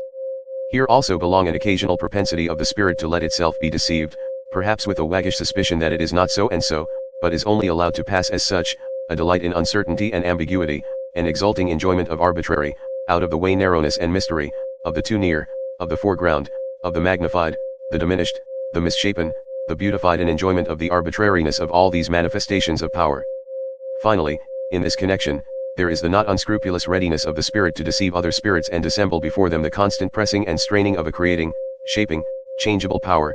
The spirit enjoys therein its craftiness and its variety of disguises. It enjoys also its feeling of security therein. It is precisely by its protean arts that it is best protected and concealed. Counter to this propensity for appearance, for simplification, for a disguise, for a cloak, in short, for an outside, for every outside is a cloak, there operates the sublime tendency of the man of knowledge, which takes, and insists on taking things profoundly, variously, and thoroughly, as a kind of cruelty of the intellectual conscience and taste, which every courageous thinker will acknowledge in himself, provided, as it ought to be, that he has sharpened and hardened his eye sufficiently long for introspection, and is accustomed to severe discipline and even severe words. He will say, there is something cruel in the tendency of my spirit. Let the virtuous and amiable try to convince him that it is not so. In fact, it would sound nicer, if, instead of our cruelty, perhaps our extravagant honesty were talked about, whispered about, and glorified, we free, very free spirits, and some day perhaps such will actually be our posthumous glory. Meanwhile, for there is plenty of time until then, we should be least inclined to deck ourselves out in such florid and fringed moral verbiage. Our whole former work has just made us sick of this taste and its sprightly exuberance. They are beautiful, glistening, jingling, festive words: honesty, love of truth, love of wisdom, sacrifice for knowledge, heroism of the truthful. There is something in them that makes one's heart swell with pride. But we anchorites and marmots have long ago persuaded ourselves in all the secrecy of an anchorite's conscience, that this worthy parade of verbiage also belongs to the old false adornment, frippery, and gold dust of unconscious human vanity, and that even under such flattering color and repainting, the terrible original text homo natura must again be recognized. In effect, to translate man back again into nature, to master the many vain and visionary interpretations and subordinate meanings which have hitherto been scratched and daubed over the eternal original text, homo natura, to bring it about that man shall henceforth stand before man as he now, hardened by the discipline of science, stands before the other forms of nature, with fearless Oedipus eyes, and stopped Ulysses' ears, deaf to the enticements of old metaphysical bird-catchers, who have piped to him far too long, thou art more, thou art higher, thou hast a different origin. This may be a strange and foolish task, but that it is a task, who can deny? Why did we choose it, this foolish task? Or, to put the question differently, Why knowledge at all? Everyone will ask us about this. And thus pressed, we, who have asked ourselves the question 100 times, have not found and cannot find any better answer. 231. Learning alters us, it does what all nourishment does, that does not merely conserve as the physiologist knows. But at the bottom of our souls, quite down below, there is certainly something unteachable, a granite of spiritual fate, a predetermined decision and answer to predetermined, chosen questions. In each cardinal problem there speaks an unchangeable I am this. A thinker cannot learn anew about man and woman, for instance, but can only learn fully, he can only follow to the end what is fixed about them in himself. Occasionally we find certain solutions of problems which make strong beliefs for us, perhaps they are henceforth called convictions. Later on one sees in them only footsteps to self-knowledge, guideposts to the problem which we ourselves are, or more correctly to the great stupidity which we embody, our spiritual fate, the unteachable in us, quite down below. In view of this liberal compliment which I have just paid myself, permission will perhaps be more readily allowed me to utter some truths about woman as she is, provided that it is known at the outset how literally they are merely my truths.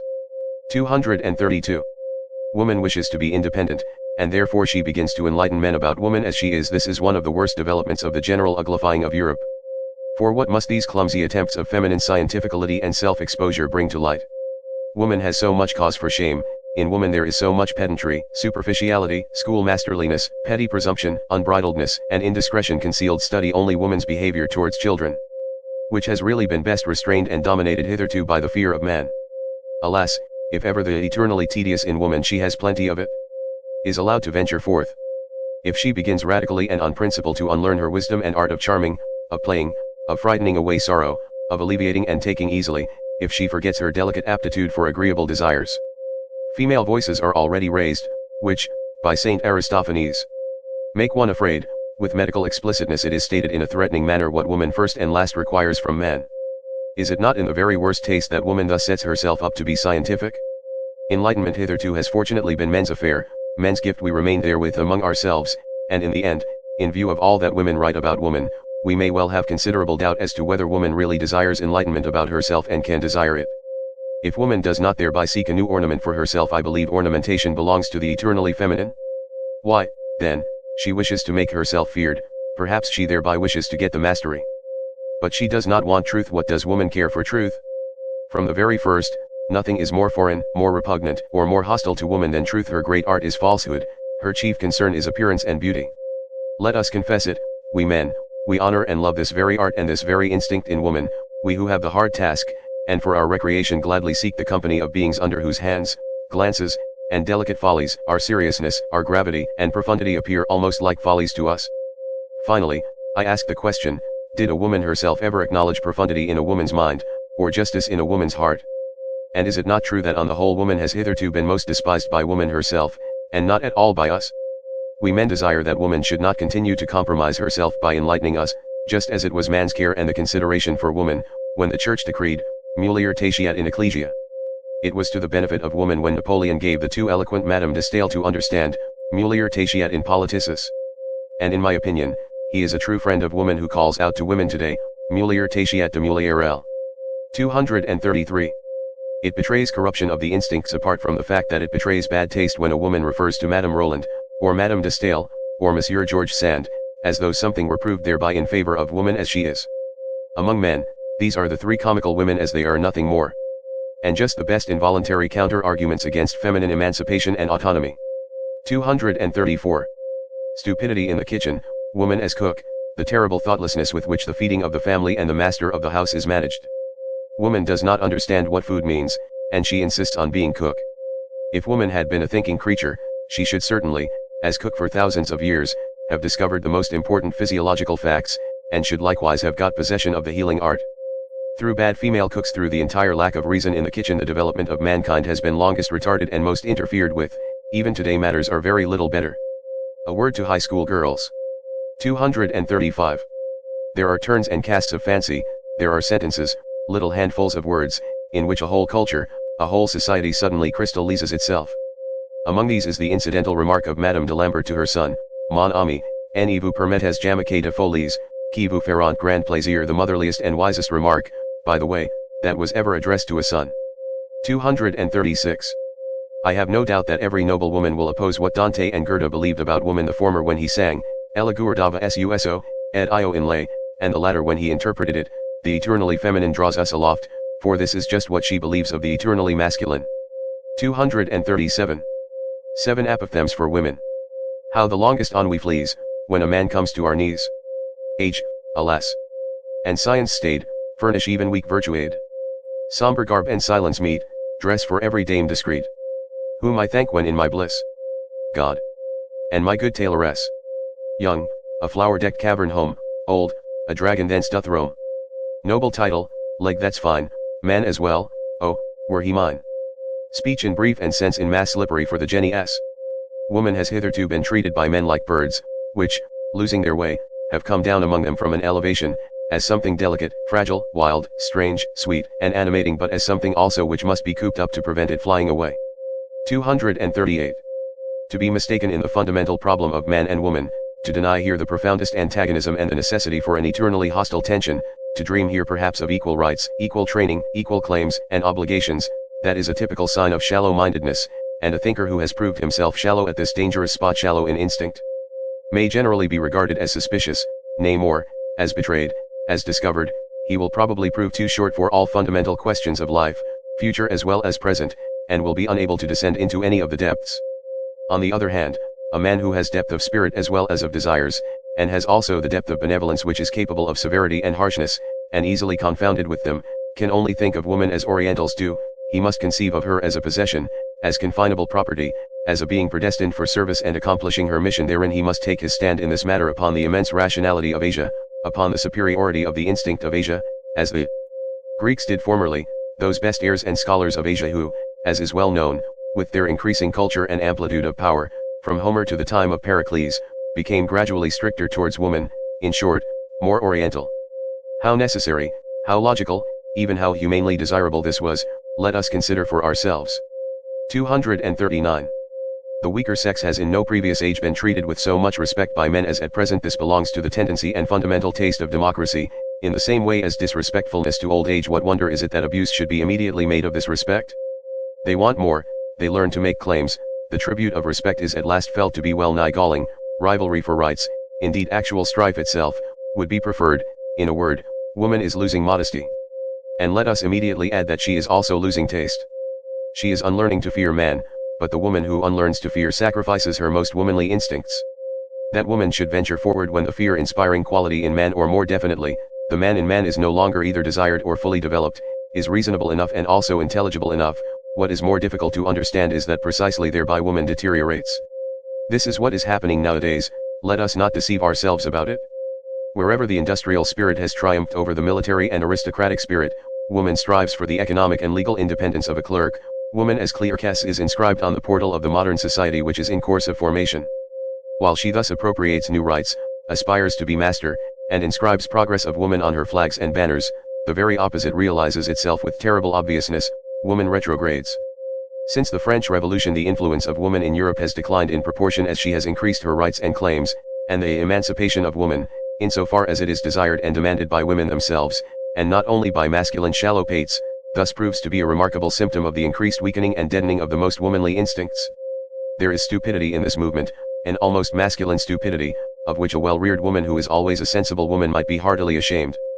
To lose the intuition as to the ground upon which she can most surely achieve victory, to neglect exercise in the use of her proper weapons, to let herself go before man, perhaps even to the book, where formerly she kept herself in control and in refined, artful humility, to neutralize with her virtuous audacity man's faith in a veiled, fundamentally different ideal in woman, something eternally, necessarily feminine, to emphatically and loquaciously dissuade man from the idea that woman must be preserved, cared for, protected, and indulged, like some delicate, strangely wild, and often pleasant domestic animal, the clumsy and indignant collection of everything of the nature of servitude and bondage which the position of woman in the hitherto existing order of society has entailed and still entails, as though slavery were a counter-argument, and not rather a condition of every higher culture, of every elevation of culture. What does all this betoken, if not a disintegration of womanly instincts, a dehumanizing? Certainly, there are enough of idiotic friends and corrupters of woman among the learned asses of the masculine sex, who advise woman to dehumanize herself in this manner, and to imitate all the stupidities from which man in Europe, European manliness, suffers, who would like to lower woman to general culture, indeed even to newspaper reading and meddling with politics. Here and there they wish even to make women into free spirits and literary workers, as though a woman without piety would not be something perfectly obnoxious or ludicrous to a profound and godless man. Almost everywhere her nerves are being ruined by the most morbid and dangerous kind of music, our latest German music, and she is daily being made more hysterical and more incapable of fulfilling her first and last function, that of bearing robust children. They wish to cultivate her in general still more, and intend, as they say, to make the weaker sex strong by culture, as if history did not teach in the most emphatic manner that the cultivating of mankind and his weakening, that is to say, the weakening, dissipating, and languishing of his force will have always kept pace with one another, and that the most powerful and influential women in the world, and lastly, the mother of Napoleon, had just to thank their force of will and not their schoolmasters for their power and ascendancy over men. That which inspires respect in woman, and often enough fear also, is her nature, which is more natural than that of man, her genuine, carnivore-like, cunning flexibility, her tiger claws beneath the glove, her naivete in egoism, her untrainableness and innate wildness, the incomprehensibleness, extent, and deviation of her desires and virtues.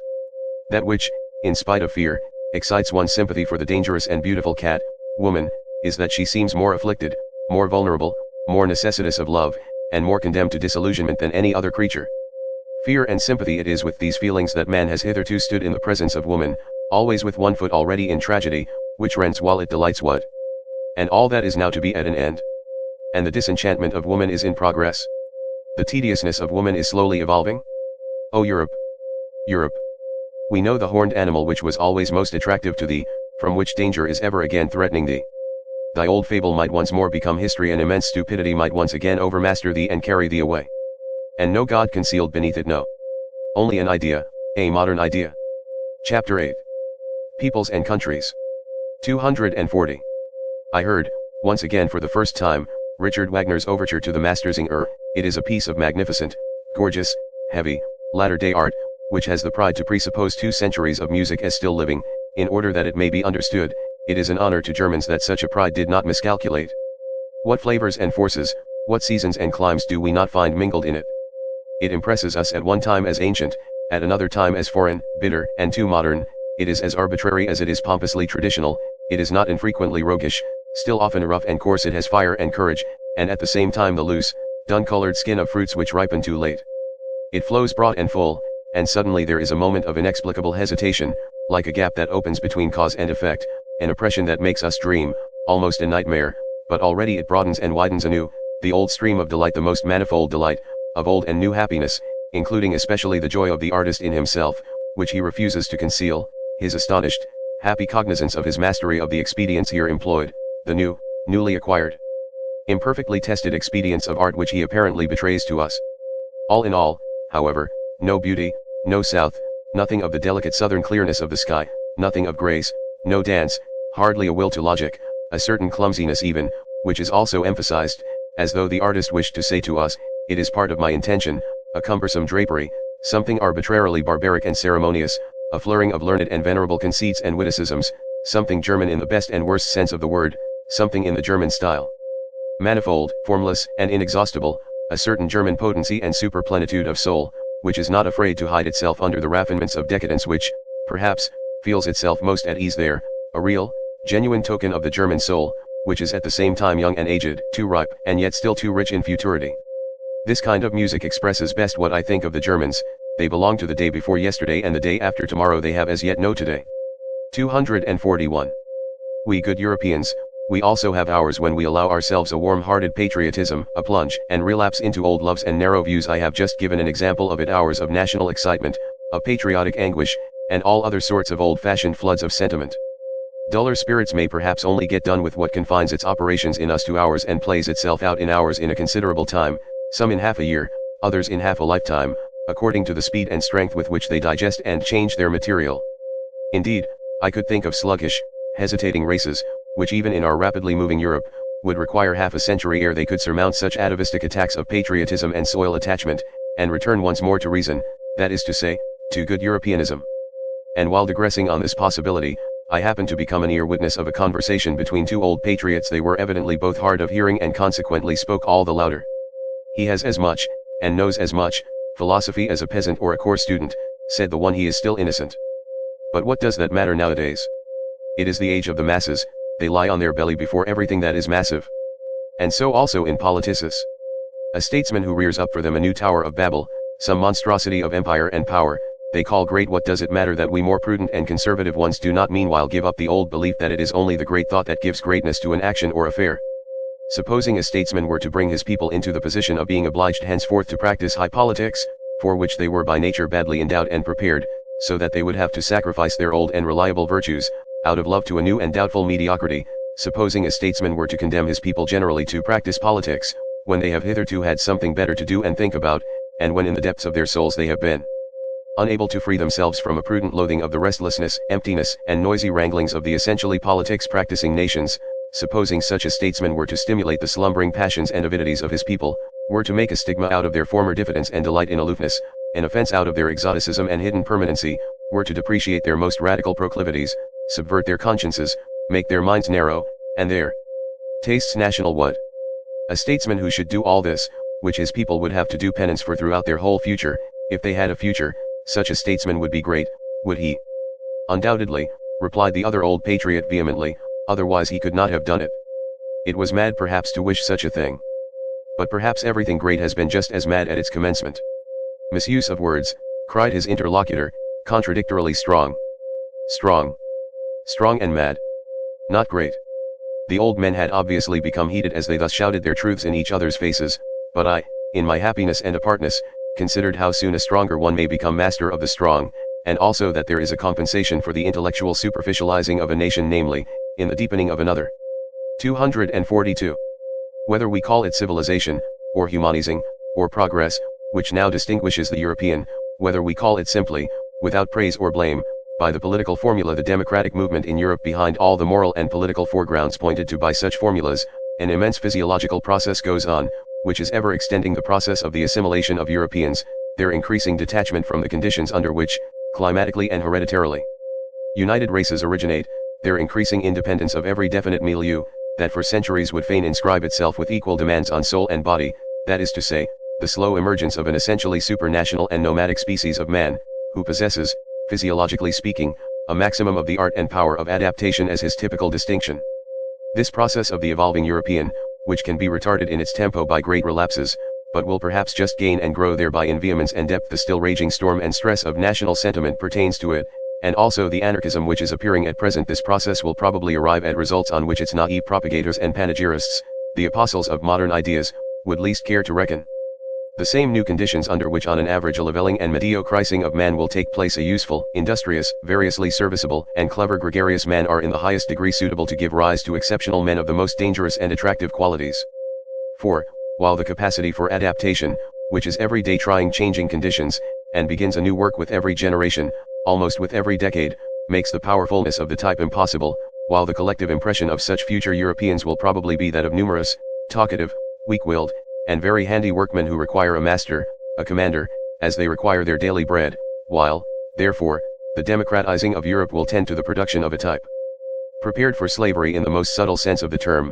The strong man will necessarily in individual and exceptional cases, become stronger and richer than he has perhaps ever been before, owing to the unprejudicedness of his schooling, owing to the immense variety of practice, art, and disguise. I meant to say that the democratizing of Europe is at the same time an involuntary arrangement for the rearing of tyrants, taking the word in all its meanings, even in its most spiritual sense. 243. I hear with pleasure that our sun is moving rapidly towards the constellation Hercules, and I hope that the men on this earth will do like the sun. And we foremost, we good Europeans. 244. There was a time when it was customary to call Germans deep by way of distinction, but now that the most successful type of New Germanism is covetous of quite other honors, and perhaps misses smartness in all that has depth, it is almost opportune and patriotic to doubt whether we did not formerly deceive ourselves with that commendation, in short, whether German depth is not at bottom something different and worse, and something from which, thank God, we are on the point of successfully ridding ourselves. Let us try, then, to relearn with regard to German depth. The only thing necessary for the purpose is a little vivisection of the German soul. The German soul is above all manifold, varied in its source, aggregated and superimposed, rather than actually built. This is owing to its origin. A German who would embolden himself to assert, 2 souls, alas, dwell in my breast, would make a bad guess at the truth, or, more correctly, he would come far short of the truth about the number of souls. As a people made up of the most extraordinary mixing and mingling of races, perhaps even with the preponderance of the pre-Aryan element as the people of the center in every sense of the term, the Germans are more intangible, more ample, more contradictory, more unknown, more incalculable, More surprising, and even more terrifying than other peoples are to themselves, they escape definition, and are thereby alone the despair of the French. It is characteristic of the Germans that the question, what is German, never dies out among them. Kotzebue certainly knew his Germans well enough, we are known, they cried jubilantly to him, but Sand also thought he knew them. Jean-Paul knew what he was doing when he declared himself incensed at Fichte's lying but patriotic flatteries and exaggerations, but it is probable that Goethe thought differently about Germans from Jean-Paul, even though he acknowledged him to be right with regard to Fichte. It is a question what Goethe really thought about the Germans. But about many things around him he never spoke explicitly, and all his life he knew how to keep an astute silence. Probably he had good reason for it. It is certain that it was not the wars of independence that made him look up more joyfully, any more than it was the French Revolution, the event on account of which he reconstructed his Faust, and indeed the whole problem of man, was the appearance of Napoleon. There are words of Goethe in which he condemns with impatient severity, as from a foreign land, that which Germans take a pride in.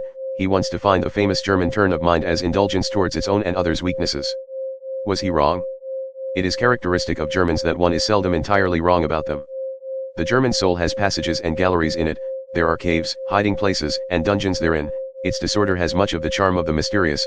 The German is well acquainted with the bypaths to chaos. And as everything loves its symbol, so the German loves the clouds and all that is obscure, evolving, crepuscular, damp, and shrouded. It seems to him that everything uncertain, undeveloped, self-displacing, and growing is deep. The German himself does not exist, he is becoming, he is developing himself. Development is therefore the essentially German discovery and hit in the great domain of philosophical formulas, a ruling idea, which, together with German beer and German music, is laboring to Germanize all Europe. Foreigners are astonished and attracted by the riddles which the conflicting nature at the basis of the German soul propounds to them, riddles which Hegel's systematist and Richard Wagner has in the end set to music. Good-natured and spiteful, such a juxtaposition, preposterous in the case of every other people, is unfortunately only too often justified in Germany. One has only to live for a while among Swabians to know this. The clumsiness of the German scholar and his social distastefulness agree alarmingly well with his physical rope dancing and nimble boldness, of which all the gods have learned to be afraid. If anyone wishes to see the German soul demonstrated ad oculos, let him only look at German taste, at German arts and manners. What boorish indifference to taste! How the noblest and the commonest stand there in juxtaposition! How disorderly and how rich is the whole constitution of this soul! The German drags at his soul, he drags at everything he experiences. He digests his events badly, he never gets done with them, and German depth is often only a difficult, hesitating digestion. And just as all chronic invalids, all dyspeptics like what is convenient, so the German loves frankness and honesty. It is so convenient to be frank and honest. This confidingness, this complaisance, this showing the cards of German honesty, is probably the most dangerous and most successful disguise which the German is up to nowadays. It is his proper Mephistophelian art. With this he can still achieve much. The German lets himself go, and thereby gazes with faithful, blue, empty German eyes, and other countries immediately confound him with his dressing gown. I meant to say that, let German depth be what it will among ourselves alone, we perhaps take the liberty to laugh at it. We shall do well to continue henceforth to honor its appearance and good name, and not barter away too cheaply our old reputation as a people of depth for Prussian smartness, and Berlin wit and sand. It is wise for a people to pose, and let itself be regarded, as profound, clumsy, good-natured, honest, and foolish. It might even be profound to do so. Finally, we should do honor to our name. We are not called the Tischavoke, deceptive people, for nothing. 245. The good old time is past, it sang itself out in Mozart. How happy are we that his Rococo still speaks to us, that his good company, his tender enthusiasm, his childish delight in the Chinese and its flourishes, his courtesy of heart, his longing for the elegant, the amorous, the tripping, the tearful, and his belief in the South, can still appeal to something left in us. Ah, some time or other it will be over with it. But who can doubt that it will be over still sooner with the intelligence and taste for Beethoven? For he was only the last echo of a break and transition in style, and not, like Mozart, the last echo of a great European taste which had existed for centuries. Beethoven is the intermediate event between an old mellow soul that is constantly breaking down, and a future over young soul that is always coming. There is spread over his music the twilight of eternal loss and eternal extravagant hope, the same light in which Europe was bathed when it dreamed with Rousseau, when it danced round the tree of liberty of the Revolution, and finally almost fell down in adoration before Napoleon. But how rapidly does this very sentiment now pale, how difficult nowadays is even the apprehension of this sentiment, how strangely does the language of Rousseau, Schiller, Shelley, and Byron sound to our ear, in whom collectively the same fate of Europe was able to speak, which knew how to sing in Beethoven. Whatever German music came afterwards, belongs to Romanticism, that is to say, to a movement which, historically considered, was still shorter, more fleeting, and more superficial than that great interlude, the transition of Europe from Rousseau to Napoleon, and to the rise of democracy. Weber, but what do we care nowadays for Frischütz and Oberon? Or Marschner's Hans Heiling and Vampire? Or even Wagner's Tannhauser? That is extinct, although not yet forgotten music. This whole music of Romanticism, besides, was not noble enough, was not musical enough, to maintain its position anywhere but in the theater and before the masses. From the beginning it was second-rate music, which was little thought of by genuine musicians. It was different with Felix Mendelssohn, that halcyon master, who, on account of his lighter, purer, happier soul, quickly acquired admiration, and was equally quickly forgotten, as the beautiful episode of German music. But with regard to Robert Schumann, who took things seriously, and has been taken seriously from the first, he was the last that founded a school, do we not now regard it as a satisfaction, a relief, a deliverance, that this very romanticism of Schumann's has been surmounted? Schumann, fleeing into the Saxon Switzerland of his soul, with a half-Werther-like, half-Jean Paul-like nature, assuredly not like Beethoven, assuredly not like Byron, his Manfred music is a mistake and a misunderstanding to the extent of injustice. Schumann, with his taste, which was fundamentally a petty taste, that is to say, a dangerous propensity, doubly dangerous among Germans, for quiet lyricism and intoxication of the feelings, going constantly apart, timidly withdrawing and retiring. A noble weakling who revelled in nothing but anonymous joy and sorrow, from the beginning a sort of girl and Nolly me tangere. This Schumann was already merely a German event in music, and no longer a European event, as Beethoven had been, as in a still greater degree Mozart had been. With Schumann German music was threatened with its greatest danger, that of losing the voice for the soul of Europe and sinking into a merely national affair. 246. What a torture are books written in German to a reader who has a third ear!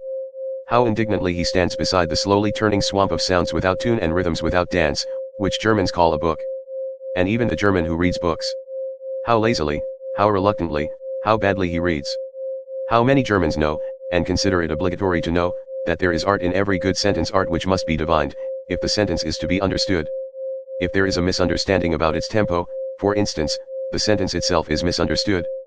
That one must not be doubtful about the rhythm determining syllables, that one should feel the breaking of the too rigid symmetry as intentional and as a charm, that one should lend a fine and patient ear to every staccato and every rubato, that one should divine the sense in the sequence of the vowels and diphthongs, and how delicately and richly they can be tinted and redented in the order of their arrangement. Who among book-reading Germans is complacent enough to recognize such duties and requirements, and to listen to so much art and intention in language? After all, one just has no ear for it, and so the most marked contrasts of style are not heard, and the most delicate artistry is as it were squandered on the deaf. These were my thoughts when I noticed how clumsily and unintuitively two masters in the art of prose writing have been confounded, one, whose words drop down hesitatingly and coldly, as from the roof of a damp cave he counts on their dull sound and echo, and another who manipulates his language like a flexible sword, and from his arm down into his toes feels the dangerous bliss of the quivering, over-sharp blade, which wishes to bite, hiss, and cut. 247. How little the German style has to do with harmony and with the ear, is shown by the fact that precisely our good musicians themselves write badly. The German does not read aloud, he does not read for the ear, but only with his eyes. He has put his ears away in the drawer for the time. In antiquity, when a man read, which was seldom enough, he read something to himself, and in a loud voice. They were surprised when anyone read silently, and sought secretly the reason of it. In a loud voice, that is to say, with all the swellings, inflections, and variations of key and changes of tempo, in which the ancient public world took delight. The laws of the written style were then the same as those of the spoken style, and these laws depended partly on the surprising development and refined requirements of the ear and larynx, partly on the strength, endurance, and power of the ancient lungs. In the ancient sense, a period is above all a physiological whole, inasmuch as it is comprised in one breath. Such periods as occur in Demosthenes and Cicero, swelling twice and sinking twice, and all in one breath, were pleasures to the men of antiquity, who knew by their own schooling how to appreciate the virtue therein, the rareness and the difficulty in the deliverance of such a period. We have really no right to the big period, we modern men, who are short of breath in every sense. Those ancients, indeed, were all of them dilettanti in speaking, consequently connoisseurs, consequently critics. They thus brought their orators to the highest pitch, in the same manner as in the last century, when all Italian ladies and gentlemen knew how to sing. The virtuosoship of song, and with it also the art of melody, reached its elevation. In Germany, however, until quite recently, when a kind of platform eloquence began shyly and awkwardly enough to flutter its young wings, there was properly speaking only one kind of public and approximately artistical discourse that delivered from the pulpit. The preacher was the only one in Germany who knew the weight of a syllable or a word, in what manner a sentence strikes, springs, rushes, flows, and comes to a close. He alone had a conscience in his ears, often enough a bad conscience, for reasons are not lacking why proficiency in oratory should be especially seldom attained by a German, or almost always too late. The masterpiece of German prose is therefore with good reason the masterpiece of its greatest preacher. The Bible has hitherto been the best German book. Compared with Luther's Bible, almost everything else is merely literature, something which has not grown in Germany, and therefore has not taken and does not take root in German hearts, as the Bible has done. 248. There are two kinds of geniuses, one which above all engenders and seeks to engender, and another which willingly lets itself be fructified and brings forth. And similarly, among the gifted nations, there are those on whom the woman's problem of pregnancy has devolved, and the secret task of forming, maturing, and perfecting. The Greeks, for instance, were a nation of this kind, and so are the French, and others which have to fructify and become the cause of new modes of life, like the Jews, the Romans, and, in all modesty be it asked, like the Germans. Nations tortured and enraptured by unknown fevers and irresistibly forced out of themselves, amorous and longing for foreign races, for such as let themselves be fructified, and withal imperious, like everything conscious of being full of generative force, and consequently empowered by the grace of God. These two kinds of geniuses seek each other like man and woman, but they also misunderstand each other like man and woman. 249. Every nation has its own Tartuffery, and calls that its virtue. One does not know cannot know, the best that is in one. 250. What you're opposed to the Jews? Many things, good and bad, and above all one thing of the nature both of the best and the worst, the grand style in morality, the fearfulness and majesty of infinite demands, of infinite significations, the whole romanticism and sublimity of moral questionableness, and consequently just the most attractive, ensnaring, and exquisite element in those iridescences and allurements to life, in the aftersheen of which the sky of our European culture, its evening sky, now glows, perhaps glows out. For this, we artists among the spectators and philosophers, are grateful to the Jews. 251. It must be taken into the bargain, if various clouds and disturbances, in short, slight attacks of stupidity pass over the spirit of a people that suffers and wants to suffer from national nervous fever and political ambition, for instance, among present-day Germans there is alternately the anti-French folly, the anti-Semitic folly, the anti-Polish folly, the Christian romantic folly, the Wagnerian folly, the Teutonic folly, the Prussian folly. Just look at those poor historians, the Sibyls and Trichks, and their closely bandaged heads, and whatever else these little obscurations of the German spirit and conscience may be called. May it be forgiven me that I, too, when on a short daring sojourn on very infected ground, did not remain wholly exempt from the disease, but like everyone else, began to entertain thoughts about matters which did not concern me, the first symptom of political infection. About the Jews, for instance, listen to the following. I have never yet met a German who was favorably inclined to the Jews, and however decided the repudiation of actual anti-Semitism may be on the part of all prudent and political men, this prudence and policy is not perhaps directed against the nature of the sentiment itself, but only against its dangerous excess, and especially against the distasteful and infamous expression of this excess of sentiment. On this point we must not deceive ourselves. That Germany has amply sufficient Jews, that the German stomach, the German blood, has difficulty, and will long have difficulty, in disposing only of this quantity of Jew as the Italian, the Frenchman, and the Englishman have done by means of a stronger digestion, that is the unmistakable declaration and language of a general instinct, to which one must listen and according to which one must act. Let no more Jews come in. And shut the doors, especially towards the east, also towards Austria, thus commands the instinct of a people whose nature is still feeble and uncertain, so that it could be easily wiped out, easily extinguished, by a stronger race. The Jews, however, are beyond all doubt the strongest, toughest, and purest race at present living in Europe. They know how to succeed even under the worst conditions, in fact better than under favorable ones, by means of virtues of some sort, which one would like nowadays to label as vices, owing above all to a resolute faith which does not need to be ashamed before modern ideas. They alter only, when they do alter, in the same way that the Russian Empire makes its conquest as an empire that has plenty of time and is not of yesterday, namely, according to the principle, as slowly as possible. A thinker who has the future of Europe at heart, will, in all his perspectives concerning the future, calculate upon the Jews, as he will calculate upon the Russians, as above all the surest and likeliest factors in the great play and battle of forces.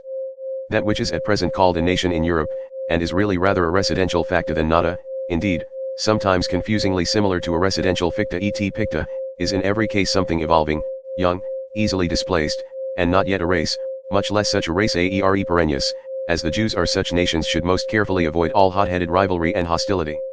It is certain that the Jews, if they desired or if they were driven to it, as the anti-Semites seem to wish, could now have the ascendancy, nay, literally the supremacy, over Europe. That they are not working and planning for that end is equally certain.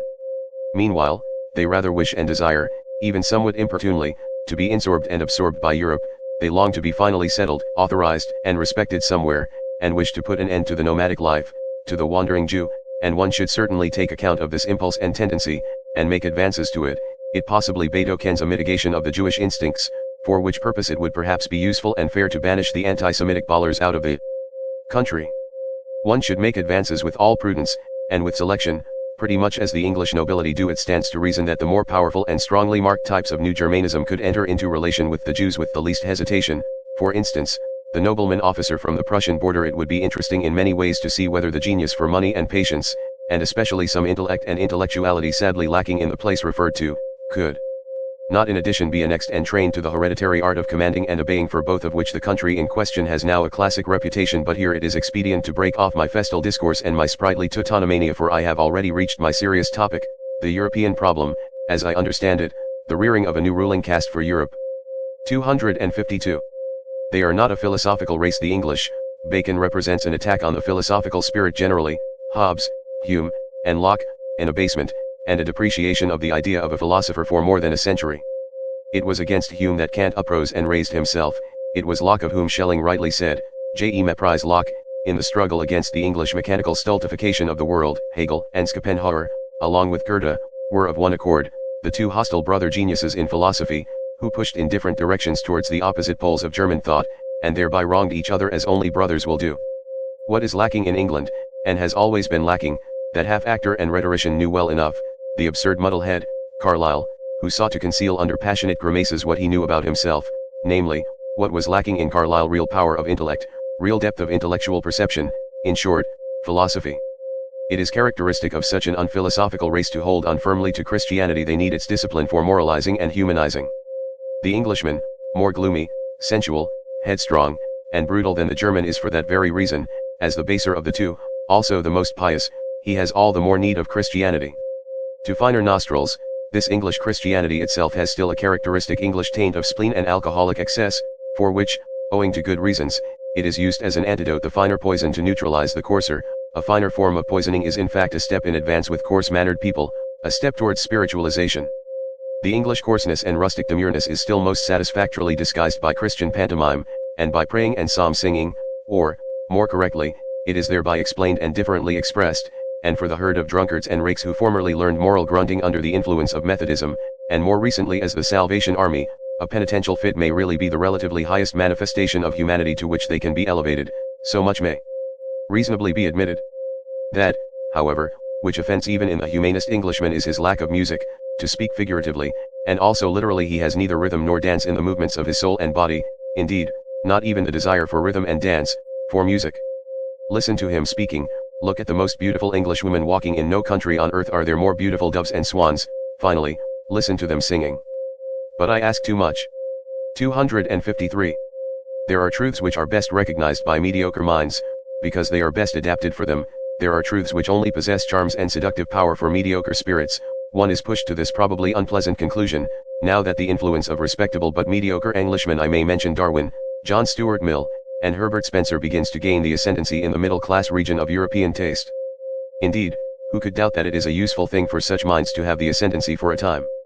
It would be an error to consider the highly developed and independently soaring minds as specially qualified for determining and collecting many little common facts, and deducing conclusions from them, as exceptions. They are rather from the first in no very favorable position towards those who are the rules. After all, they have more to do than merely to perceive. In effect, they have to be something new, they have to signify something new, they have to represent new values. The gulf between knowledge and capacity is perhaps greater, and also more mysterious, than one thinks. The capable man in the grand style, the creator, will possibly have to be an ignorant person, while on the other hand, for scientific discoveries like those of Darwin, a certain narrowness, aridity, and industrious carefulness, in short, something English, may not be unfavorable for arriving at them. Finally, let it not be forgotten that the English, with their profound mediocrity, brought about once before a general depression of European intelligence. What is called modern ideas, or the ideas of the 18th century, or French ideas that, consequently, against which the German mind rose up with profound disgust, is of English origin. There is no doubt about it. The French were only the apes and actors of these ideas, their best soldiers, and likewise, alas, their first and profoundest victims, for owing to the diabolical Anglomania of modern ideas, The âme français has in the end become so thin and emaciated, that at present one recalls its 16th and 17th centuries, its profound, passionate strength, its inventive excellency, almost with disbelief. One must, however, maintain this verdict of historical justice in a determined manner, and defend it against present prejudices and appearances. The European noblesse of sentiment, taste, and manners, taking the word in every high sense, is the work and invention of France. The European ignobleness, the plebeianism of modern ideas, is England's work and invention. 254. Even at present France is still the seat of the most intellectual and refined culture of Europe. It is still the high school of taste, but one must know how to find this France of taste. He who belongs to it keeps himself well concealed. They may be a small number in whom it lives and is embodied, besides perhaps being men who do not stand upon the strongest legs, in part fatalists, hypochondriacs, invalids, in part persons overindulged, over-refined, such as have the ambition to conceal themselves. They have all something in common: they keep their ears closed in presence of the delirious folly and noisy spouting of the democratic bourgeois. In fact, a besotted and brutalized France at present sprawls in the foreground. It recently celebrated a veritable orgy of bad taste, and at the same time of self-admiration, at the funeral of Victor Hugo. There is also something else common to them: a predilection to resist intellectual germanizing and a still greater inability to do so.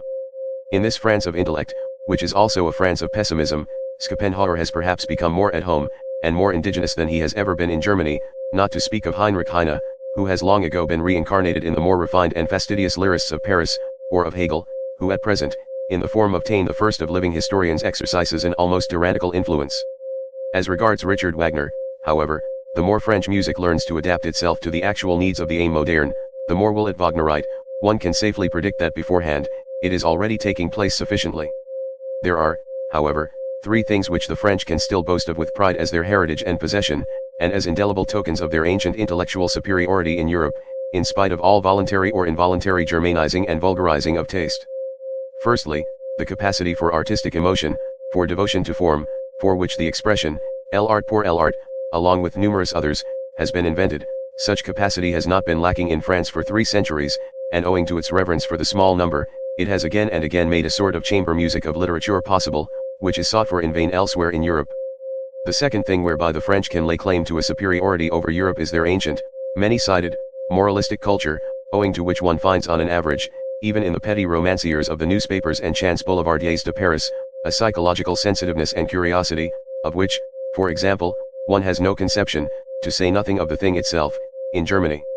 The Germans lack a couple of centuries of the moralistic work requisite thereto, which, as we have said, France has not grudged. Those who call the Germans naive on that account give them commendation for a defect. As the opposite of the German inexperience and innocence in voluptate psychologica, which is not too remotely associated with the tediousness of German intercourse, and as the most successful expression of genuine French curiosity and inventive talent in this domain of delicate thrills, Henry Bale may be noted, that remarkable anticipatory and forerunning man, who, with a Napoleonic tempo, traversed his Europe, in fact, several centuries of the European soul, as a surveyor and discoverer thereof. It has required 2 generations to overtake him one way or other, to divine long afterwards some of the riddles that perplexed and enraptured him, this strange Epicurean and man of interrogation, the last great psychologist of France. There is yet a third claim to superiority. In the French character there is a successful halfway synthesis of the North and South, which makes them comprehend many things, and enjoins upon them other things, which an Englishman can never comprehend. Their temperament, turned alternately to and from the South, in which from time to time the Provençal and Ligurian blood froths over, preserves them from the dreadful, northern grey in grey, from sunless conceptual spectrism and from poverty of blood, our German infirmity of taste, for the excessive prevalence of which at the present moment, blood and iron, that is to say high politics, has with great resolution been prescribed, according to a dangerous healing art, which bids me wait and wait, but not yet hope. There is also still in France a pre-understanding and ready welcome for those rarer and rarely gratified men, who are too comprehensive to find satisfaction in any kind of fatherlandism, and know how to love the South when in the North and the North when in the South, the born Midlanders, the good Europeans. For them Bizet has made music, this latest genius, who has seen a new beauty and seduction, who has discovered a piece of the South in music. 255. I hold that many precautions should be taken against German music. Suppose a person loves the South as I love it, as a great school of recovery for the most spiritual and the most sensuous ills, as a boundless solar profusion and effulgence which o'er spreads a sovereign existence believing in itself well, such a person will learn to be somewhat on his guard against German music, because, in injuring his taste anew, it will also injure his health anew. Such a southerner not by origin but by belief, if he should dream of the future of music, must also dream of it being freed from the influence of the North, and must have in his ears the prelude to a deeper, mightier, and perhaps more perverse and mysterious music, a super-German music, which does not fade, pale, and die away, as all German music does, at the sight of the blue, wanton sea and the Mediterranean clearness of sky, a super-European music, which holds its own even in presence of the brown sunsets of the desert, whose soul is akin to the palm tree, and can be at home and can roam with big, beautiful, lonely beasts of prey. I could imagine a music of which the rarest charm would be that it knew nothing more of good and evil, only that here and there perhaps some sailor's homesickness, some golden shadows and tender weaknesses might sweep lightly over it, an art which, from the far distance, would see the colors of a sinking and almost incomprehensible moral world fleeing towards it, and would be hospitable enough and profound enough to receive such belated fugitives. 256. Owing to the morbid estrangement which the nationality craze has induced and still induces among the nations of Europe, owing also to the short-sighted and hasty-handed politicians, who with the help of this craze, are at present in power, and do not suspect to what extent the disintegrating policy they pursue must necessarily be only an interlude policy, owing to all this and much else that is altogether unmentionable at present, the most unmistakable signs that Europe wishes to be one, are now overlooked, or arbitrarily and falsely misinterpreted. With all the more profound and large-minded men of this century, the real general tendency of the mysterious labor of their souls was to prepare the way for that new synthesis, and tentatively to anticipate the European of the future. Only in their simulations, or in their weaker moments, in old age perhaps, did they belong to the fatherlands they only wrested from themselves when they became patriots. I think of such men as Napoleon, Goethe, Beethoven, Stendhal, Heinrich Heine, Schopenhauer. It must not be taken amiss if I also count Richard Wagner among them, about whom one must not let oneself be deceived by his own misunderstandings. Geniuses like him have seldom the right to understand themselves, still less, of course, by the unseemly noise with which he is now resisted and opposed in France. The fact remains, nevertheless, that Richard Wagner and the later French Romanticism of the 40s, are most closely and intimately related to one another. They are akin, fundamentally akin, in all the heights and depths of their requirements. It is Europe, the one Europe, whose soul presses urgently and longingly, outwards and upwards, in their multifarious and boisterous art whither? Into a new light? Towards a new sun? But who would attempt to express accurately what all these masters of new modes of speech could not express distinctly? It is certain that the same storm and stress tormented them, that they sought in the same manner, these last great seekers. All of them steeped in literature to their eyes and ears, the first artists of universal literary culture, for the most part even themselves writers, poets, intermediaries, and blenders of the arts and the senses.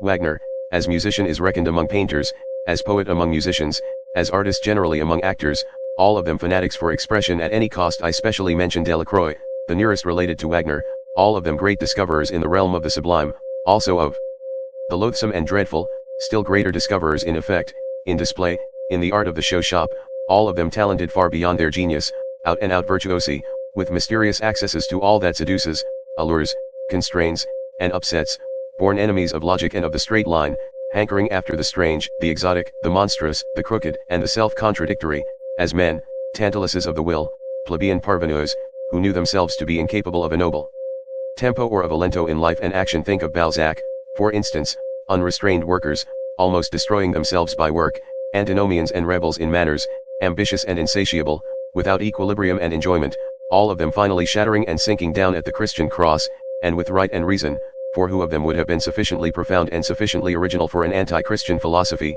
On the whole, a boldly daring, splendidly overbearing, high-flying, and aloft up-dragging class of higher men, who had first to teach their century, and it is the century of the masses, the conception higher man.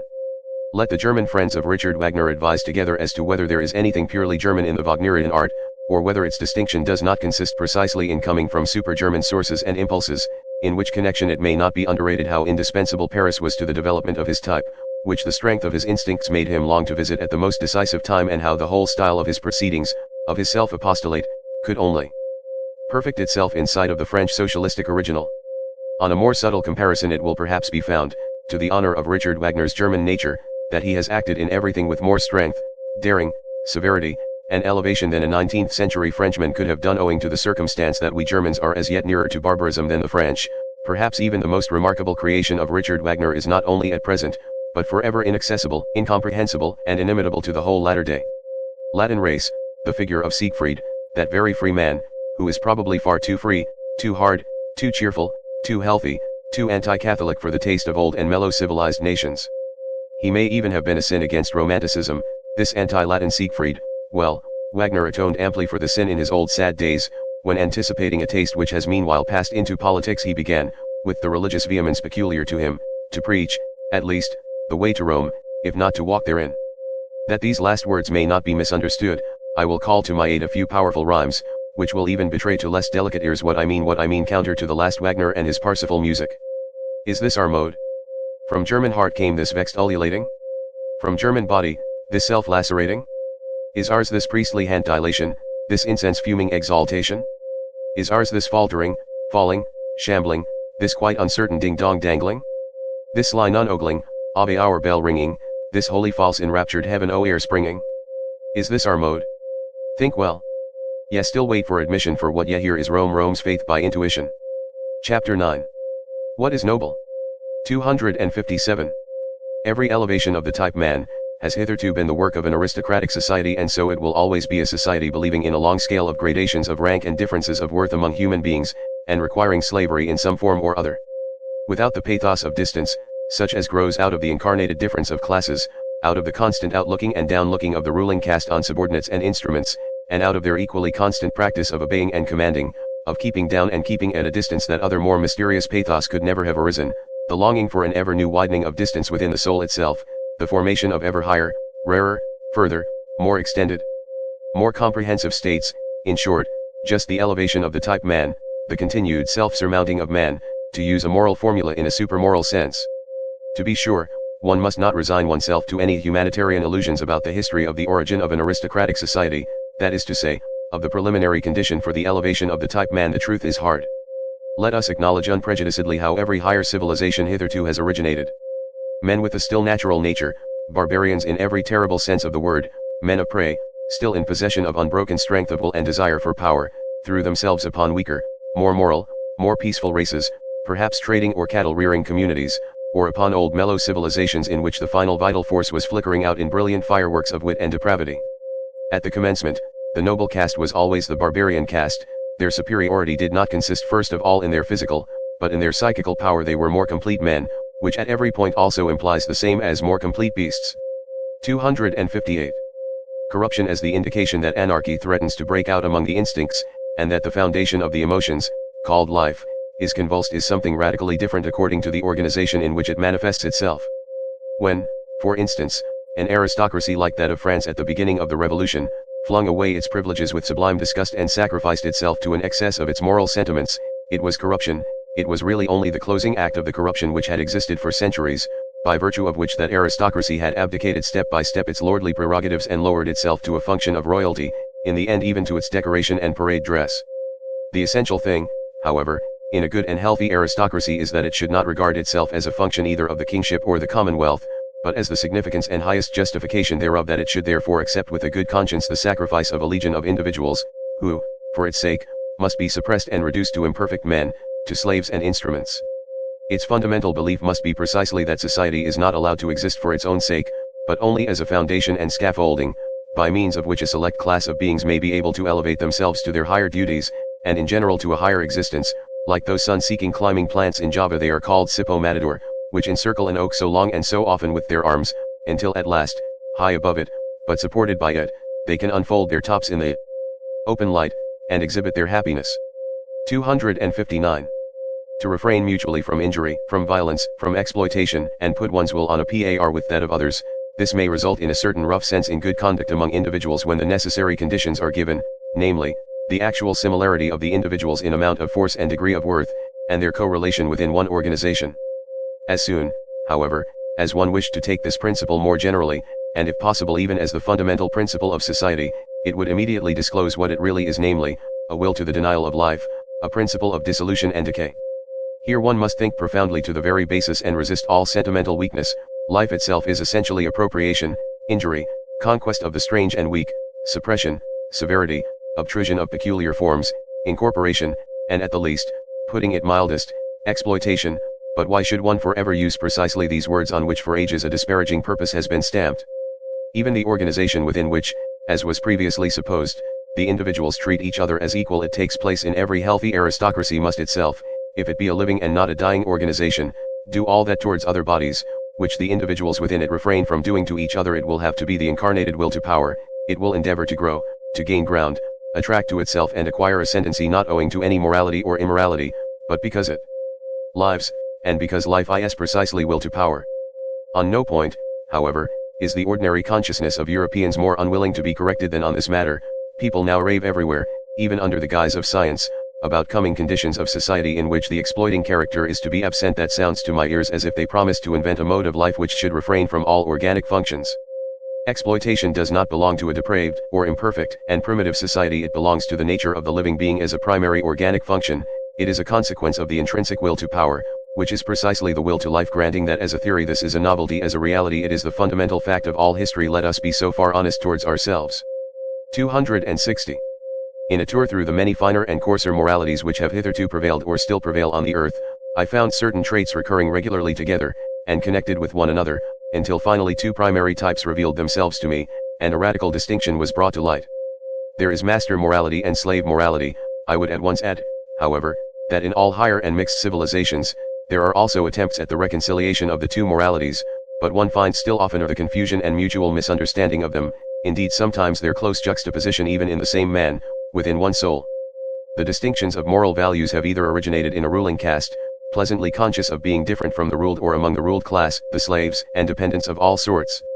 In the first case, when it is the rulers who determine the conception good, it is the exalted, proud disposition which is regarded as the distinguishing feature, and that which determines the order of rank. The noble type of man separates from himself the beings in whom the opposite of this exalted, proud disposition displays itself. He despises them. Let it at once be noted that in this first kind of morality the antithesis good and bad means practically the same as noble and despicable. The antithesis good and evil is of a different origin. The cowardly, the timid, the insignificant, and those thinking merely of narrow utility are despised. Moreover, also, the distrustful, with their constrained glances, the self-abasing, the dog-like kind of men who let themselves be abused, the mendicant flatterers, and above all the liars. It is a fundamental belief of all aristocrats that the common people are untruthful.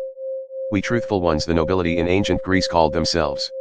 It is obvious that everywhere the designations of moral value were at first applied to men, and were only derivatively and at a later period applied to actions, it is a gross mistake. Therefore, when historians of morals start with questions like, why have sympathetic actions been praised? The noble type of man regards himself as a determiner of values. He does not require to be approved of. He passes the judgment. What is injurious to me is injurious in itself. He knows that it is he himself only who confers honor on things. He is a creator of values. He honors whatever he recognizes in himself. Such morality equals self-glorification.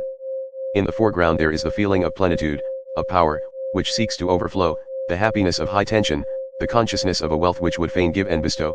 The noble man also helps the unfortunate, but not or scarcely out of pity, but rather from an impulse generated by the superabundance of power.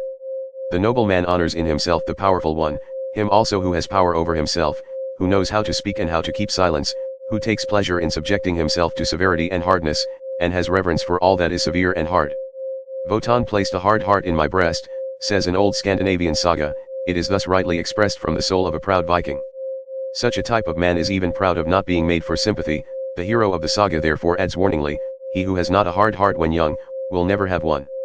The noble and brave who think thus are the furthest removed from the morality which sees precisely in sympathy, or in acting for the good of others, or in disinterestment, the characteristic of the moral, faith in oneself, pride in oneself, a radical enmity and irony towards selflessness, belong as definitely to noble morality, as do a careless scorn and precaution in presence of sympathy and a warm heart. It is the powerful who know how to honor, it is their art, their domain for invention. The profound reverence for age and for tradition all law rests on this double reverence. The belief and prejudice in favor of ancestors and unfavorable to newcomers, is typical in the morality of the powerful, and if, reversely, men of modern ideas believe almost instinctively in progress and the future, and are more and more lacking in respect for old age, the ignoble origin of these ideas has complacently betrayed itself thereby.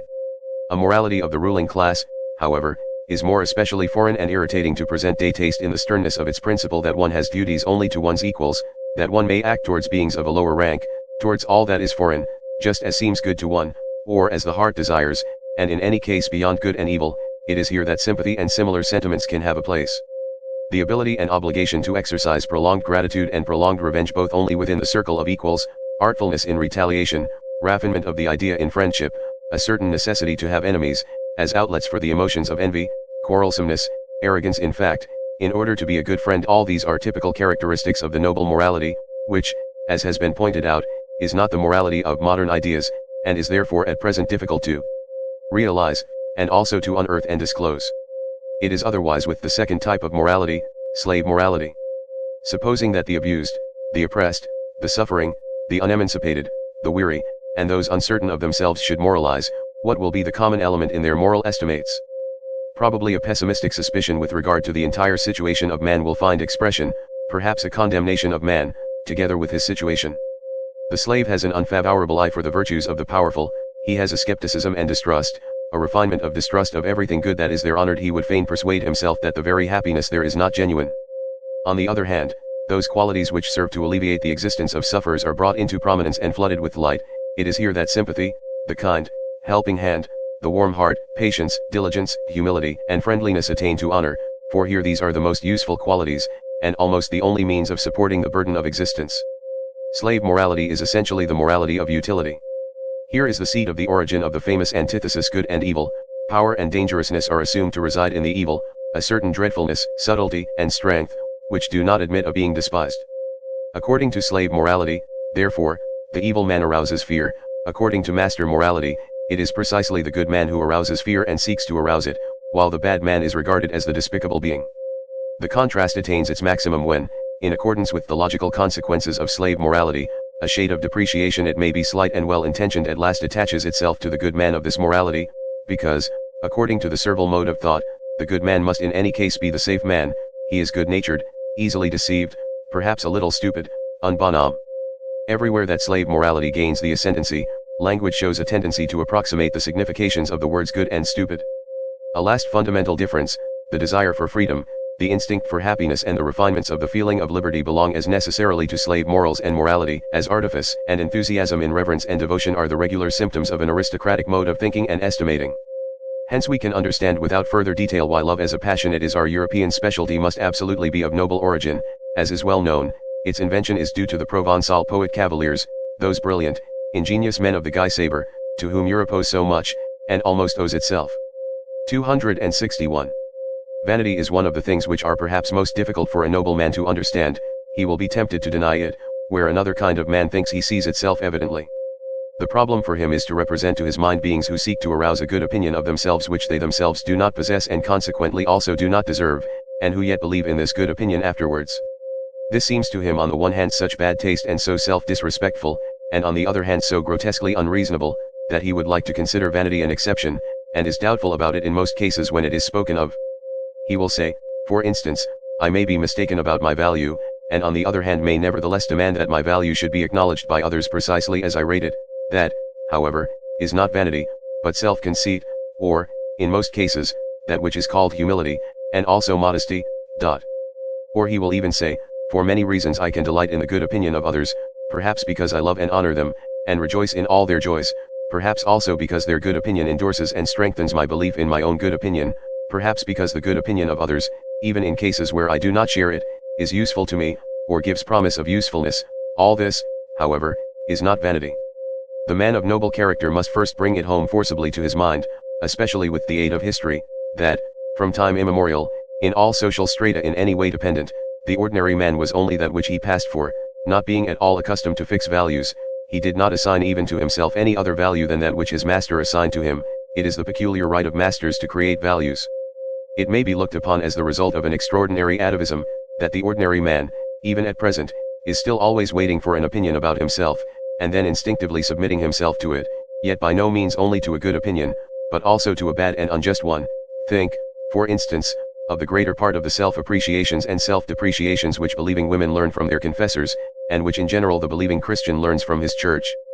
In fact, conformably to the slow rise of the democratic social order, and its cause, the blending of the blood of masters and slaves, the originally noble and rare impulse of the masters to assign a value to themselves and to think well of themselves, will now be more and more encouraged and extended, but it has at all times an older, ampler, and more radically ingrained propensity opposed to it, and in the phenomenon of vanity this older propensity overmasters the younger. The vain person rejoices over every good opinion which he hears about himself, quite apart from the point of view of its usefulness, and equally regardless of its truth or falsehood, just as he suffers from every bad opinion, for he subjects himself to both, he feels himself subjected to both, by that oldest instinct of subjection which breaks forth in him. It is the slave in the vain man's blood, the remains of the slave's craftiness, and how much of the slave is still left in woman, for instance. which seeks to seduce to good opinions of itself. It is the slave, too, who immediately afterwards falls prostrate himself before these opinions, as though he had not called them forth. And to repeat it again, vanity is an atavism. 262. A species originates, and a type becomes established and strong in the long struggle with essentially constant unfavorable conditions. On the other hand, it is known by the experience of breeders that species which receive superabundant nourishment, and in general a surplus of protection and care, immediately tend in the most marked way to develop variations, and are fertile in prodigies and monstrosities, also in monstrous vices. Now look at an aristocratic commonwealth, say an ancient Greek polis, or Venice, as a voluntary or involuntary contrivance for the purpose of rearing human beings. There are there men beside one another, thrown upon their own resources, who want to make their species prevail, chiefly because they must prevail, or else run the terrible danger of being exterminated. The favor, the superabundance, the protection are there lacking under which variations are fostered. The species needs itself as species, as something which, precisely by virtue of its hardness, its uniformity and simplicity of structure, can in general prevail and make itself permanent in constant struggle with its neighbors, or with rebellious or rebellion-threatening vassals. The most varied experience teaches it what are the qualities to which it principally owes the fact that it still exists, in spite of all gods and men, and has hitherto been victorious. These qualities it calls virtues, and these virtues alone it develops to maturity. It does so with severity, indeed it desires severity. Every aristocratic morality is intolerant in the education of youth, in the control of women, in the marriage customs, in the relations of old and young, in the penal laws, which have an eye only for the degenerating. It counts intolerance itself among the virtues, under the name of justice. A type with few, but very marked features, a species of severe, warlike, wisely silent, reserved, and reticent men, and as such, with the most delicate sensibility for the charm and nuances of society, is thus established, unaffected by the vicissitudes of generations. The constant struggle with uniform unfavorable conditions is, as already remarked, the cause of a type becoming stable and hard. Finally, however, a happy state of things results. The enormous tension is relaxed, there are perhaps no more enemies among the neighboring peoples, and the means of life, even of the enjoyment of life, are present in superabundance. With one stroke the bond and constraint of the old discipline severs. It is no longer regarded as necessary, as a condition of existence if it would continue. It can only do so as a form of luxury, as an archaizing taste. Variations, whether they be deviations, into the higher, finer, and rarer, or deteriorations and monstrosities, appear suddenly on the scene in the greatest exuberance and splendor. The individual dares to be individual and detach himself. At this turning point of history there manifest themselves, side by side, and often mixed and entangled together, a magnificent, manifold, virgin forest-like upgrowth and upstriving, a kind of tropical tempo in the rivalry of growth, and an extraordinary decay and self-destruction, owing to the savagely opposing and seemingly exploding egoisms, which strive with one another for sun and light, and can no longer assign any limit, restraint, or forbearance for themselves by means of the hitherto existing morality. It was this morality itself which piled up the strength so enormously, which bent the bow in so threatening a manner. It is now out of date, it is getting out of date. The dangerous and disquieting point has been reached when the greater, more manifold, more comprehensive life is lived beyond the old morality. The individual stands out, and is obliged to have recourse to his own law-giving, his own arts and artifices for self-preservation, self-elevation, and self-deliverance. Nothing but new whys, nothing but new hows, no common formulas any longer. Misunderstanding and disregard in league with each other, decay, deterioration, and the loftiest desires frightfully entangled, the genius of the race overflowing from all the cornucopias of good and bad, a portentous simultaneousness of spring and autumn, full of new charms and mysteries peculiar to the fresh, still inexhausted, still unwearied corruption. Danger is again present, the mother of morality, great danger, this time shifted into the individual, into the neighbor and friend, into the street, into their own child, into their own heart, into all the most personal and secret recesses of their desires and volitions. What will the moral philosophers who appear at this time have to preach? They discover, these sharp onlookers and loafers, that the end is quickly approaching, that everything around them decays and produces decay, that nothing will endure until the day after tomorrow, except one species of man, the incurably mediocre. The mediocre alone have a prospect of continuing and propagating themselves. They will be the men of the future, the sole survivors. Be like them. Become mediocre, is now the only morality which has still a significance, which still obtains a hearing. But it is difficult to preach this morality of mediocrity. It can never avow what it is and what it desires. It has to talk of moderation and dignity and duty and brotherly love. It will have difficulty in concealing its irony. 263. There is an instinct for rank, which more than anything else is already the sign of a high rank. There is a delight in the nuances of reverence which leads one to infer noble origin and habits. The refinement, goodness, and loftiness of a soul are put to a perilous test when something passes by that is of the highest rank, but is not yet protected by the awe of authority from obtrusive touches and incivilities, something that goes its way like a living touchstone, undistinguished, undiscovered, and tentative, perhaps voluntarily veiled and disguised. He whose task and practice it is to investigate souls, will avail himself of many varieties of this very art to determine the ultimate value of a soul, the unalterable, innate order of rank to which it belongs. He will test it by its instinct for reverence. Difference engendre haine, the vulgarity of many a nature spurts up suddenly like dirty water, when any holy vessel, any jewel from closed shrines, any book bearing the marks of great destiny, is brought before it, while on the other hand, there is an involuntary silence, a hesitation of the eye, a cessation of all gestures, by which it is indicated that a soul feels the nearness of what is worthiest of respect. The way in which, on the whole, the reverence for the Bible has hitherto been maintained in Europe, is perhaps the best example of discipline and refinement of manners which Europe owes to Christianity. Books of such profoundness and supreme significance require for their protection an external tyranny of authority, in order to acquire the period of thousands of years which is necessary to exhaust and unriddle them. Much has been achieved when the sentiment has been at last instilled into the masses, the shallow pates and the boobies of every kind, that they are not allowed to touch everything, that there are holy experiences before which they must take off their shoes and keep away the unclean-handed is almost their highest advance towards humanity. On the contrary, in the so-called cultured classes, the believers in modern ideas, nothing is perhaps so repulsive as their lack of shame, the easy insolence of eye and hand with which they touch, taste, and finger everything, and it is possible that even yet there is more relative nobility of taste, and more tact for reverence among the people, among the lower classes of the people, especially among peasants, than among the newspaper-reading demi-monde of intellect, the cultured class. 264. It cannot be effaced from a man's soul what his ancestors have preferably and most constantly done, whether they were perhaps diligent economizers attached to a desk and a cash box, modest and citizen-like in their desires, modest also in their virtues, or whether they were accustomed to commanding from morning till night, fond of rude pleasures and probably of still ruder duties and responsibilities, or whether, finally, at one time or another, they have sacrificed old privileges of birth and possession, in order to live wholly for their faith for their God, as men of an inexorable and sensitive conscience, which blushes at every compromise. It is quite impossible for a man not to have the qualities and predilections of his parents and ancestors in his constitution, whatever appearances may suggest to the contrary. This is the problem of race. Granted that one knows something of the parents, it is admissible to draw a conclusion about the child, any kind of offensive incontinence, any kind of sordid envy, or of clumsy self-vaunting, the three things which together have constituted the genuine plebeian type in all times, such must pass over to the child, as surely as bad blood, and with the help of the best education and culture one will only succeed in deceiving with regard to such heredity. And what else does education and culture try to do nowadays? In our very democratic, or rather, very plebeian age, education and culture must be essentially the art of deceiving with regard to origin, with regard to the inherited plebeianism in body and soul. An educator who nowadays preached truthfulness above everything else, and called out constantly to his pupils, "Be true. Be natural. Show yourselves as you are," even such a virtuous and sincere ass would learn in a short time to have recourse to the furca of Horace, naturam expellere, with what results? Plebeianism usque recurrit. Footnote, Horace's Epistles, IX 24. 265. At the risk of displeasing innocent heirs, I submit that egoism belongs to the essence of a noble soul. I mean the unalterable belief that to a being such as we, other beings must naturally be in subjection, and have to sacrifice themselves. The noble soul accepts the fact of his egoism without question, and also without consciousness of harshness, constraint, or arbitrariness therein, but rather as something that may have its basis in the primary law of things. If he sought a designation for it, he would say, it is justice itself.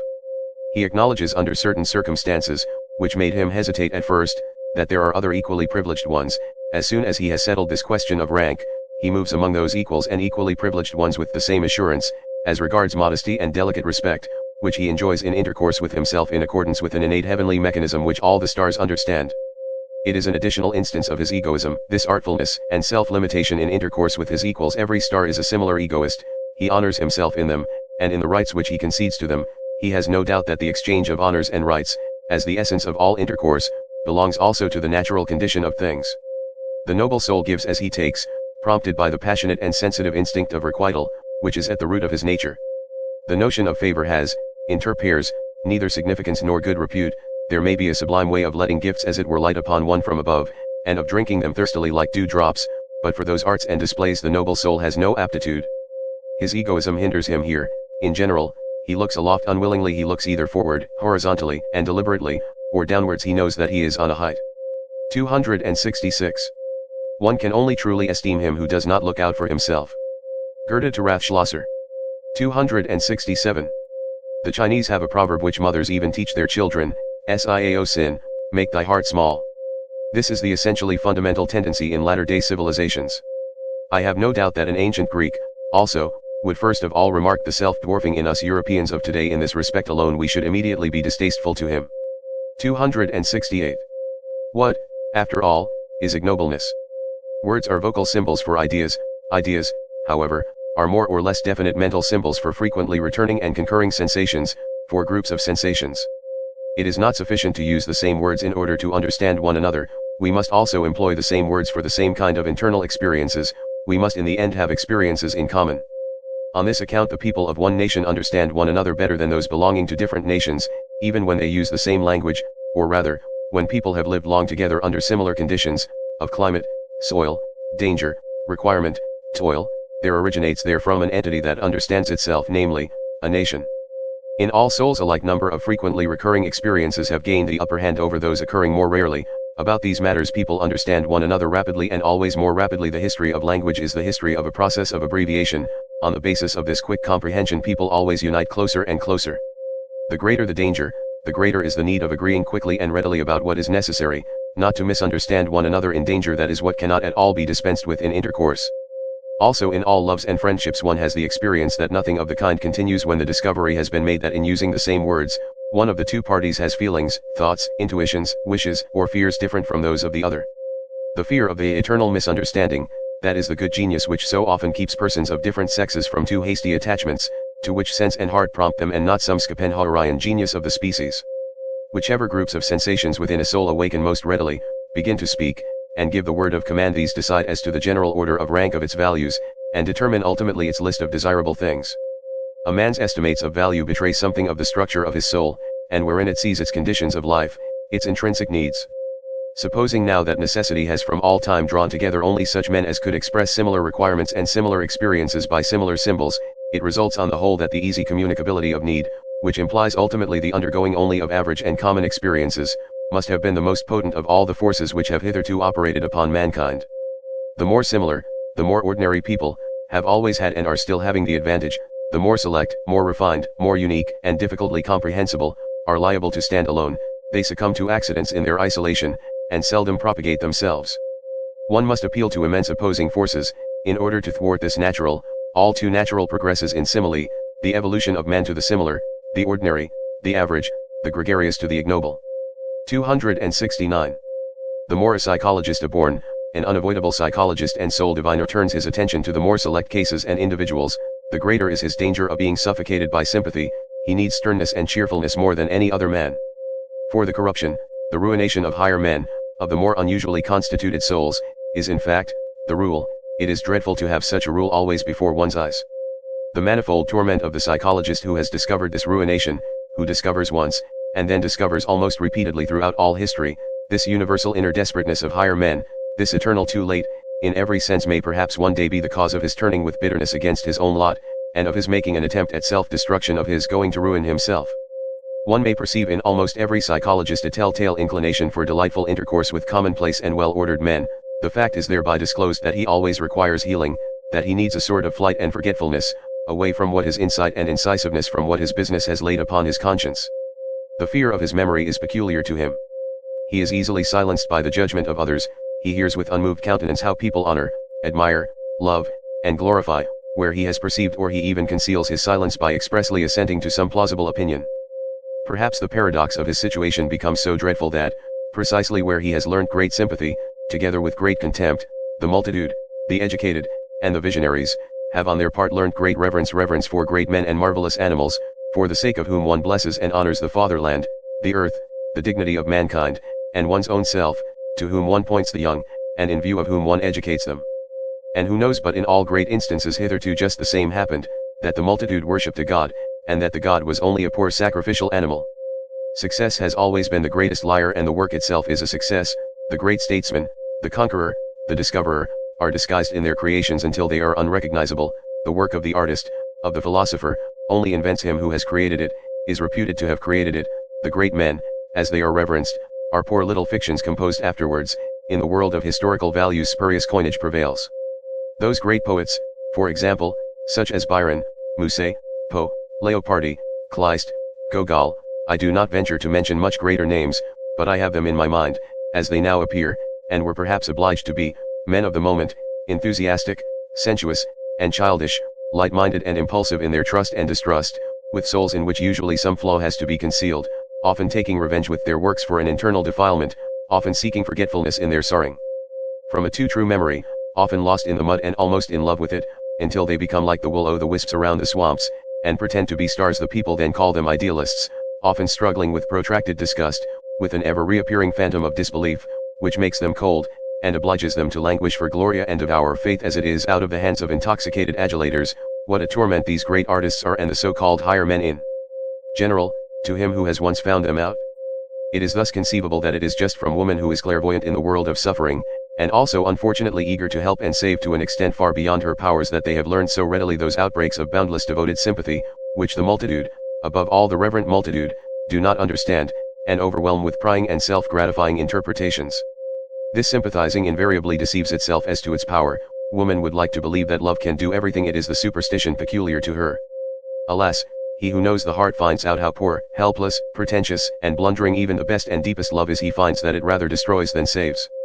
It is possible that under the holy fable and travesty of the life of Jesus there is hidden one of the most painful cases of the martyrdom of knowledge about love, the martyrdom of the most innocent and most craving heart, that never had enough of any human love, that demanded inexorably and frantically to be loved and nothing else, with terrible outbursts against those who refused him their love, the story of a poor soul insatiated and insatiable in love, that had to invent hell to send thither those who would not love him, and that at last, enlightened about human love, had to invent a God who is entire love, entire capacity for love, who takes pity on human love, because it is so paltry, so ignorant. He who has such sentiments, he who has such knowledge about love seeks for death. But why should one deal with such painful matters? Provided, of course, that one is not obliged to do so. 270. The intellectual haughtiness and loathing of every man who has suffered deeply. It almost determines the order of rank how deeply men can suffer. The chilling certainty, with which he is thoroughly imbued and colored, that by virtue of his suffering he knows more than the shrewdest and wisest can ever know, that he has been familiar with, and at home in, many distant, dreadful worlds of which you know nothing. This silent intellectual haughtiness of the sufferer, this pride of the elect of knowledge, of the initiated, of the almost sacrificed, finds all forms of disguise necessary to protect itself from contact with officious and sympathizing hands, and in general from all that is not its equal in suffering. Profound suffering makes noble, it separates. One of the most refined forms of disguise is epicurism, along with a certain ostentatious boldness of taste, which takes suffering lightly, and puts itself on the defensive against all that is sorrowful and profound. They are gay men who make use of gaiety, because they are misunderstood. On account of it they wish to be misunderstood. There are scientific minds who make use of science, because it gives a gay appearance, and because scientificness leads to the conclusion that a person is superficial they wish to mislead to a false conclusion. There are free insolent minds which would fain conceal and deny that they are broken, proud, incurable hearts, the cynicism of Hamlet, the case of Gallieni, and occasionally folly itself is the mask of an unfortunate over-assured knowledge. From which it follows that it is the part of a more refined humanity to have reverence for the mask, and not to make use of psychology and curiosity in the wrong place. 271. That which separates two men most profoundly is a different sense and grade of purity. What does it matter about all their honesty and reciprocal usefulness? What does it matter about all their mutual goodwill? The fact still remains they cannot smell each other. The highest instinct for purity places him who is affected with it in the most extraordinary and dangerous isolation, as a saint, for it is just holiness the highest spiritualization of the instinct in question. Any kind of cognizance of an indescribable excess in the joy of the bath, any kind of ardor or thirst which perpetually impels the soul out of night into the morning, and out of gloom, out of affliction into clearness, brightness, depth, and refinement, just as much as such a tendency distinguishes it is a noble tendency it also separates. The pity of the saint is pity for the filth of the human, all too human. And there are grades and heights where pity itself is regarded by him as impurity, as filth. 272. Signs of nobility, never to think of lowering our duties to the rank of duties for everybody, to be unwilling to renounce or to share our responsibilities, to count our prerogatives, and the exercise of them, among our duties. 273. A man who strives after great things, looks upon everyone whom he encounters on his way either as a means of advance, or a delay and hindrance, or as a temporary resting place. His peculiar lofty bounty to his fellow men is only possible when he attains his elevation and dominates. Impatience, and the consciousness of being always condemned to comedy up to that time, for even strife is a comedy, and conceals the end, as every means does spoil all intercourse for him. This kind of man is acquainted with solitude, and what is most poisonous in it. 274. The problem of those who wait. Happy chances are necessary, and many incalculable elements, in order that a higher man in whom the solution of a problem is dormant, may yet take action, or break forth, as one might say, at the right moment. On an average it does not happen, and in all corners of the earth there are waiting ones sitting who hardly know to what extent they are waiting, and still less that they wait in vain. Occasionally, too, the waking call comes too late, the chance which gives permission to take action when their best youth and strength for action have been used up in sitting still, and how many a one, just as he sprang up, has found with horror that his limbs are benumbed and his spirits are now too heavy. It is too late, he has said to himself, and has become self-distrustful and henceforth forever useless. In the domain of genius, may not the Raphael without hands, taking the expression in its widest sense, perhaps not be the exception, but the rule? Perhaps genius is by no means so rare, but rather the 500 hands which it requires in order to tyrannize over the Greek inserted here, the right time in order to take chance by the forelock. 275. He who does not wish to see the height of a man, looks all the more sharply at what is low in him, and in the foreground, and thereby betrays himself. 276. In all kinds of injury and loss the lower and coarser soul is better off than the nobler soul. The dangers of the latter must be greater, the probability that it will come to grief and perish is in fact immense, considering the multiplicity of the conditions of its existence. In a lizard a finger grows again which has been lost, not so in man. 277. It is too bad. Always the old story. When a man has finished building his house, he finds that he has learned unawares something which he ought absolutely to have known before he began to build. The eternal, fatal too late. The melancholia of everything completed. 278. Wanderer, who art thou? I see thee follow thy path without scorn, without love, with unfathomable eyes, wet and sad as a plummet which has returned to the light insatiated out of every depth. What did it seek down there? With a bosom that never sighs, with lips that conceal their loathing, with a hand which only slowly grasps, who art thou? What hast thou done? Rest thee here, this place has hospitality for every one, refresh thyself. And whoever thou art, what is it that now pleases thee? What will serve to refresh thee? Only name it. Whatever I have I offer thee. To refresh me? To refresh me? Oh, thou prying one, what sayest thou? But give me, I pray thee, what? What? Speak out. Another mask. A second mask. 279. Men of profound sadness betray themselves when they are happy. They have a mode of seizing upon happiness as though they would choke and strangle it, out of jealousy. They know only too well that it will flee from them. 280. Bad. Bad. What? Does he not go back? Yes. But you misunderstand him when you complain about it. He goes back like everyone who is about to make a great spring. 281. Will people believe it of me? But I insist that they believe it of me. I have always thought very unsatisfactorily of myself and about myself, only in very rare cases, only compulsorily, always without delight in the subject, ready to digress from myself, and always without faith in the result, owing to an unconquerable distrust of the possibility of self-knowledge, which has led me so far as to feel a contradictionary in agito even in the idea of direct knowledge which theorists allow themselves. This matter of fact is almost the most certain thing I know about myself. There must be a sort of repugnance in me to believe anything definite about myself. Is there perhaps some enigma therein? Probably, but fortunately nothing for my own teeth. Perhaps it betrays the species to which I belong? But not to myself, as is sufficiently agreeable to me. 282. But what has happened to you? I do not know, he said, hesitatingly. Perhaps the harpies have flown over my table. It sometimes happens nowadays that a gentle, sober, retiring man becomes suddenly mad, breaks the plates, upsets the table, shrieks, raves, and shocks everybody, and finally withdraws, ashamed, and raging at himself. Whither? For what purpose? To famish apart? To suffocate with his memories? To him who has the desires of a lofty and dainty soul, and only seldom finds his table laid and his food prepared, the danger will always be great. Nowadays, however, it is extraordinarily so. Thrown into the midst of a noisy and plebeian age, with which he does not like to eat out of the same dish, he may readily perish of hunger and thirst, or, should he nevertheless finally fall to, of sudden nausea. We have probably all sat at tables to which we did not belong, and precisely the most spiritual of us, who are most difficult to nourish, know the dangerous dyspepsia which originates from a sudden insight and disillusionment about our food and our messmates, the after-dinner nausea. 283. If one wishes to praise at all, It is a delicate and at the same time a noble self-control, to praise only where one does not agree, otherwise in fact one would praise oneself, which is contrary to good taste, a self-control, to be sure, which offers excellent opportunity and provocation to constant misunderstanding. To be able to allow oneself this veritable luxury of taste and morality, one must not live among intellectual imbeciles, but rather among men whose misunderstandings and mistakes amuse by their refinement, or one will have to pay dearly for it. He praises me, therefore he acknowledges me to be right. This asinine method of inference spoils half of the life of us recluses, for it brings the asses into our neighborhood and friendship. 284. To live in a vast and proud tranquility, always beyond. To have, or not to have, one's emotions, one's for and against, according to choice, to lower oneself to them for hours, to seat oneself on them as upon horses, and often as upon asses, for one must know how to make use of their stupidity as well as of their fire. To conserve one's 304 grounds, also one's black spectacles, for there are circumstances when nobody must look into our eyes, still less into our motives. And to choose for company that roguish and cheerful vice, politeness. And to remain master of one's four virtues, courage, insight, sympathy, and solitude. For solitude is a virtue with us, as a sublime bent and bias to purity, which divines that in the contact of man and man in society it must be unavoidably impure.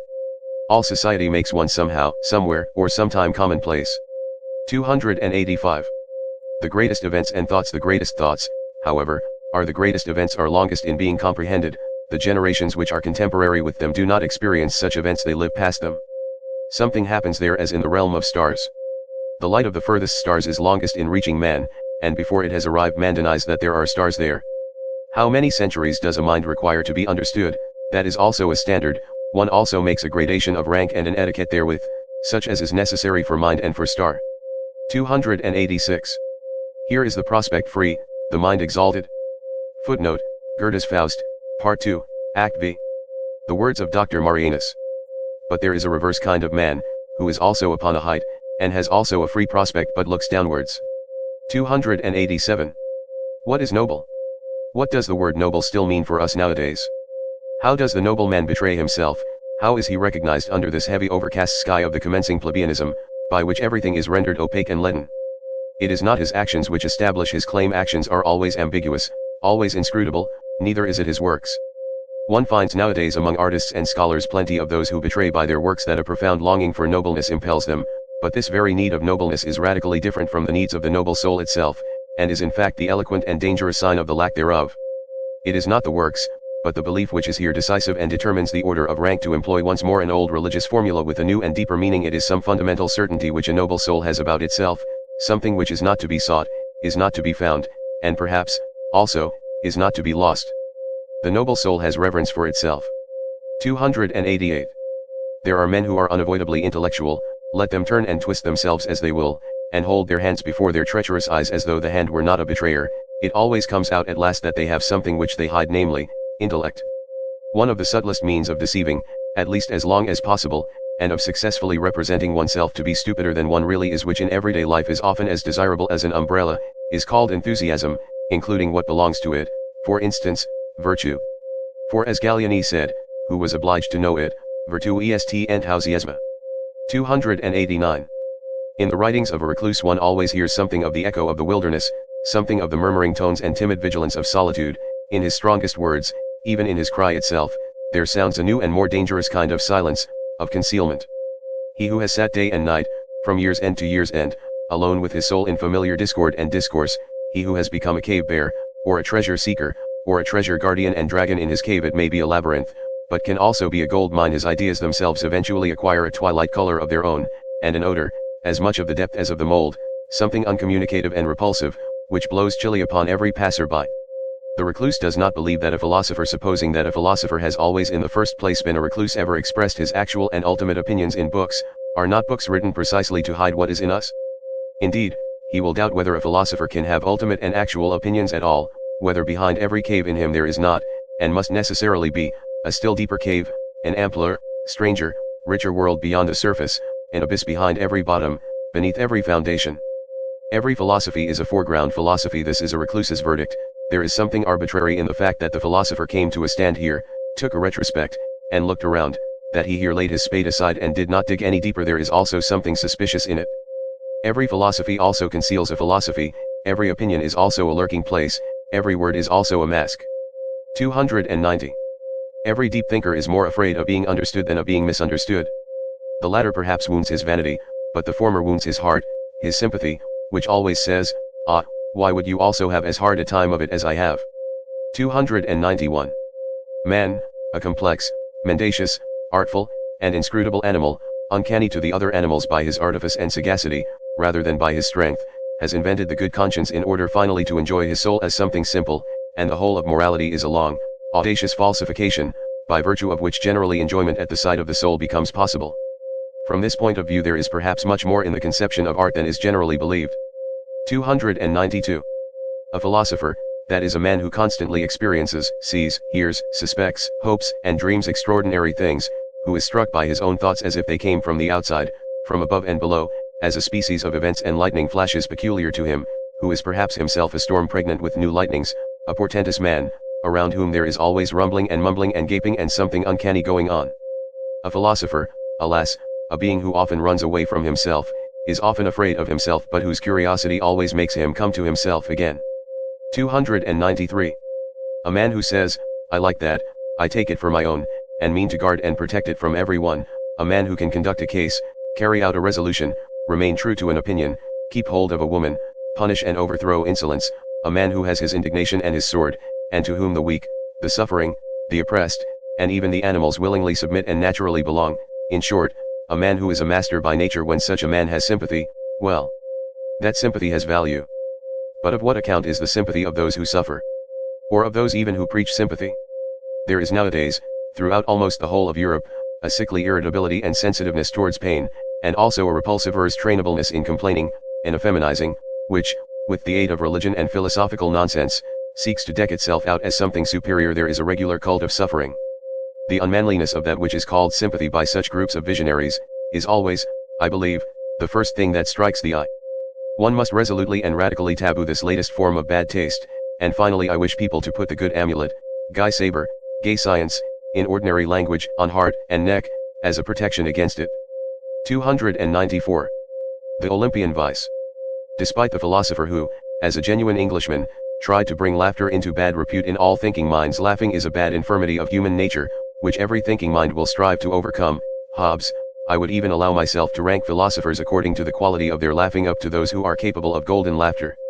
And supposing that gods also philosophize, which I am strongly inclined to believe, owing to many reasons, I have no doubt that they also know how to laugh thereby in an overman-like and new fashion and at the expense of all serious things.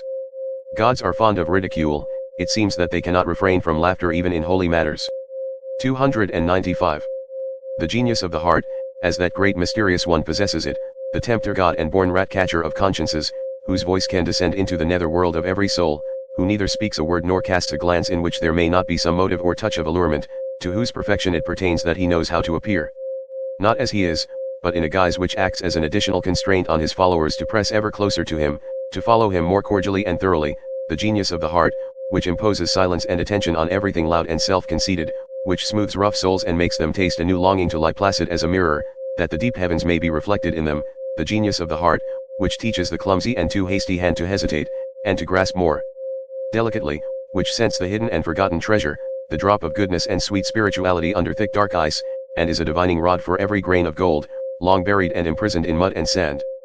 The genius of the heart, from contact with which everyone goes away richer, not favored or surprised, not as though gratified and oppressed by the good things of others, but richer in himself, newer than before, broken up, blown upon, and sounded by a thawing wind, more uncertain, perhaps, more delicate, more fragile, more bruised, but full of hopes which as yet lack names, full of a new will and current, full of a new ill will and counter-current. But what am I doing, my friends?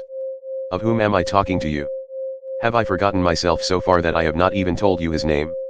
Unless it be that you have already divined of your own accord who this questionable God and Spirit is, that wishes to be praised in such a manner?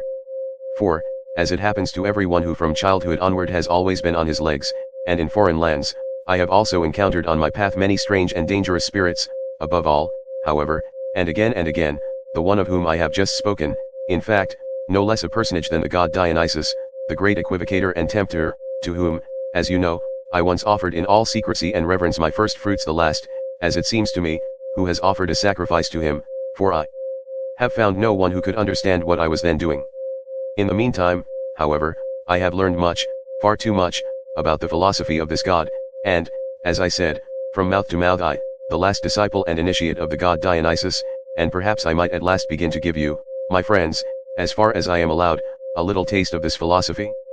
In a hushed voice, as is but seemly, for it has to do with much that is secret, new, strange, wonderful, and uncanny.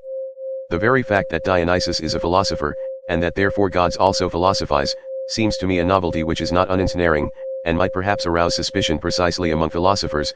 Among you, my friends, there is less to be said against it, except that it comes too late and not at the right time, for, as it has been disclosed to me, you are loath nowadays to believe in God and gods. It may happen, too, that in the frankness of my story I must go further than is agreeable to the strict usages of your ears. Certainly the God in question went further, very much further, in such dialogues, and was always many paces ahead of me. Indeed, if it were allowed, I should have to give him, according to human usage, fine ceremonious tides of luster and merit. I should have to extol his courage as investigator and discoverer, his fearless honesty, truthfulness, and love of wisdom. But such a God does not know what to do with all that respectable trumpery and pomp. Keep that, he would say, for thyself and those like thee, and whoever else require it. I have no reason to cover my nakedness. One suspects that this kind of divinity and philosopher perhaps lacks shame. He once said, under certain circumstances I love mankind, and referred thereby to Ariadne, who was present. In my opinion man is an agreeable, brave, inventive animal, that has not his equal upon earth. He makes his way even through all labyrinths. I like man, and often think how I can still further advance him, and make him stronger, more evil, and more profound. Stronger, more evil, and more profound. I asked in horror. Yes, he said again, stronger, more evil, and more profound, also more beautiful, and thereby the tempter god smiled with his halcyon smile, as though he had just paid some charming compliment. One here sees at once that it is not only shame that this divinity lacks, and in general there are good grounds for supposing that in some things the gods could all of them come to us men for instruction. We men are more human. 296. Alas! What are you, after all, my written and painted thoughts?